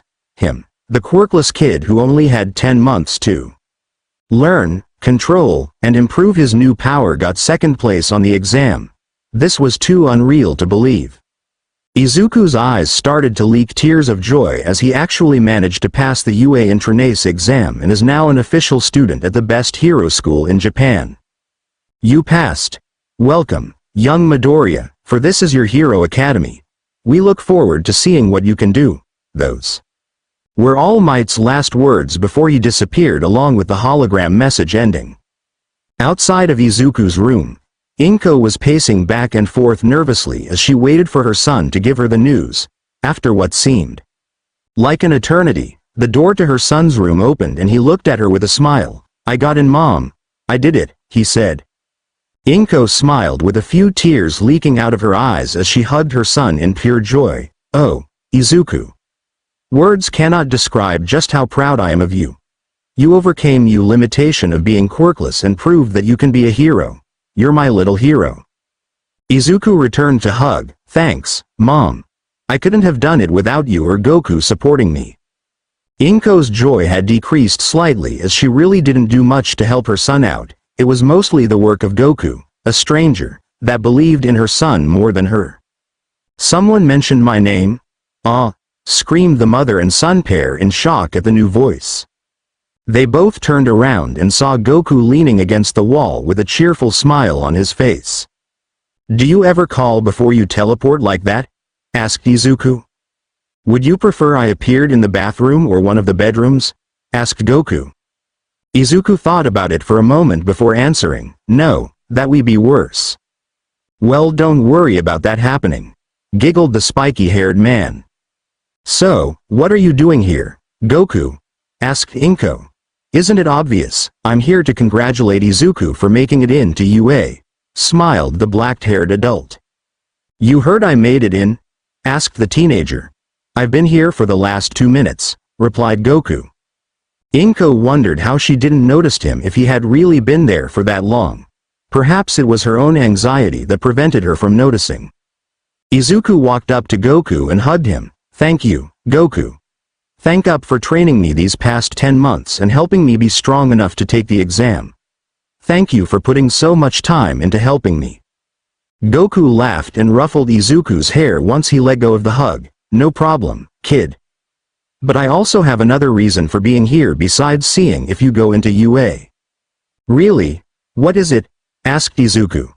Goku looked at Inko for a moment and asked, I need to borrow him for a moment.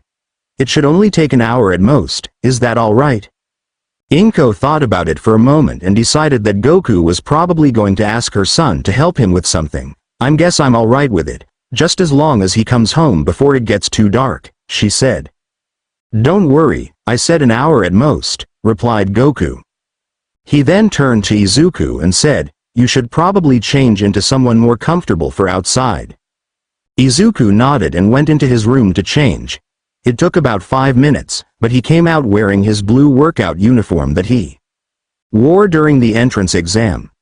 Goku walked over to his student and placed a hand on his shoulder before turned to look at Inko. We're just heading to the beach. We'll be back soon. He then used instant transmission to teleport the two of them out of the living room. Inko was still finding it hard to believe that Goku doesn't require a quirk to do that. Maybe I should ask him more about this key stuff? She wondered. Dagoba Beach. The master and student duo appeared on the sandy beach that had served as their training area for nearly a year, where they both grew more than just their muscles, but also their minds as well. It was getting close to sunset and the sky was a bright orange as the water and sand looked as clean as a whistle. The two of them really had done a fantastic job of tidying this place up, which meant that more people had ended up coming to enjoy the beach after all the trash mysteriously disappeared. Wonder why no one ever walked past the beach from the streets above and saw Izuku cleaning up the beach or questioned it in the canon series.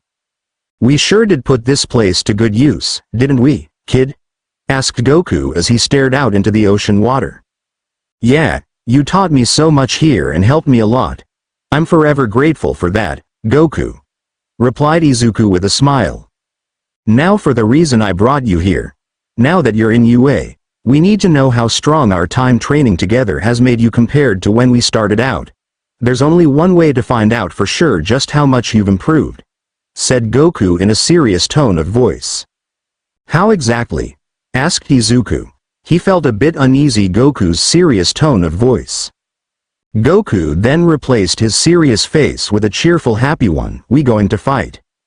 Izuku was left shocked by what he just heard. What?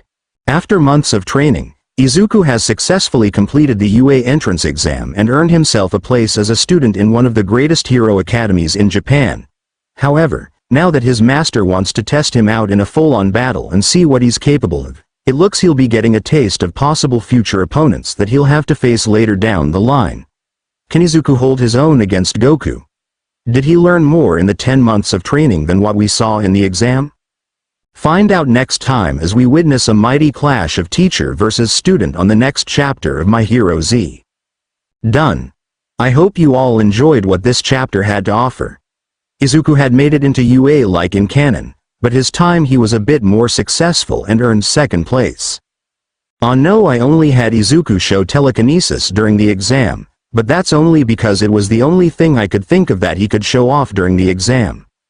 The other stuff that he learned won't be very effective against robots just yet as he's only a beginner in using ki and needs to make his ki stronger to a certain degree in order for it to have an effect on robots. But you'll see more of what he can do next time in the battle against Goku. Now it's time for a little announcement that I need to make regarding this story. Once I first started this story, it was simple going to be My Hero Academia and Dragon Ball, but I started reading fanfictions called Mega Man X's and The Nobody of Ever After High, which are both really good. I was attracted to something that made those stories so memorable to me. They were mega crossovers. Crossovers that had more than one franchise enter the story to add more characters and depth to it.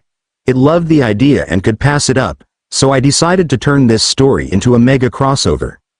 They already took the time to figure out what other franchises I wanted to add in this story in order to make it as fun as I imagine, but also not add too much as to make it too unrealistic. This may be a fanfiction, but I want to have certain limits on myself to avoid going out of control. Here's a list of other franchises that'll be entering this story. Kenichi, The Mightiest Disciple, Ever After High, Street Fighter, Aesthetica of a Rogue Hero, Transformers. Pokemon. That's all that I've though of so far, and I might want to limit myself to just that number of 6, 7 if we include Dragon Ball. If you don't like a franchise that I listed, too bad. This is my story and I do what I want with it. P.S. If anyone could find a way to change this story's setting from My Hero Academia X Dragon Ball Z to My Hero Academia X over in the Managed Stories section, I'd greatly appreciate it. That's all I have to say for now. I'll see you guys next time. Deku vs. Goku. Hello, everyone. Welcome back to the next exciting chapter of My Hero Z. Where we last left off, Izuku had managed to complete the UA entrance exam and passed. He is now going to be a full-fledged student at the high school that trained young heroes in the making. He also has the honor of becoming the first quirkless student of any hero school in history. However, we ended off last time with Goku challenging Izuku to a fight, in order to test his skills and see just how far the quirkless teen has come. Can Izuku put up a decent fight with his current state of power? Is Goku going to go overboard and hurt Izuku too much? What else had the green-haired teen learned during his 10 months of training with Goku? Let's find out today on My Hero Z. My Hero Z Opening 1, The Day, Porno Graffiti. The scene opens up with quick screenshots of Son Goku. Shizuki sa ga shimikoma, Yudaiki wo tom ti gozen goji. The scene changes to Izuku in the middle of a bright golden light as he slowly looks up to see the martial artist. Hijo kaden desume wo kamu, asu wa doki da? Izuku slowly reaches his hand out towards Goku. The day has come. Goku slowly looks over his shoulder to see Izuku, guitar solo. Screenshots of Ochako, Tenya, Katsuki, Tsuyu, Iroh, Minoru, Momo, Denki, Kyoka, Hanta, Fumikage, Yuga, Mashirio, Mina, Rakido, Mezzo, Koji, Toru, and Shoto appear on screen before they stop at the logo. My Hero Z, Kashite Akanai Yuru Mo, Furitazuketi Yamanai Aim Mo. Kono Rokudemonai Sakai ni wa Arun da yo. Izuku looks up at the rainy sky for a brief moment before frowning and walking away. Tsukoshi mo hen da wa nai no, Madaromi ni ashi wo torerteru. Anata wo semite iru wake ya nine du yo. As he keeps walking, Izuku thinks about all the notebooks that he wrote down full of heroes. Hitori kuso ni asobu. A serious-looking Izuku is looking away from a serious-looking Katsuki as they both think back towards when they were little kids. Soku da. The two heroes in training scowl for a moment. Omoi Egei da Koto made Hajiru no Ka. Izuku and Katsuki turn around and collide their fist with each other. Tamura Shigaraki appears with a dreadful glare in his eyes. Goku clenches his fist before throwing a punch. Karami o Maikyu, Sword Demo Yuku Dai you know? Goku dodges and parries attacks from Nomu before the two trade punches, causing the ground to shake from the intensity of their fight. Chisaki Tabibito ga, Kanaderu Hajimari no Kana no Ne. Kurogiri expands his head and covers the screen with a black foggy mist. The fog disappears as many villains appear, only to be taken out by Shota Aizawa, aka Eraserhead. Yuku Atemo don't know, Hantu wa kawain ya ni no? Ochako puts her fingers together before floating in the air while smiling. Tenya preforms a roundhouse kick Suyu while carrying a nervous Minoru with her Togshoto slides on the ice he creates with his quirk. Fumidasu sono ippo ga katate yukeru sa, Eijiro hardens his skin. Katsuki creates explosions in his palms. Izuku runs and then throws a punch while his fist starts to glitch between his fist and Goku's. The day has come. The scene cuts to Class 1A standing in front of Ua High with All Might, Eraserhead, and Goku behind them. Deku vs. Goku. There are times when you should know when you're outclassed and are facing your superior in any sort of field, especially if it involves combat, since the repercussions of getting seriously injured are something to be avoided. However, there are times where you can't escape such a thing and will need to stand your ground and show off what you can do. This the situation that Izuku Midoriya now finds himself in. Izuku took a few steps back as he held out his arms in front of himself and tried to reason with his teacher. Goku, I don't think this is a good idea. I already know what I'm good at and what I can do, and so do you as well. Come on, kid. If you're worried about getting hurt, I have a few senzu beans to heal us up afterwards. It's not that, I just don't think we should fight when it's unnecessary, that's all, reasoned the green-haired boy. Goku decided to throw his student's words right back at him. What about all of the villain attacks that happen almost every day? They're completely unnecessary too, but it's the heroes' jobs to fight them off and stop them from hurting any more people. Izuku stopped backing away as Goku's words made him think about what he said to be true. Villains can always show up and attack when they don't need to and always cause problems, but if the heroes are there to fight them off and stop them, then less people will get hurt, said Goku. Izuku thought about what Goku said and decided to accept his teacher's offer for a spar. He activated his ki barrier and surrounded his body with a white aura that'll protect him from powerful attacks and make them less impactful. He then got into a stance as he pulled his right arm back and opened his right hand to face upside down, while his left fist was sticking out.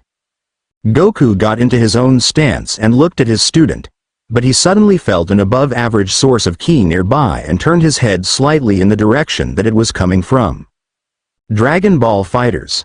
Goku's theme.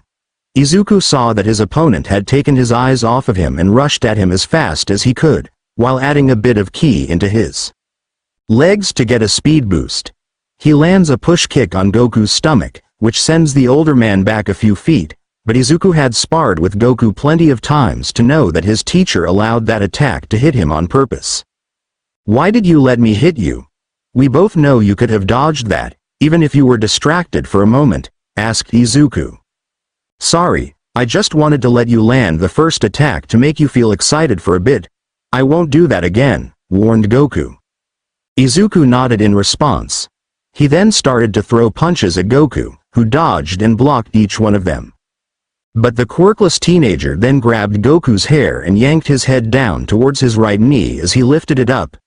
Goku brought up his hands to shield his face from the impact and then pushed Izuku's knee back down to the ground before he wrapped his arms around him and lifted him up. He then leaned back and the two of them landed on their back in the sand, but Izuku's ki barrier made his impact result in no injury. He then brought his hands together and smashed them into Goku's face. "Pow! Ah!" cried Goku as he rolled away from his opponent for a moment. The two combatants got up and started to engage in a close combat. Izuku backhand slapped each punch that Goku aimed at his face while aiming some kicks at his torso from both sides. He then used his left hand to land a palm strike, before closing his hand into a fist that caught Goku's GI and pulled him forward to deliver a punch from his right fist. Goku used his left hand to catch the fist and head-butted Izuku, which didn't do much thanks to the white ki surrounding the boy's body. Goku then used his right hand to grab Izuku's right arm and then turned his body around and flipped Izuku over his body again. The boy once again landed on the round, but got up quicker this time and started throwing kicks at Goku as fast as he could. The older martial artist used his left hand to catch a kick from Izuku's right foot and then started using his right hand to punch Izuku in the chest twice, before letting go of his foot and aiming a punch with his left fist. Izuku leaned to the left and avoided Goku's fist, before he then spun around and landed a roundhouse kick on the back of Goku's knee. This resulted in Goku kneeling to the ground and catching Izuku's left foot again, before he then hugged the whole leg. And got back up to his feet, resulting in him lifting Izuku off the ground and the boy landing on his back again. "This is getting old," thought Izuku. He then used his fingers on his left hand to poke Goku in the jugular notch, which made Goku let go of Izuku's left leg and allowed the teen to backflip away from his opponent. Izuku rushes back towards Goku and kicked with his right leg, which was blocked by Goku's right hand. The same thing happened with the other side as Izuku's left kick was also blocked. Izuku then threw a right punch with Goku leaning to the right and grabbing the teen's arm with his left hand, but Izuku used his own left hand to punch Goku on the right side of his torso, however. Goku's right hand caught the blow. The teen then head-butted Goku and push-kicked him away to create some distance between the two of them. Goku then rushes back towards Izuku and threw a right punch that Izuku ducked under and then jumped into the air while also hitting Goku's chin with his right knee. Bam! Izuku continues his assault with more kicks as he lands about 2 more on Goku's stomach, before Goku backhand slaps the third one away. He then throws a left punch at Izuku which misses as the green-haired teen leans towards the left and uses his left elbow to aim at Goku's right cheek. It didn't work as it was caught by Goku's left hand. "You've defiantly improved on your speed, but you'll need to be faster if you want to land more hits on me that can actually hurt," smiled Goku as he then pulled Izuku's elbow and used his right fist to punch the teen in the stomach. While the ki barrier made the impact less painful, it still hurt a bit. Izuku then used his right hand to grab the back of Goku's head and pull on his hair, which resulted in Goku letting go of Izuku's elbow and receiving the boy's left knee in this stomach. Goku stumbled back a bit, but he then leapt forwards and smashed his right knee into Izuku's face. After that, he started to attack with punches, chops, knees and elbows multiple times to deliver more damage to Izuku, as the ki barrier was making easier for the boy on receiving less damage than his opponent. Goku needed to land more strikes if he was ever going to push his student any further. After delivering a palm strike with his right hand, Goku sent Izuku stumbling back a bit and got a good look at the teen's eyes. Song end. Izuku looked back at Goku and was fired up for more as he smiled at his teacher, which was a signal that told Goku that he wasn't done just yet. This made Goku happy to see that his pupil refused to give up and saw the determination he had gained over the 10 months that the two had spent together. The two rushed back at each other and started to attack each other again. Izuku aimed a chop at Goku's left torso, but it was blocked by Goku lifting his left knee.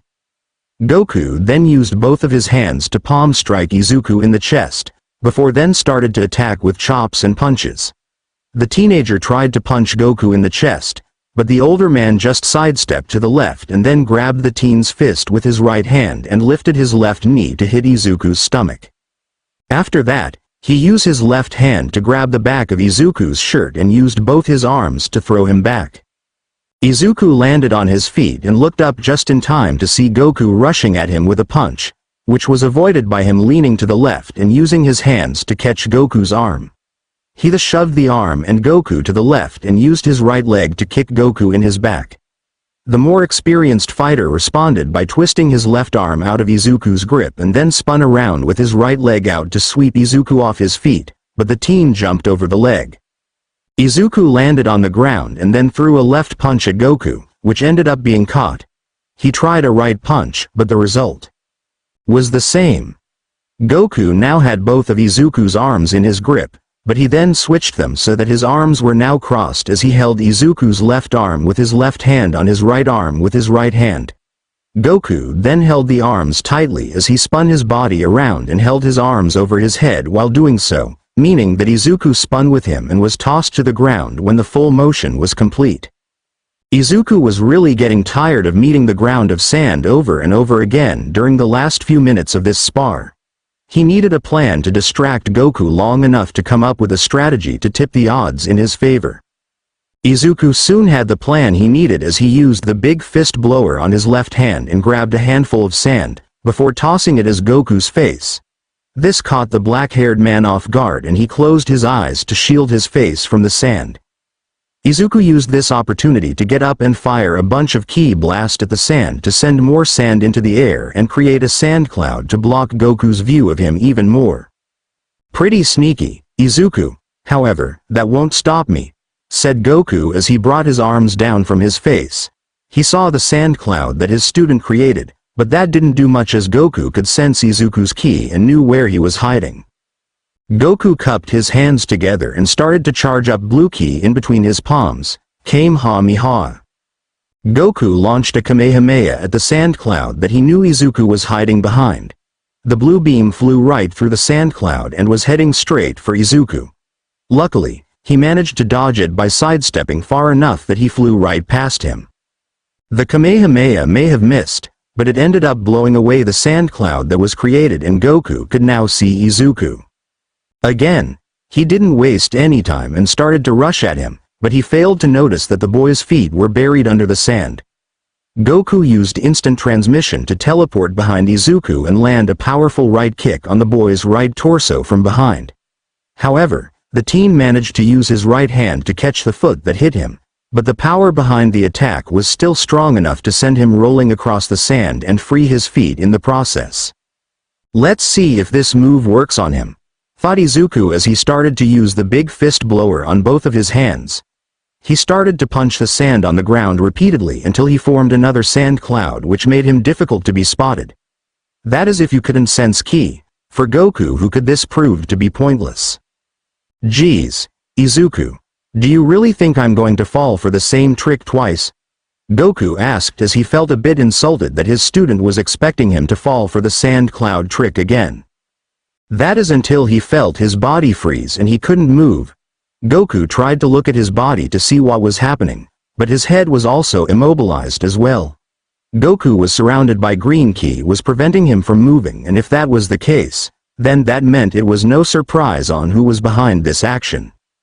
Izuku rushed out of the sand cloud and sprinted towards the immobilized Goku as fast as he could, before jumping and activating the stilt leg sweep on his right leg as he used it to kick Goku across the face. Bam! Goku was sent flying across the beach and he rolled along the sand and then stopped before he started to touch his left cheek in pain. Izuku had landed a very powerful blow on him, and if he hadn't raised the amount of ki in his body at the last few seconds before the kick landed, Izuku might have just sent his head flying off his body. "This kid's smarter than I expected, and stronger too. He could have killed me with that kick if I haven't increased the amount of ki I was using," thought Goku.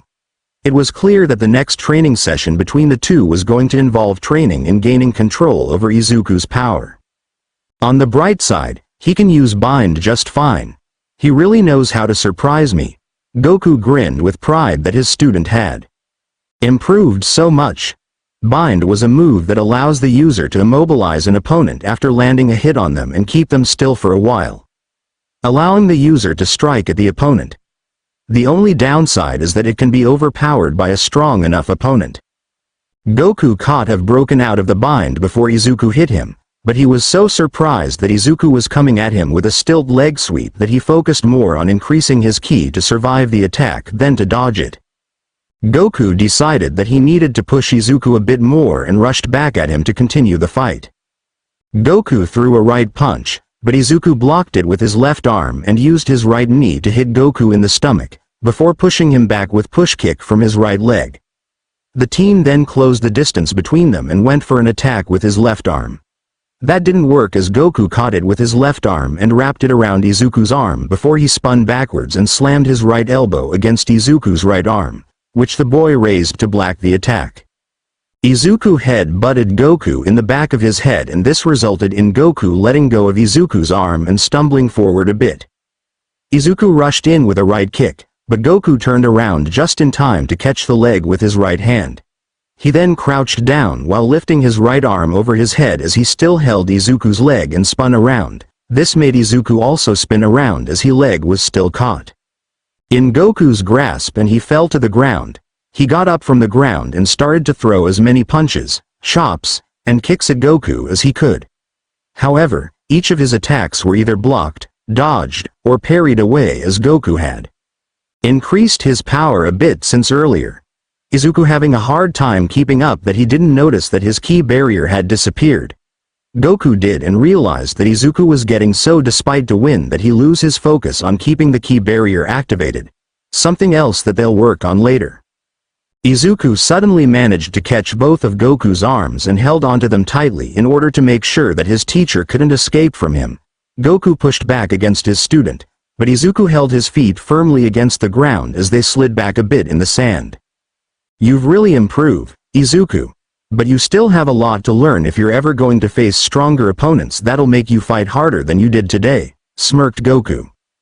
I'm keeping you with you right now, even though we both knew you're holding back a lot, and I mean a lot, replied the green-haired teenager. Correction.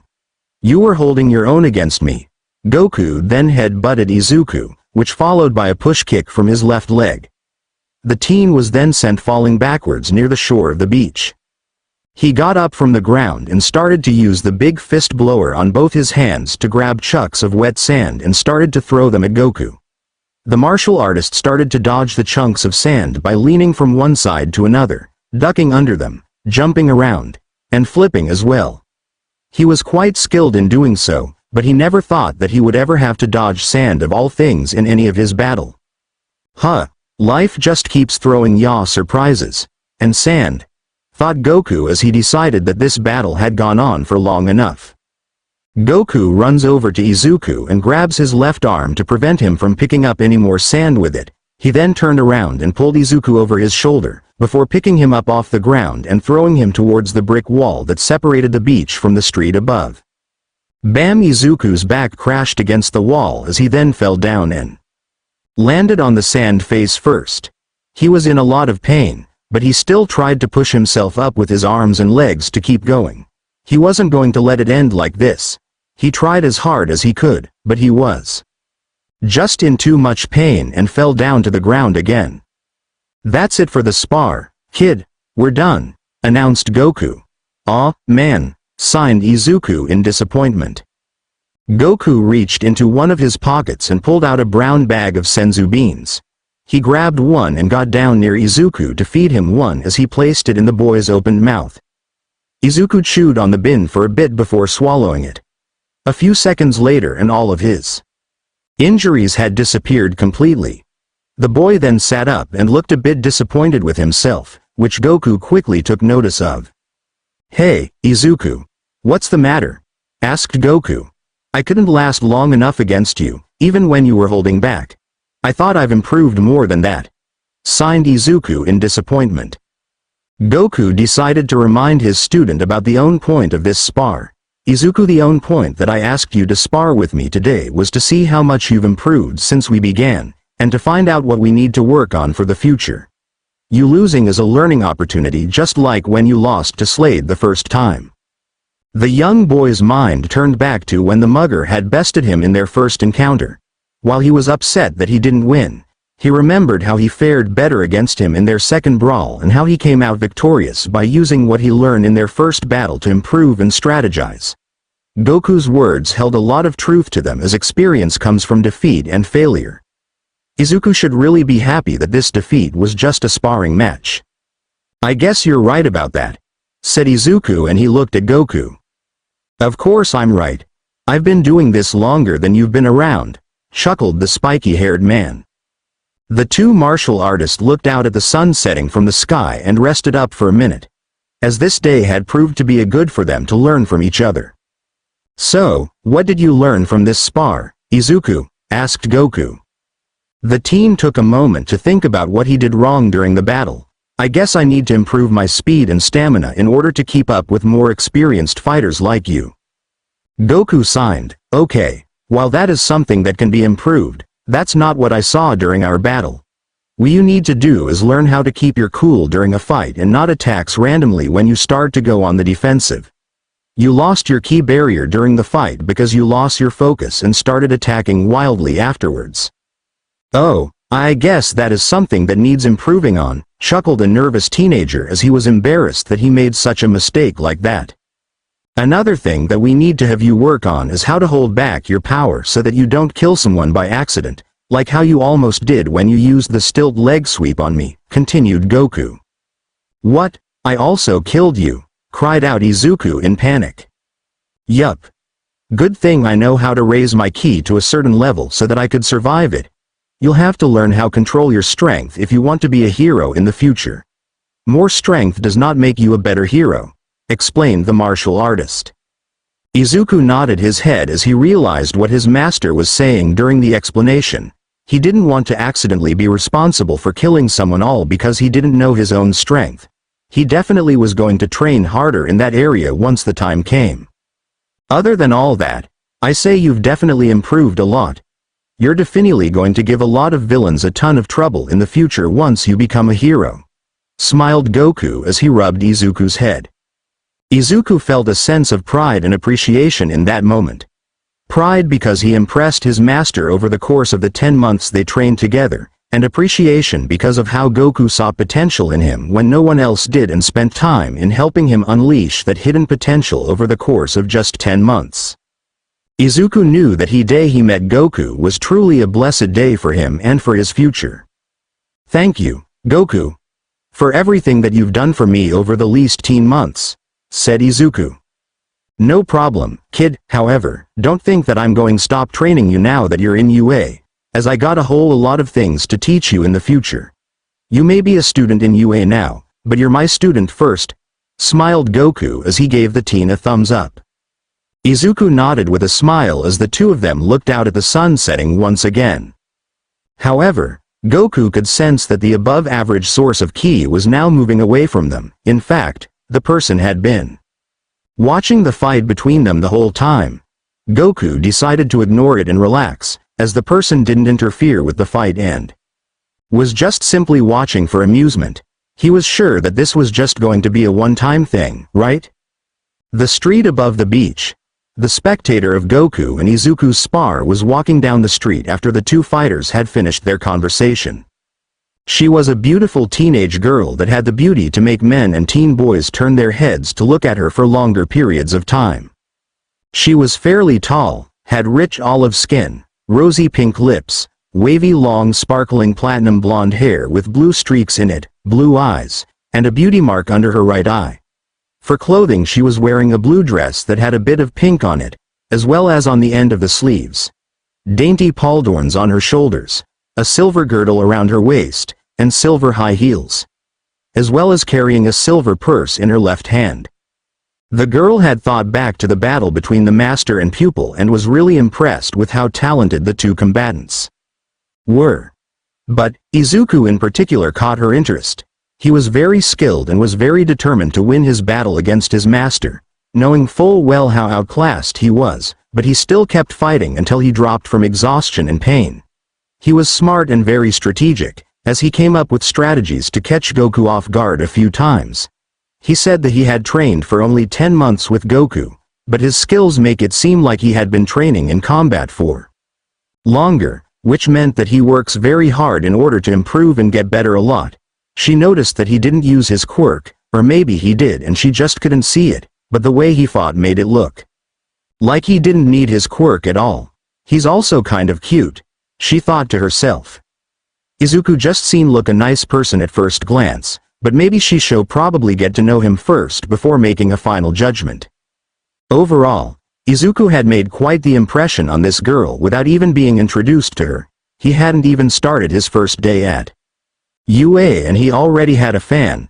I wonder if he'll be at the beach again tomorrow.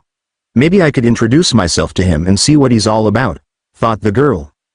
Much was learned during the battle between Goku and Izuku as they both learned what the young quirkless teen needed to improve upon. But they were not the only two that had experienced their spectacular brawl, as there was a spectator watching the whole thing and had her attention caught by our green-haired protagonist. Who is this mysterious girl? What role will she play in Izuku's future as he continues to learn more martial arts? What will Izuku's first day at UA be like? Find out next time on the next exciting chapter of My Hero Z.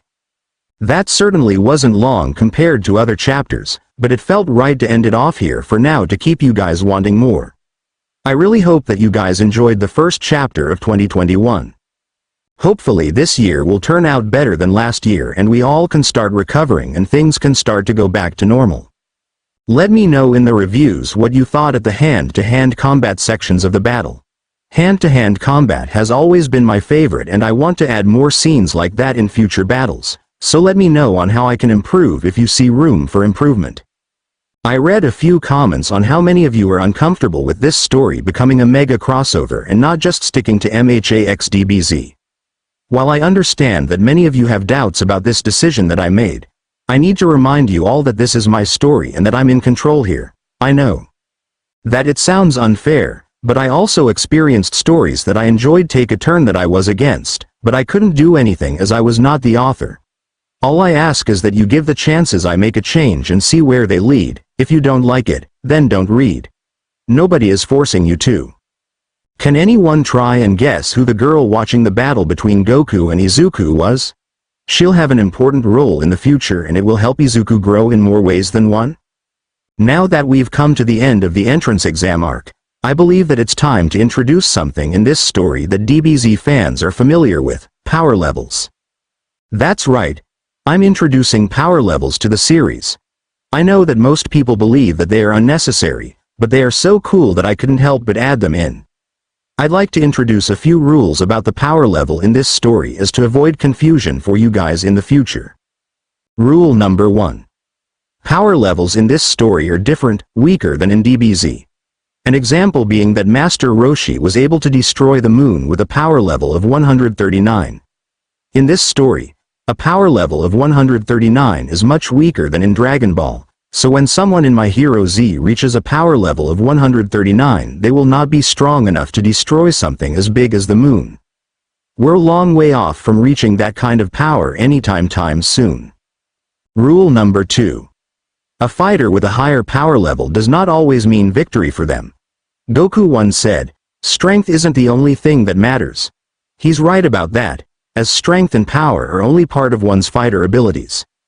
If Izuku or any other fighter faces an opponent with a power level higher than their own, don't always expect them to lose. Strategy and the circumstances of a fight can also decide the outcome of a battle. Rule number 3. Power levels are commonly used to measure the amount and power of one's ki. Ki is inside of everyone's body, whether they know it or not.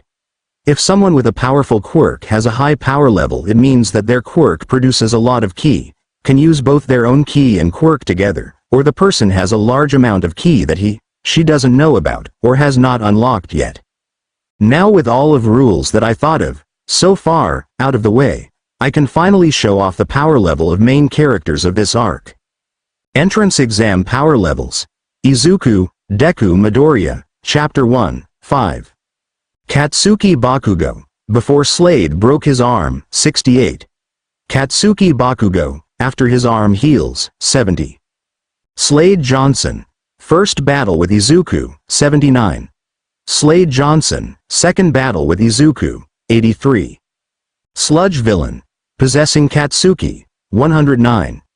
Izuku, Deku Midoriya. After 10 months of training, 111. Son Goku. Battle with Izuku in this chapter. Near the beginning, suppressed, 125. Son Goku. Battle with Izuku in this chapter. Near the end, still suppressed, 160. Mysterious Girl. 520. Let me know what you think of the power levels in the review. If you think that those numbers are unreasonable, remember the first rule I wrote down and try to work with me here. Also, Goku's true power level will be revealed at a later date. That's all I have to share on this series for now. I would also like it you all could go and visit my profile from time to time to stay up to date with everything that's happening. I share health tips, story recommendations, and I update the progress of when the next chapter of one of my stories is complete. I hope that this chapter is a good first chapter of the year and a good start for 2021 for some of you. That's all I have to say for now. I hope to hear from you all really soon. Stay safe everybody. First day of school I am here, with another chapter of My Hero Z to gift to you. Last time, we saw Izuku and Goku face off against each other to see just how far the quirkless teen had come since he first started training. We also got the surprise of a spectator watching their fight and she began to show interest in both Izuku and his abilities. What does the first day of school have in store for our green-haired hero in training? Let's find out. My Hero Z Opening 1, The Day, Porno Graffiti. The scene opens up with quick screenshots of Son Goku. Shizuki-sa ga Shimikoma, Yudaiki wo tom t gozen goji. The scene changes to Izuku in the middle of a bright golden light as he slowly looks up to see the martial artist. Hijo kaden de sume wo kamu, asu wa doki da? Izuku slowly reaches his hand out towards Goku. The day has come. Goku slowly looks over his shoulder to see Izuku, guitar solo. Screenshots of Ochako, Tenya, Katsuki, Tsuyu, Iroh, Minoru, Momo, Denki, Kyoka, Hanta, Fumikage, Yuga, Mashirio, Mina, Rakido, Mezzo, Koji, Toru, and Shoto appear on screen before they stop at the logo. My Hero Z, Kashite Akanai Yuru Mo, Furitazuketi Yamanai Aim Mo. Kono Rokudemonai Sakai ni wa Arun Dayo. Izuku looks up at the rainy sky for a brief moment before frowning and walking away. Tsukoshi mo hen de wa nai no, Mataromi ni ashi wo torerteru. Anata wo semite iru wake ya nine du yo. As he keeps walking, Izuku thinks about all the notebooks that he wrote down full of heroes. Hitori kuso ni asobu. A serious-looking Izuku is looking away from a serious-looking Katsuki as they both think back towards when they were little kids. Soku da. The two heroes in training scowl for a moment. Omoi Egaida Kodo made Hajiru no Ka. Izuku and Katsuki turn around and collide their fist with each other. Tamura Shigaraki appears with a dreadful glare in his eyes. Goku clenches his fist before throwing a punch. Karami o Maikyu, Sword Demo Yuku Dai you know? Goku dodges and parries attacks from Nomu before the two trade punches, causing the ground to shake from the intensity of their fight. Chisaki Tabibato ga, Kanaderu Hajimari no Kana no Ne. Kurogiri expands his head and covers the screen with a black foggy mist. The fog disappears as many villains appear, only to be taken out by Shota Aizawa, aka Eraserhead. Yuku Atemo don't know, Hantu wa kawain ya ni no? Ochako puts her fingers together before floating in the air while smiling. Tenya performs a roundhouse kick. Tsuyu jumps while carrying a nervous Minoru with her tongue. Shoto slides on the ice he creates with his quirk. Fumidasu sono ippo ga katate yukeru sa, Eijiro hardens his skin. Katsuki creates explosions in his palms. Izuku runs and then throws a punch while his fist starts to glitch between his fist and Goku's. The day has come. The scene cuts to Class 1A standing in front of Ua High with All Might, Eraserhead, and Goku behind them. First day of school, having worked harder than probably anyone his age for the last 10 months, Izuku was now enjoying the sunset by the beach as he sat down. It had only been yesterday that Izuku faced Goku in battle, and he was spending the rest of the day resting from his 10 months of training for UA High School. Goku was spending the day with his family in order to rest and advised the green-haired teen to do the same, as resting was also an important part of growing stronger. Izuku was now spending the last few hours of sunlight left relaxing before he turned in for the night, as he started his first of UA tomorrow. I wonder what else they'll teach me there besides how to fight villains and rescue people, thought Izuku as he continued to stare out into the ocean. He was unaware of the person that was slowly approaching him from behind, and that someone turned out to be the girl that watched his battle with Goku yesterday. Her appearance, however, seemed to have also changed as well. She was now dressed in a blue dress that went down to her knees. Over the dress she wore a silver coat with shoulder pads, pink leggings, and silver high heels. On her head, she wore a hairband that looked like a tiara over her long platinum blonde hair that had blue streaks and was wavy near the end. Finally, for an accessory, she carried a silver handbag. The girl had hoped to see Izuku again before tomorrow, as she was going to be starting high school by then and she wouldn't have much free time. She looked at the back of the boy she had observed yesterday. He wore a black collared shirt, blue jean shorts, and his famous red shoes. To most people, he looked plain and didn't need to be given a second glance. To her, she saw more to him than meets the eye and wanted to know what makes him tick. She was nervous to go up and talk to him, not because of stranger danger, but because she didn't know what to say to him, or was it that he was the first boy to catch her attention without even trying? She didn't know why, but this boy just seemed like someone that was special and someone that just had a very inviting aura around him that made him safe to talk to. Gathering her courage, she walked up next to him and started a conversation. The sunset looks beautiful, doesn't it? Izuku was surprised that someone was standing next to him and turned to look, but he wasn't prepared to see that it was a girl who was talking to him. And not just any girl. She was the most beautiful girl he had ever seen in his life. He was at a loss for words on how to respond, but by some miracle, he did. Why yeah. It defiantly is. Would it be alright if I sit down? She asked. Why yes, I'll just get up and move somewhere else so. Actually, I meant if I could sit down next to you. This shocked Izuku to his core, almost rivaling the time Goku told him about Ki. The most beautiful girl he had ever seen asked to sit next to him. Why you want to sit next to damn me? He asked stuttering. Only if you don't mind my company, said the girl in a shy manner. Oh okay, I'd like some company, replied Izuku. The girl sat down on the sand next to the green-haired teen and the two of them looked at the sun setting over the horizon of the ocean. It was calm and a peaceful way to relax and end the day. Izuku was currently a blushing mess as he was trying to process the fact that he was sitting next to a girl who came up to him and asked to sit by his side. He had no idea that this was only the beginning of the surprises that were coming his way. I should probably introduce myself. My name's Darling, Darling Charming, said the now named Darling. That's a nice name, replied a nervous Izuku. What's your name? Asked Darling. Izuku thought for a moment before responding. Why exactly are you talking to me? It's not the safest thing to talk to a stranger, yeah, no. Darling was a bit caught off guard by his response, but at the same time, he did make a good point with what he said. There's just something about you that made me feel safe enough to talk to you. I guess it was just a gut feeling that told me that you're a safe person to talk to, like your aura or energy made you feel approachable, she answered. Izuku was a bit surprised with her response, but what really caught his attention was when she said, aura, and energy. It made him realize that she must have been talking about his ki. Had he gotten so strong to the point that his ki could be felt by other people? He was going to need to ask Goku about that at a later date.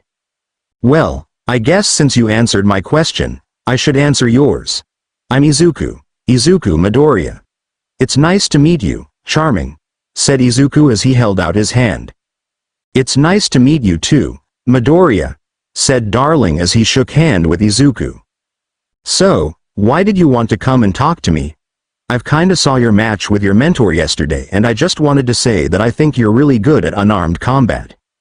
You've really pushed yourself during that battle. I was really impressed, she said while scratching the back of her head. Why, you saw that? Asked a bewildered Izuku. Yeah, you did really well, even though you lose. I just felt kind of inspired by how far you were pushing yourself against a superior opponent, as it's not every day you find that kind of determination in a person, she said. Izuku was honestly surprised at what he just heard. He inspired someone without even trying to, or knowing that she was even there in the first place. He felt a bit proud of himself for accomplishing such a feat, despite his lack of quirk. So why exactly do you train so hard for anyway? Asked Darling. Izuku was about to open his mouth to answer her, but he stopped himself for a moment. It was kind of strange that this girl would approach him and start asking all of these personal questions. Why did she want to know about him so much? Don't take this the wrong way, but why are you asking me so many personal questions? We've only known each other for less than 2 minutes and you're asking a lot from me, said Izuku in a serious manner. He didn't want to sound rude, but he wasn't going to be careless, as his mother had taught him the dangers of talking to a stranger. It didn't matter their age, gender, or appearance, a stranger can take advantage of you when you're vulnerable. Goku saved his life when they first meet, so he gets somewhat of a free pass, but he wasn't in any danger yet, so he needed to be careful. Izuku knew that he might have messed up his chances of Darling ever speaking to him again, but if she had ulterior motives that involved him, he needed to keep his guard up. His mom raised him to be careful, as being quirkless in a world with people full of quirks can make you be easily taken advantage of. He knows all too well that he had been taken advantage of for a long time. I'm sorry. I didn't mean to make you feel uncomfortable, apologized the blonde girl. It's not that I'm uncomfortable, I was just taught that you shouldn't trust a stranger so easily, as you can easily be taken advantage of by someone who's stronger, explained Izuku. I'm sorry if I made you think of bad memories, apologized Darling. It's fine, you didn't. I just need to be careful. I've been taken advantage of for most of my life because everyone around me was always so much stronger than me that I never had the strength to look out for myself and stand my ground against them. That's why I need to work so hard, in order to make sure I have the strength to hold my own and help those who can't. That way, they won't go through what I did since I'll be there to help them, explained Izuku. Darling was impressed by what he said, as she could tell that Izuku has had a hard life and he uses his pain as motivation to get stronger. It's not often you see someone who wants to help the world, even after the world had been against them for so long. I take it that you want to be a hero, then? She asked. It's been my dream since I was a little kid. To me, being a hero meant everything, even though I was at a heavy disadvantage against everyone else who wanted to be heroes as well, answered the green-haired teen. Well, with how well you did against your mentor yesterday, and if you keep on training, you'll be a great hero in no time. No matter how weak your quirk is compared to others, smiled Darling. Izuku wasn't sure if he should tell her, as he already revealed enough personal information about himself, but if he didn't share more, he'll never know if she's trustworthy.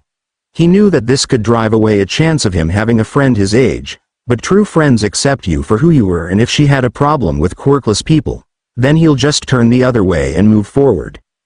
Would you believe that with enough hard work and training, even someone who completely lacks a quirk could be a hero? He asked. This question caught Darling off guard. She didn't know how to respond to what Izuku asked, as the fact that someone who lacked a quirk becoming a hero had never been heard of before. Darling didn't have a problem with quirkless people. In fact, she felt bad for them, as they are mistreated by those around them for lacking something that they had no control over, and they are defined by lacking a quirk for the rest of their lives. It's really sad and unfair. Even the heroes of today seem to overlook the inequality, despite the fact that they're supposed to help everyone equally. I don't know for sure, but I would like to see it happen, that's for sure, she answered honestly. Izuku was surprised by her answer, but he felt kind of happy that it wasn't a no, or that she laughed at the idea either. The fact that she thought he had a quirk, even a weak one, meant that she had one herself. Darling was probably one of the few people that Izuku has known so far with quirks that didn't look down on quirkless people. He hoped to meet more in the future. "Well then, I'll make it happen and make sure that it'll be an experience for both of us," he said while giving her a thumbs up. Wait a minute, you're quirkless?" asked Darling, who was honestly surprised with Izuku's revelation. The green-haired teen nodded in response. He knew that he shouldn't care about what other people think of him, as Goku made sure to tell him multiple times that he was fine just as he is and he always had worth and rights as a person and that a quirk or lack thereof shouldn't change that. "The way that you fought yesterday says otherwise. You were just amazing, Midoriya," exclaimed Darling. Thank you. I worked really hard with Goku over the last 10 months to get to where I am right now," blushed Izuku as he was enjoying receiving praise from a girl. 10 months? You've only been training for 10 months, asked Darling. Yup. 10 long months of pain, sweat, and tears in order to get stronger, but it was worth it in the end, smiled the green-haired boy. I'll say, 'cause with how skilled you fought yesterday it made it look like you've been training in combat for over a year or so, said Darling. It was only possible thanks to having a teacher that knew how to spot my strengths and weaknesses and know how to make them work for me in my favor. I could never be as strong or as skilled as I am right now if I trained on my own, explained Izuku. Darling smiled at how highly Izuku spoke of Goku, as he was very grateful to the man for helping him get as far as he currently is. The two teens sat in silence for a while and enjoyed the sunset on the beach. Darling felt like she wanted to know more about Izuku's drive to want to be a hero, as she felt like sharing her own. Say, Midoriya, why do you want to be a hero so much? It's simple, I just want to help people who can't help themselves. People who are like me, who are scared, untrained, and can't stand up for themselves because they lack many things to do so, said Izuku. That's really nice of you, Midoriya, replied Darling. Thanks. Are you interested in becoming a hero? Asked Izuku. Yes, I am interested in being a hero, the only problem is that everyone around me only sees me as a pretty girl that's better suited to be a damsel in distress like in those old fairy tales, explained the blonde girl. I'm sorry that you have to go through that. I guess in different ways, we both have people in our lives that don't believe we can be heroes for different reasons, realized the green-haired teen. That's so true. However, I like it that some people are doubting us, as it will make the look on their faces when we prove them wrong so hilarious, giggled the platinum blonde girl. Izuku had to agree that Darling did have a point, as he remembered the day at school after the Sludge villain attack on Katsuki, how much the blonde made a fool out of himself when he attacked him, only to be stood up to by him and see that he wasn't going to be pushed around by him anymore. A part of him couldn't wait to see Katsuki's reaction when he reveals more of his tricks to the blonde. We'll prove them all wrong and show them that hard work is what determines success, not a powerful quirk, natural talent, or gender, declared Izuku. You know, Midoriya, I like people who know that they need to work hard in order to get what they want. A lot of people nowadays think that your success is determined by how powerful your quirk is, your talent in certain skills, or your family relations to a successful person. But the hard workers know that they have limits and need to overcome those limits if they want to reach their goals. That's what keeps us grounded and what reminds us that we are only human. The fact that you're such a person like that gives me the feeling that we're going to get along just fine, smiled Darling as she rested her face on her right hand, all while giving Izuku a flirtatious look. I'm glad that you think that, charming, said a nervous Izuku as he looked away to hide his face that was turning bright red. The two teens enjoyed the sunset for a few more minutes before they decided that it was time to head home for the day. The two bid farewell to each other and promised to meet at the beach again in the future. Izuku was still trying to process the fact that a girl talked to him and that he might have made his first friend that didn't care that he was quirkless. They didn't exchange numbers, as Izuku wasn't completely trusting her yet. Darling understood and agreed to wait until he was ready to exchange contact information when he trusted her enough. Izuku left the beach and made his way home, as tomorrow was going to be the first day that his journey to being a hero would properly begin. The next day, Izuku was now ready for his first day of UA. He was already wearing his school uniform, which included a light gray blazer with dark turquoise trimmings over a white dress shirt and dress pants, along with a red tie. The young teen was now standing in front of his door and was about ready to leave. He was just saying goodbye to his mother first. "I'm still having a hard time believing that all of this is really happening," said the excited young teen. "You all set, Izuku?" asked his mother as she was standing right next to him. "All set, Mom. Are you sure? You packed everything that you'll need, right?" "Of course, Mom. I've packed it all last night." Izuku was about to grab the doorknob and leave, but his mother spoke one more time. "Hey, Izuku." The green-haired teen turned to look at his mom again. "You've really grown a lot during those last few months thanks to Goku, and I'm happy that your quirklessness didn't stop you from getting to your dream of becoming a hero. I'm just so happy for you and all the hard work you've done to become who you are today. I think you super cool," said Inko. Izuku smiled and turned around to give his mother a hug. The two wrapped their arms around each other and stayed like this for a minute until they both let go and Izuku turned to open the door. "See ya later," he said with a bright smile. "Look after yourself, Izuku. I love you," replied Inko. With that all said and done, Izuku Midoriya started to head out towards the start of his high school career. A few minutes later, once Izuku was out on the street, he looked up into the sky and before he held out his hands around his mouth and called out, "Come, flying Nimbus." Izuku waited for a moment to see if what he called for would come. It eventually did, and flying through the clouds came a yellow streak line that got closer and closer until it came to a stop in front of Izuku and was revealed to be a little yellow cloud. "Hello there, Nimbus. Thanks for coming to get me. You think you can take me to school?" asked Izuku. The yellow cloud lowered itself down. This allowed Izuku to lift his legs and stand on top of the yellow cloud. This was truly a sight to be seen, as the little cloud raised up higher into the sky and started to fly away as Izuku rode on it. You're all probably wondering what the little yellow cloud is and why Izuku can ride it. Well, it was a birthday present from Goku a few months back.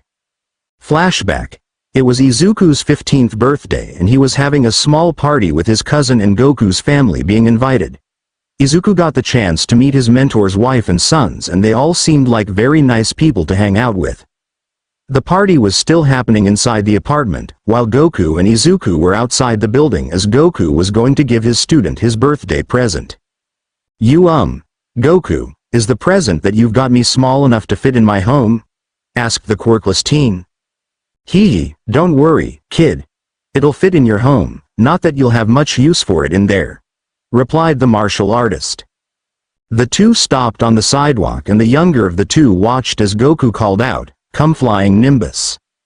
Izuku waited in confusion at what Goku just called out for, but he received his answer a few seconds later as he watched a small yellow cloud fly through the air and stop right in front of them. What is that?" "This, my dear student, is the flying Nimbus cloud. I've had it ever since I was a little kid. I gave it to both Gohan and Goten when the two of them were a bit younger, but they don't need it anymore and after talking about it with them, we've decided to give it to you as your present," said Goku. Izuku was shocked to hear that he was being given something that Goku and his family have had for generations. He wasn't sure how to respond to this, it was simply too much. "It's yours now, kid. We've decided you're going to need it more than we do now." How does it even work? What do I use it for?" asked the green-haired teen. "The Nimbus is a flying cloud that can fly super fast and can take you anywhere you want to go on Earth. That is if you can ride," explained Goku. "What do you mean?" "You see, this cloud is made up of good energy, so in order for you to ride it you need to have a good heart and be a good person in order to ride it. If you aren't a good person who had done evil or bad things or have evil or bad thoughts you'll sink right through it and won't be able to ride it," explained the quirkless adult. "A good heart?" wondered Izuku. He was sure that he wasn't a bad person, he was always respectful to the people around him and even put himself in danger to save someone who always abused him for years, so that had to count for something. Not to mention, he was working hard to be a great hero so that he could help make the world a safer place, unlike a certain blonde. The Nimbus cloud lowered itself down so that its new owner could stand on it and see if he was worthy. Izuku was a bit hesitant, but also nervous about what it would mean if he couldn't step on the cloud, as it would mean that he wasn't as good as he thought he was, or that he couldn't be the kind of hero he dreamed he could be. The boy then swallowed both his fears and doubts, before jumping up on top of the cloud. He landed and looked down to see that his feet were on the top of the cloud and he was indeed standing on it. Flashback ends. Izuku watched the buildings pass by as he rode Nimbus towards his destination, which was growing closer within his sight. UA High. School was near, and that was when Nimbus started to lower itself to the ground so that Izuku could get off. "Thanks for the lift, Nimbus," said Izuku as he got off the cloud.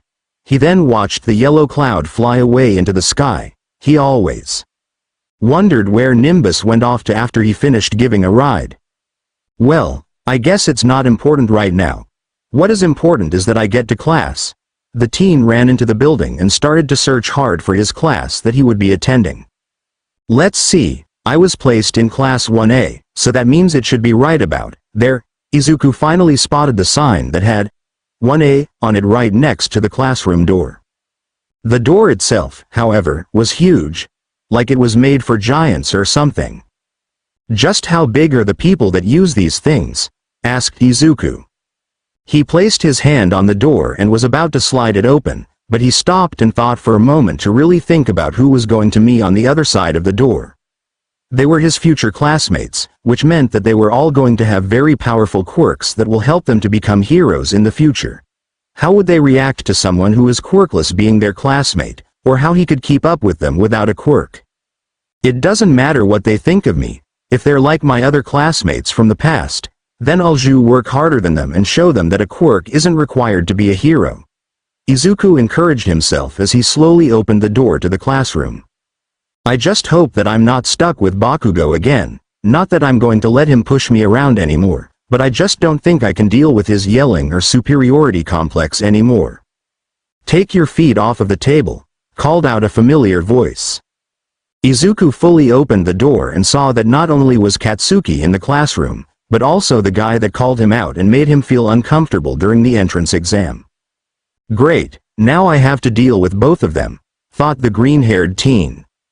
"Why would I take orders from an extra like you? Did your old school put a stick up your ass, or were you just born with it?" said Katsuki as he kept his feet on top of the desk. The boy with glasses realized that he wasn't getting anywhere while arguing with the blonde, so he calmed himself and decided to first introduce himself properly. "Let's start over. I'm Tenya Iida from Sumei Private Academy." Tenya introduced himself. "Sumei, huh? So, you must think you're better than me. I'm going to enjoy putting you in your place, you extra," smirked Katsuki. "You're threatening me? Your own classmate? Are you sure you're in the right place?" asked Tenya as he was caught off guard by Katsuki's violent nature. "Already he's causing a scene. Why am I not surprised?" signed Izuku. However, his sign caught the attention of all the students in the room as they turned their attention from the argument between Tenya and Katsuki to the door, where everyone saw Izuku standing there nervously. The two arguing students also saw Izuku. While Katsuki glared at the green-haired teen, Tenya walked up to him. "It's you again, from the entrance exam. It is good to see you again," said Tenya. Izuku was a bit surprised to hear that the tall boy was happy to see him again, given that he was a bit hostile towards him in their last encounter. "I'm Tenya. Yeah, I heard you say your name already a few moments ago. I'm Izuku Midoriya. Nice to meet you," said Izuku as he offered his hand for a handshake, to which Tenya responded by shaking Izuku's hand with his own. "A pleasure to meet you, Midoriya. Allow me to personally apologize as well. I underestimated you at the entrance exam, but you were able to see that there was more to the exam, didn't you?" said Tenya. No, not really," replied a nervous Izuku.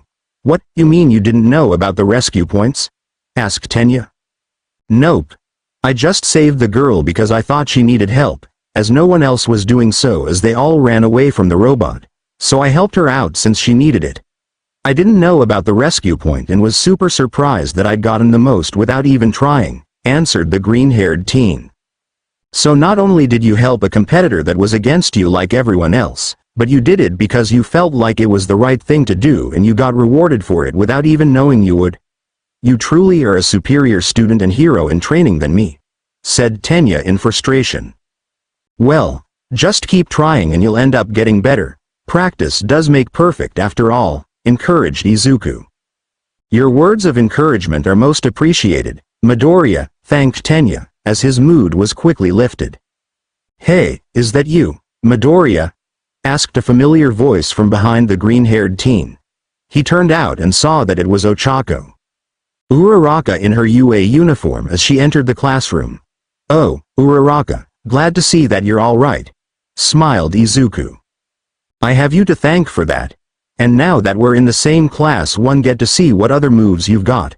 That wind move you did on the robot was the coolest, said Ochako, as she thrust out both of her hands similar to how Izuku fires a Kamehameha. It's going to be kind of hard for you to see what I've got since you don't see ki, meaning you won't see the full extent of my abilities. I guess that just gives me an edge when in combat against someone who can't see what I can do, thought Izuku. As the conversation went on, Katsuki stared at Izuku with disgust and rage as his blood boiled at the memory of what happened after he found out they both made it into UA. Flashback. Both Izuku and Katsuki's lives at Aldera Junior High have come to an end and they were ready to move on to the next stage of their lives, that being UA High. Unfortunately for Izuku, when his teacher congratulated both of them for making it into UA, that was when Katsuki found out that he had been accepted into the hero school. He did not take the news well. Izuku was now outside of the school, but he was not in a very comfortable position, as he was being held up against the brick wall of the school by Katsuki. Thankfully, the boy had his ki barrier surrounding his body, so he wasn't going to suffer any serious damage from what the blonde bully had planned for him. Answer me, Deku. How long have you been hiding those quirks of yours from me? Asked the blonde as he held the quirkless teen against the wall. Haha, are you serious? You of all people should know that I don't have a quirk. It's the main reason you've made me suffer for more than a decade. And now you're having this theory that I somehow have more than one quirk? Did you hit your head and get dumber or something? Katsuki slammed Izuku against the wall and was now breathing heavily from how enraged he was from being talked back by the quirkless teen. Answer me, you nerd. How did you go from being a punny weak bug to being able to do all those things? Katsuki shouted. What things? Saving you from the sludge villain, withstanding your explosions, or passing the entrance exam? Asked Izuku sarcastically. He was really enjoying pushing the blonde's buttons, as he no longer feared being injured by him. All of that. I was supposed to be the only student from this crappy school to make it into UA, but you had to go and screw that up for me, replied Katsuki. We can't always get what we want, we just got to learn to deal with it. This how we're going to deal with it. You're not going to UA. You're heading somewhere else. Last time I checked, you're not the boss of me. I can do what I want with my life and I choose to go to UA and be a hero. You don't have any authority to prevent me from doing that, said the green-haired teen. You must think that you're some big shot now. That's why you've been showing off these past few months. You think you're better than me or something. Ya damn nerd, growled Katsuki. That's all in your head, Bakugo. Look, can you please let go of me? I'm tired and feel like going home now, asked Izuku. It's incredible how he's still being polite to the blonde despite the situation he was in with him. You think that you can just tell me what to do, you quirkless low. Katsuki fell to his knees and in doing so he let go of his hold on Izuku. The blonde felt a burning sensation on his left cheek and slowly lifted his left arm to feel it as it stunk from the fresh injury he just received. Izuku looked down at the blonde bully as his right hand was still out from when he slapped him. He really didn't want to do that, but Katsuki was just too stubborn to listen to reason when he isn't getting his way. I'm sick and tired of you always picking on me and thinking that I'll just do what you say all because you have a powerful quirk, Bakugo. I don't need a quirk to be a hero, since I was able to get into UA. Without one. You don't like the fact that we both got in, deal with it. Maybe we'll end up in different classes so we won't have put up with each other, but you don't tell me what to do and you are in no place to tell me I can't be a hero, said the green-haired teen as he started walking away. Katsuki looked at Izuku as he left him on the ground holding his cheek in pain from the slap he had received from him. He was not at all happy that he was just got struck by the quirkless teen that he always saw as inferior to him. He couldn't understand how and why things were changing the way they were and that the results weren't going the way he wanted them to. Deku, you won't look down on me and get away with it, thought Katsuki as his right fist trembled in rage. Flashback ends. Ever since that day, Katsuki wanted to jump out of his seat and attack Izuku in rage for slapping him like he did. He couldn't understand what was happening with the green-haired teen. Ever since the Sludge villain incident, Izuku had managed to gain more than one quirk, if that was even possible, withstand his explosions, and grow a backbone to stand up to him to the point that he even strike back at him. The blonde didn't like any of this one bit. He wanted to know what happened that made Izuku change the way he did. How did he get so strong in such a short span of time? Why he grew a backbone after all this time? The questions just kept on piling up. He looked at Izuku as he was making conversation with the brown-haired girl whose name he didn't know, nor care. He just stared at Izuku with rage and disgust, promising himself that he'll ruin the green-haired teen. Right after he found out the answers to the many questions he had on him. What do you think we're going to do for our first day? Asked Ochako excitedly as she was ready to get started. Your guess is as good as mine, Uraraka. I believe anything. Izuku stopped talking for a moment as he saw something or someone behind Ochako on the other side of the door. It was a man that was inside of a yellow sleeping bag that stared at them from the outside of the room as he rested on the floor. If you kids are here to make friends, then pack your stuff and leave, he said. Ochako heard his voice and turned around to see the mate behind her. She and all of the other students that saw him were shocked at what they were seeing. What was this man doing here in their classroom? Was he lost or something? It took you kids about 8 seconds to shut up. That won't do. Time is precious and should be used wisely, said the man as he got out of his sleeping bag and started to drink from a juice box. Who the heck is this guy? Was the thought of a majority of the students in the classroom. I'm Shota Aizawa. I'm your teacher, he said. That's our teacher, thought almost every student. Mr. Aizawa reached into his sleeping bag and pulled out a blue workout suit with red and with strips on it. Put on these workout clothes and head outside. We're going to start our first class together outdoors, he said. Huh? Was the response he was met with. It was made pretty clear to the students that UA didn't follow a normal academic path like most schools do. A few minutes later, after the students have finished putting on the UA workout uniform, they all went outside to meet Mr. Aizawa by the school's sports track. It was there when he told them what they were going to be doing for their first day. A quirk apprehension test? Asked Ochako in slight confusion. That's right. With this I'll be able to see just how strong each of you are on the first day and compare today's results with how much progress you make over time to see how each of you are getting stronger, explained Aizawa. What about orientation? We're going to miss it, said Ochako. If you want to make it into the big leagues, then you can't waste time doing pointless ceremonies like that. At UA, we teachers are free to teach our class the way we see fit, so we're not bound to tradition, explained Aizawa. His answer caused a few students to get nervous, as they wondered what he was going to do to them as they took this test. You've all most likely taken standardized tests for most of your lives, but that meant you haven't been given a test where you were given a chance to use your quirks physically. The country is trying to pretend that we're all equal by having those with more power hold back. That's not rational. One day the Ministry of Education will learn to see the truth, said the teacher. Izuku felt a bit uncomfortable with how Aizawa mentioned how people aren't equal, as the more powerful ones are held back to keep up that illusion. He knew what it was like to be outclassed by those who were stronger and to constantly have it rubbed in his face. Thankfully, that was all in the past for him, as he made it those far and wasn't planning on stopping. Bakugo, you've gotten first place in the entrance exam. How far was the furthest distance that you've ever thrown a softball back at junior high? Asked Aizawa.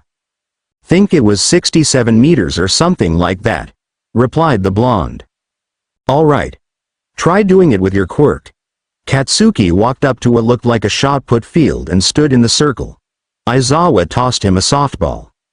Anything goes, just stay in the circle and throw the ball as far as you can with your quirk, instructed Aizawa. Katsuki brought his arm back and threw the ball with a large explosion to add to its speed, which ended up launching the ball with a fearsome bang. The student all watched in awe as the ball went flying through the air with great speed.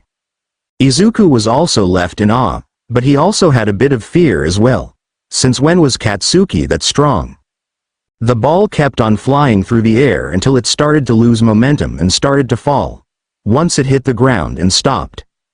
Aizawa looked at his phone before turning to his class. You all need to know your maximum capabilities to see if you've improved at all. It's the most rational way to figure out if you have potential to be a pro hero. He then turned to show the phone to his class, as he had the distance of how far Katsuki threw the ball. The phone showed a distance of 702.2 meters. Everyone was surprised at how far Katsuki threw the ball. Izuku was the most shocked as it was Katsuki's left arm that he used, the same one that was broken by Slade months ago. Even after the event, it looked to do little to slow down the blonde's talent and power. Man, he threw that thing far, said a blonde-haired student. I can't wait. This is going to be so much fun, cheered a pink-skinned girl. I can't believe that we're going to get to use our quirks on the first day here, exclaimed a spiky red-haired boy. While the students were all getting excited about the thought of using their quirks, Aizawa was getting annoyed at how carefree they were all acting and treating it as it was one big game. If you think that your time here at UA is going to be all fun and game, then you're going to be sadly mistaken. You have 3 years to become a hero and you can't waste it by not taking it seriously. Today you're all going to compete in 8 physical actives in order to see how good you are with your quirks and how much potential you each have. The person that comes in last place will be expelled, said Aizawa. His declaration caught everyone's attention and quickly killed their good moods. What? Expelled? It's only the first day, we worked hard to get here. You can't do that, it's not fair. Fair? So you're saying that natural disasters are fair? How about power-hungry villains? Or an earthquake, floods, or gang wars? Anything that can wipe out entire cities? Does any of that sound fair to you?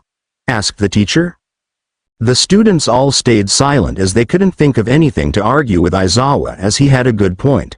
None of the things he listed were fair, as innocent people ended up hurt or killed in those kinds of situations. The world is filled with unfairness. It's a hero's job to combat that unfairness and to try and protect as many people as possible. If you want to be pro-heroes, then you're going to need to push yourself to the limit and then work hard to surpass your limits for the next 3 years. You're going to be thrown hardship after hardship by UA, so go beyond plus ultra style, said Aizawa. The student all felt extremely worried about the thought of being expelled on the first day here at UA as they all worked really hard for the entrance exam and thought it was going to be the only obstacle in their way for the first few days, but they were now proven to have been foolish to think that way, as their new homeroom teacher was threatening to expel them on the first day here. They knew that UA was the best hero school in Japan, but they didn't think it was because of such cruel teaching methods. Izuku was also nervous, but he was sure that if he could place second on the entrance exam then this quirk apprehension test shouldn't be too hard as long as he gives it his all. He has to, or else all the training Goku had put him through will amount to nothing. He couldn't let that happen after he was finally given the chance to become a hero at the school he wanted to attend. He will pass this test no matter what. He will prove. Quirkless doesn't mean worthless. 50-meter dash. 2 students were getting ready to run on the track with a machine resting next to the track to measure their speed. The first pair that we're witnessing is Tenya and a girl. The girl was short and had long deep sea green hair that was tied in a bow on her back. She had wide eyes with black irises and lower eyebrows. She also had a wide mouth like that of a frog. This was Tsuyu Asui. "Runners, ready?" asked a robot near the end of the track. Tenya and Asui got into position and waited for the moment to move. Bang! The machine let out the sound of a gunshot, which signaled the two students to go. They both moved as fast as they could in order to get the finish line first, but Tenya was the faster of the two and he ended up crossing first. 3.04 seconds, that was the time he made it across. 5.58 seconds. That was Tsuyu's time. Tenya's quirk called engine allows him to engine-like protrusions from the pipes at the back of his legs to help him reach great amounts of speed. Tsuyu's quirk was called frog, which gives her the characteristics and abilities of a frog. It was clear that this test was definitely in Tenya's element with the speed his quirk provides him. However, that didn't mean that others also didn't have a way of matching his speed. The next pair to go were Ochako and a student named Yuga Aoyama. He had a slim build and a feminine face. He had long, blonde hair that was flattened down around the majority of his head, spiked and sticking out to the sides at the bottom of it with a side fringe that curves upwards a bit before it curves down. He has noticeable long eyelashes and indigo eyes, giving him the appearance of a young prince. Ochako's quirk was zero gravity, which allows her to remove the effects of gravity from solid objects and make them weightless. Yuga's quirk was called navel laser. This means that he can fire a sparkling laser beam from his navel. Alright, I better use my quirk on my clothes and my shoes as well to make sure I'm as weightless as possible without floating away, said Ochako. She started to use her quirk on her clothes and shoes in order to remove all of the weight that was stored up in each of them to hopefully make herself faster. Meanwhile, Yuga turned around and faced away from the finish line while standing in his lane backward. Runners, ready? The two of them got ready to run and give it their all. Bang! The gunshot was heard and Ochako took off running as fast as she could, while Yuga leapt into the air and fired a laser from his navel that moved him across the track. However, he wasn't able to stay in the air for long and he fell to the ground as Ochako continued to run, but Yuga got up from the ground and once again jumped while firing his laser to take him to the finish line. 5.51 seconds. That was Yuga's time, as he somehow managed to win despite his fall from earlier. 7.15 seconds. That was Ochako's time. She may have not won, but she gave it her all and all she could do was hope that it was enough to pass. Now it was time for Izuku's turn to do the test. Unfortunately, he had to take it with Katsuki of all people. He better not try anything, or he'll be in trouble with our new teacher, thought Izuku. Aizawa kept his eye on Izuku specifically, as he wanted to see what he can do. He saw the green-haired boy tip over the zero-pointer robot during the entrance exam, but one thing that puzzled him and the rest of the teachers that observed the boy's display of power was that his personal health and record papers said that Izuku Midoriya was quirkless. Many of the teachers thought that was some kind of mistake or joke, as someone who lacked a quirk couldn't possibly have done everything that they have witnessed from the young teen. But one answer did cross Aizawa's mind and he was going to see if he was correct at this very moment. Izuku and Katsuki walked up to the track and got into their lanes. Izuku could feel the heat radiating off of Katsuki and knew that it was from the blonde's anger with him.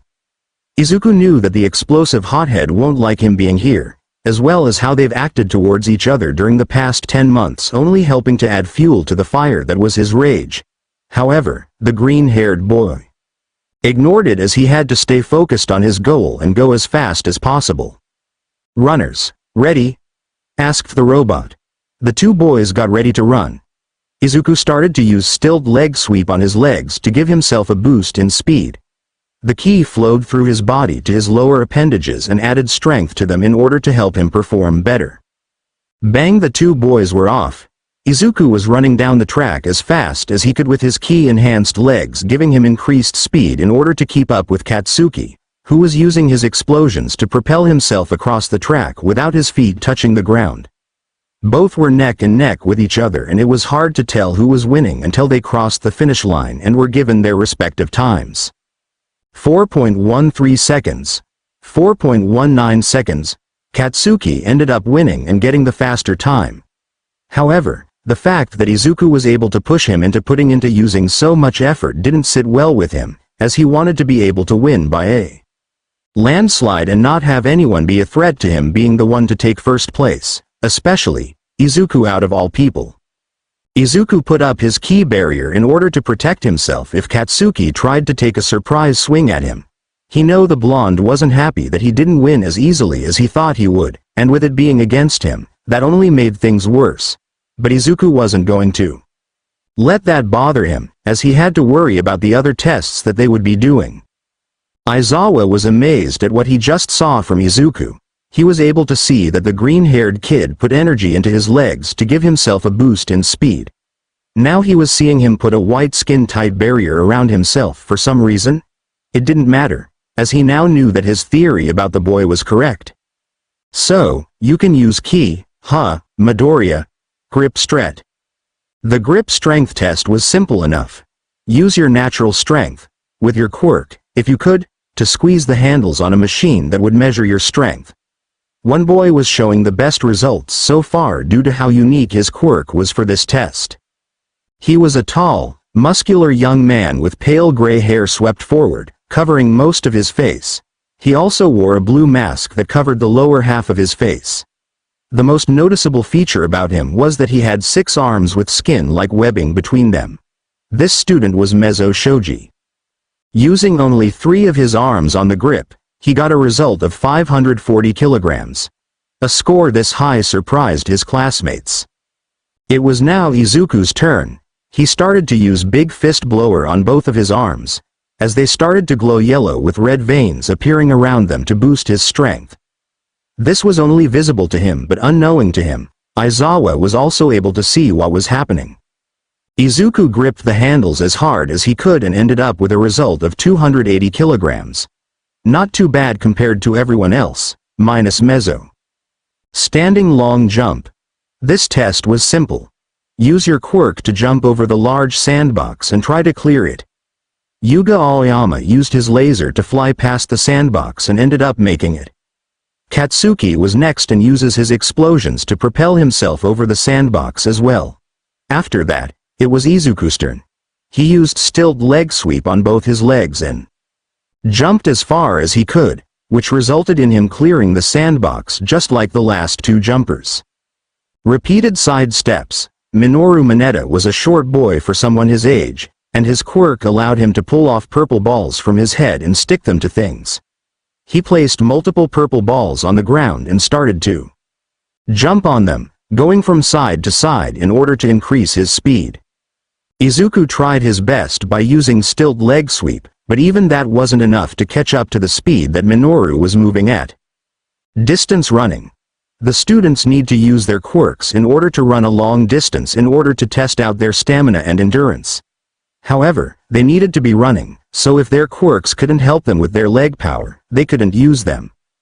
Stilt leg sweep once again proved to be Izuku's saving grace here as it allowed him to catch up to Tenya, and the 2 of them ran as decided to make this test a race between the 2 of them. Katsuki was getting angry seeing as how he needed to run this test without using his quirk as he relied on it for speed so much while his feet were off the ground that he wasn't the fastest runner, and this allowed Izuku to leave him in the dust, as well as Tenya. He was really getting more pissed off than usual today. Seated toe touching. Due to training his body for the last 10 months, Izuku was able to do pretty well on this test, as he did toe touches as a warm-up with Goku almost every day before they started their more serious training. Sit-ups. Sit-ups were another exercise that the quirkless teen did with his master on a daily basis, and it proved to be a piece of cake for him here. Izuku laid down on a mat, while Ochako held his legs in place as he did his sit-ups without much difficulty until he started getting to the hundreds, which is when he really started working up a sweat. Ball throw. The final test had come, and it was the ball throw, which is what Katsuki was told to do at the start of this whole event. Since that was the case, the blonde didn't need to repeat it a second time. Everyone else needed to give it their all with their own quirks in order to make sure they passed and avoid being expelled on the first day here. Ochako was currently taking the test, and with her zero-gravity quirk, she didn't have to worry about failing, as Aizawa showed her score to prove it. Infinity. exclaimed the other students in shock at what they saw. Izuku was incredibly impressed by what Ochako was able to do. It makes sense that with a quirk that could control gravity, she was the one who would get the highest score in this test when it involved distance. "Midoriya, you're the last one to go," Aizawa informed him. Izuku walked into the circle and caught the ball that Aizawa threw at him. The green-haired teen started to think about how he could throw the ball to get it to go as far as it could in order to get a high enough score to pass. He knew that he did well enough on all the other tests to get a good enough placement, but he needed to give it everything he's got in order to avoid being expelled on his first day here. An idea suddenly formed in his head and he started to put it into action. He held the softball in his right hand and started to use Big Fist Blower on his right arm in order to increase the amount of strength he could use in that arm. Izuku felt the power in his arm increase, and when he felt ready he pulled his right arm back to prepare for the throw. "You say run," starting at 0:22 My Hero Academia. Izuku threw the softball with all of his might and it went so fast that he created a powerful wind pressure that the shockwave could be felt by his classmates. Using the Big Fist Blower to throw the softball was only the first step in his plan, however, as when he saw the ball starting to fall he cupped his hands together and placed them on the side of his body. Ka-emi-ha-emi-ha. Izuku fired the Kamehameha from his hands and launched a large blue beam of ki at the softball in order to give it more momentum and push it further away to gain more distance. It worked as the blue beam pushed the softball higher into the air until it fell out of the beam's path and fell down once more, as the Kamehameha kept on flying into the sky. The softball eventually landed and bounced on the ground before coming to a complete stop. Aizawa looked at Izuku's score, which turned out to be a score of 699.8 meters. Everyone was surprised by how far Izuku had managed to throw the ball and how he used his quirk to send the ball even further away even after he threw it. It was a clever strategy and it proved to have worked thanks to the results that showed. The only person that wasn't thrilled about what he saw was Katsuki. He was livid and refused to believe that Izuku could do all of the stuff he displayed during this exam. "So, how was that, Mr. Aizawa?" asked the green-haired teen. "You've defiantly proven that you've earned your place here and worked hard for it, despite the lack of a quirk. You've made it this far. Well done with your ki control, kid," grinned Aizawa. Song ends. Everyone was shocked by what he just said, but for completely different reasons. Izuku was shocked that his new teacher knows about his ability to use ki and that he's also quirkless. The rest of the class were confused when Aizawa said, "lack of a quirk," to Izuku, but they realized that meant that Izuku was quirkless and had done the entrance exam, and this quirk apprehension test without a quirk. Katsuki wasn't buying what he heard one bit.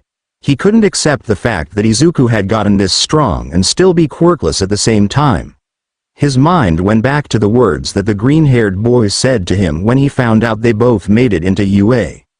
"I don't need a quirk to be a hero, since I was able to get into UA without one." The blonde then remembered the way that Izuku cupped his hands together to launch the softball further into the air while calling out the name of his move. It was the same move that he used to save him against the Sludge villain months ago, the moment when Izuku's true strength was revealed to him. Katsuki's rage had now reached its peak and started to use his quirk to create explosions in his hands. "I'm getting to the bottom of this." This caught the attention of a few students, but Katsuki was already rushing at Izuku with a face that showed he had the intent to kill. "Hey, Deku. Explain to me how you did all that stuff." "Oh, you're dead, you nerd," the blonde yelled at the top of his lungs. Izuku knew it was only a matter of time until Katsuki snapped, but to try and attack him here in front of their new classmates, was he this insane? Izuku quickly put up his ki barrier to protect himself from the blonde's fury.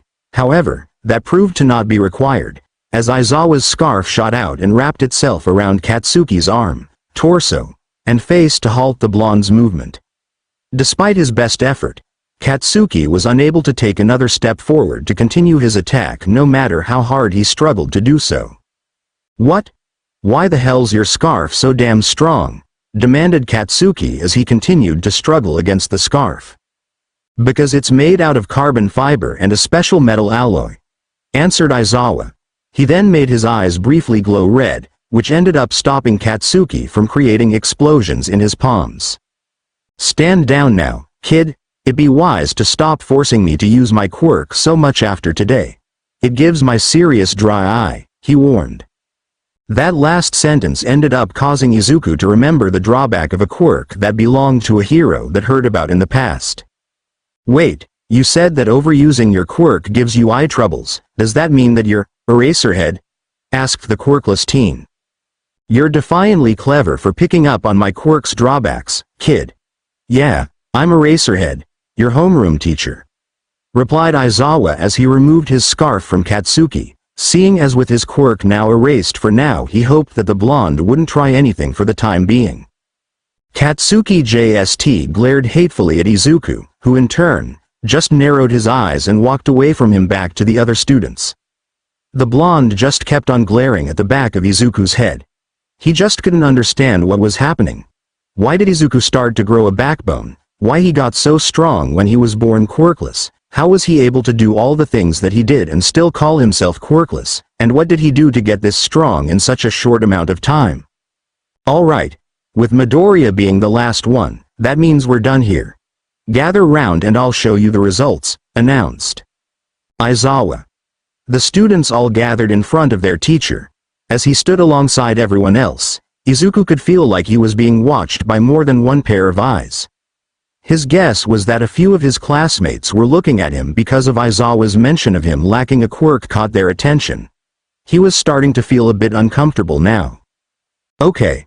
I'll show you all your scores to help you understand where you stand with each other in terms of the strength of your quirks and physical abilities.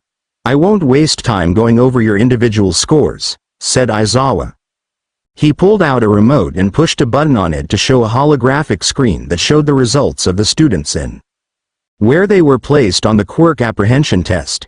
Izuku didn't need to look long, as he spotted his name almost at the top of the list. He got third place. The young martial artist smiled at his results, happy to see that all the training that Goku put him through for the last 10 months had paid off and that he had secured his place at UA. However, he saw that in fourth place came Katsuki. Izuku quickly surrounded his body with his key barrier in case the blonde would try something with him. No, can't be, said Minoru Mineta.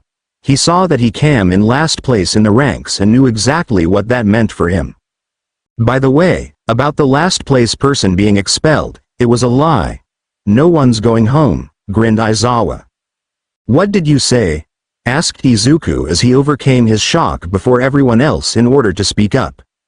I lied about expelling one of you in order to scare you all into doing your best and hold nothing back, said Aizawa with a grin still on his face. What? Yelled Izuku, Ochako, Tenya, and Minoru together in shock at what they just heard. Of course it was a lie. I'm surprised the rest you didn't figure it out, said the tallest girl in class. This was Momo Yaoyaru's. She had a mature physique with long black hair tied up in a spiky ponytail and a strand of hair hanging on the right side of her face. Her eyes were thin and sharp, dark in color, and paired with short eyebrows. Everyone turned to look at her in shock to hear that she knew that the expulsion was a lie and kept it to herself. I thought that most of you would have figured it out by now. I guess I should have said something, huh? She said as she scratched the back of her head. Yeah, you should have, yelled a bunch of students. It was a lie, yelled Minoru, as he was now pale white from how shocked he was that the expulsion was a lie and that he got last place, but in the end, he ended up worried for nothing. Mineta owned count 1. Okay everyone, that's it for today. Make sure you all come prepared for tomorrow, 'cause that's when your real training begins, so be prepared for anything, warned Aizawa. Everyone watched him as he started to walk away back to the school. Izuku was a bit unsure of what to think about having Eraserhead as a teacher. He was defiantly a strange man, that's for sure, but he could tell that it was just him showing off a bit of tough love, as he wanted his students to push themselves and succeed. Izuku just shrugged it off and focused on the important part, that being that he made it past his first day of UA. It's not what he was expecting, but he now knew how strong he was compared to his new classmates and how he was going to get stronger in order to become the best hero he could possibly be. As Aizawa kept on walking, he turned his head to look at Izuku for a moment before turning his head back as he kept on walking. He now knew the secret to the teen's great power and couldn't wait to see how he would grow from here. After all these years, a quirkless had finally discovered the secrets of Ki and aims to be a hero. I look forward to seeing what you can do, Midoriya, he thought to himself. Sometime later, Izuku was now walking out of the front gates of the school and was pleased to have made it through the first day of UA without too much difficulty. That was an intense first day, but it's nice to know that I've gotten strong enough to match everyone else in the class. I just hope I can keep up with the training I've been doing, since I'm going to need to step it up a bit in order to keep up with everyone who's had their quirks for years, he said to himself. It sounds like you worked hard to make it this far, Midoriya, said a familiar voice from behind him. Whoa! Izuku turned his head to see that it was Tenya who was behind him. Iida, I didn't expect to see you again today, he said after he calmed down a bit. I actually came hoping that you could confirm something for me, Midoriya, said the taller boy. Izuku was a bit surprised and wondered what Tenya could possibly want to know and think that he could be the one to give him the answer. Hey, wait up you two, called out another familiar voice. The two boys turned their heads to see that Ochako was coming their way while waving at them. Hi there, Uraraka. Is there something you need? Asked Izuku. I was hoping to get a chance to walk with you guys, if that's alright with you, that is? She asked. I have no problem with it, I'm always up for having company, smiled Izuku. The more the merrier, said Tenya. The group of three began to walk off of school grounds and head towards their destination. The silence between them did not last long, however, as Ochako asked Izuku a question. By the way, Midoriya, why does Bakugo hate you so much? She asked. Let's just say that he has a big ego and he throws a temper tantrum when things don't go his way. He wanted to be the only student from our junior high school to make it into UA, but since I'm here that pretty much ruined his plans, explained Izuku. That's so childish, said Tenya. Also, why did he call you Deku? Izuku was about to open his mouth to answer Ochako, but he suddenly stopped himself and had an idea as a small smirk appeared on his smile. It's a nickname that he calls me to encourage me, it stands for, determined Izuku, said the green-haired boy, but if it's meant to encourage you, then why does he hate you at the same time? Asked the brunette-haired girl. Don't worry about the details, they're not important, said the quirkless teen. He couldn't wait until Katsuki learned how he turned his insult for him into a compliment. Well, can I call you Deku, then? I think the name is cute, smiled Ochako.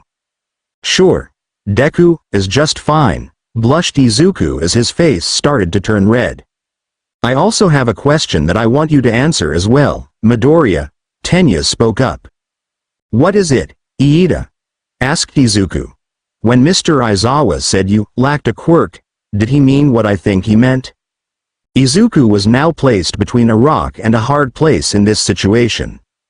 On one hand, he couldn't lie since he knew that neither Ochako or Tenya would believe him if he just came up with an excuse for what Mr. Aizawa said about him not having a quirk. On the other hand, if he told them the truth, he might lose the chance of his two new classmates becoming his friends because of prejudged views of quirkless people. But since he was able to make it this far without a quirk, he thought that if they did look down on him for his handicap, he'll just prove them wrong by surpassing them through his own hard work. That's exactly what he meant, Iida. I'm quirkless, he said. While this conversation was going on, none of them noticed that they were being watched. However, it wasn't another person THT was watching them, but a machine. Crawling on the gates of UA was a tiny robot made to look like a ladybug. In between its wings was a small camera lens that ended up zooming in on Izuku and his two classmates as they walked away. With the first day of UA behind him, Izuku is set on the path to becoming a hero with all of his hard work paying off. But how exactly will his future classmates react when he reveals his full quirkless nature and the secrets of Ki? How does his new homeroom teacher know about Ki? What is this tiny robot doing spying on him? And more importantly, who is spying on him and why? Stay tuned as we dive further into the adventures of Izuku Midoriya in his quest to become the greatest hero ever next time on My Hero Z. UA Student Stats. Student. Izuku Midoriya Power, 4/5 equals B. Speed. 4/5 equals B. Technique. 4/5 equals B. Intelligence. 4/5 equals B. Cooperativeness. 5/5 equals A. Martial Arts. 4/5 equals B. Key Manipulation. 4/5 equals B. Quirk Apprehension Test Power Levels. Izuku Midoriya, 116. Katsuki Bakugo, 71. Ochako Uraraka, 43. Tenya Iida, 53. Shota Aizawa, 721. Hey everyone. Hope you all enjoyed this chapter, as it took a while for me to write it out and edit it as well. This chapter has set up a lot of future events in the story and added some original content so that it's not just another MHA retelling with Izuku having a power from another world. I can't wait until we get into the all-new original stuff. Another thing to point out is that I already decided on this story being a mega crossover and that those of you who don't like it just have to deal with it because it's MY story. You don't like it, well, I'm not forcing you to read this story, so don't read it. But I think you should all just be patient and give the changes that I'm going to make a chance, as I have already planned out a lot of this story going forward and I'm not just going to adding stuff at random just because I want to. I thought long and hard about what I wanted in this story and what I needed to remove in order to avoid adding too much characters and plots that could mess up the story, but I did take time to think about where I want this adventure to be good. All I ask is that you give this change a chance. Another thing that I ask of you is to go look at my profile and look at the start ideas that I've placed there for new fanfiction ideas that I'm curious to see be written into full-on stories. If any of you are interested in the ideas I have written there, please contact me for more information so that I can give a more detailed explanation for the premise of the stories if any of you are curious and want to write them yourselves. I know I'll be looking forward to reading them. Next time will be the battle trial arc, but things won't go as simple as they did in canon. I have a big plan for Izuku and Katsuki's battle.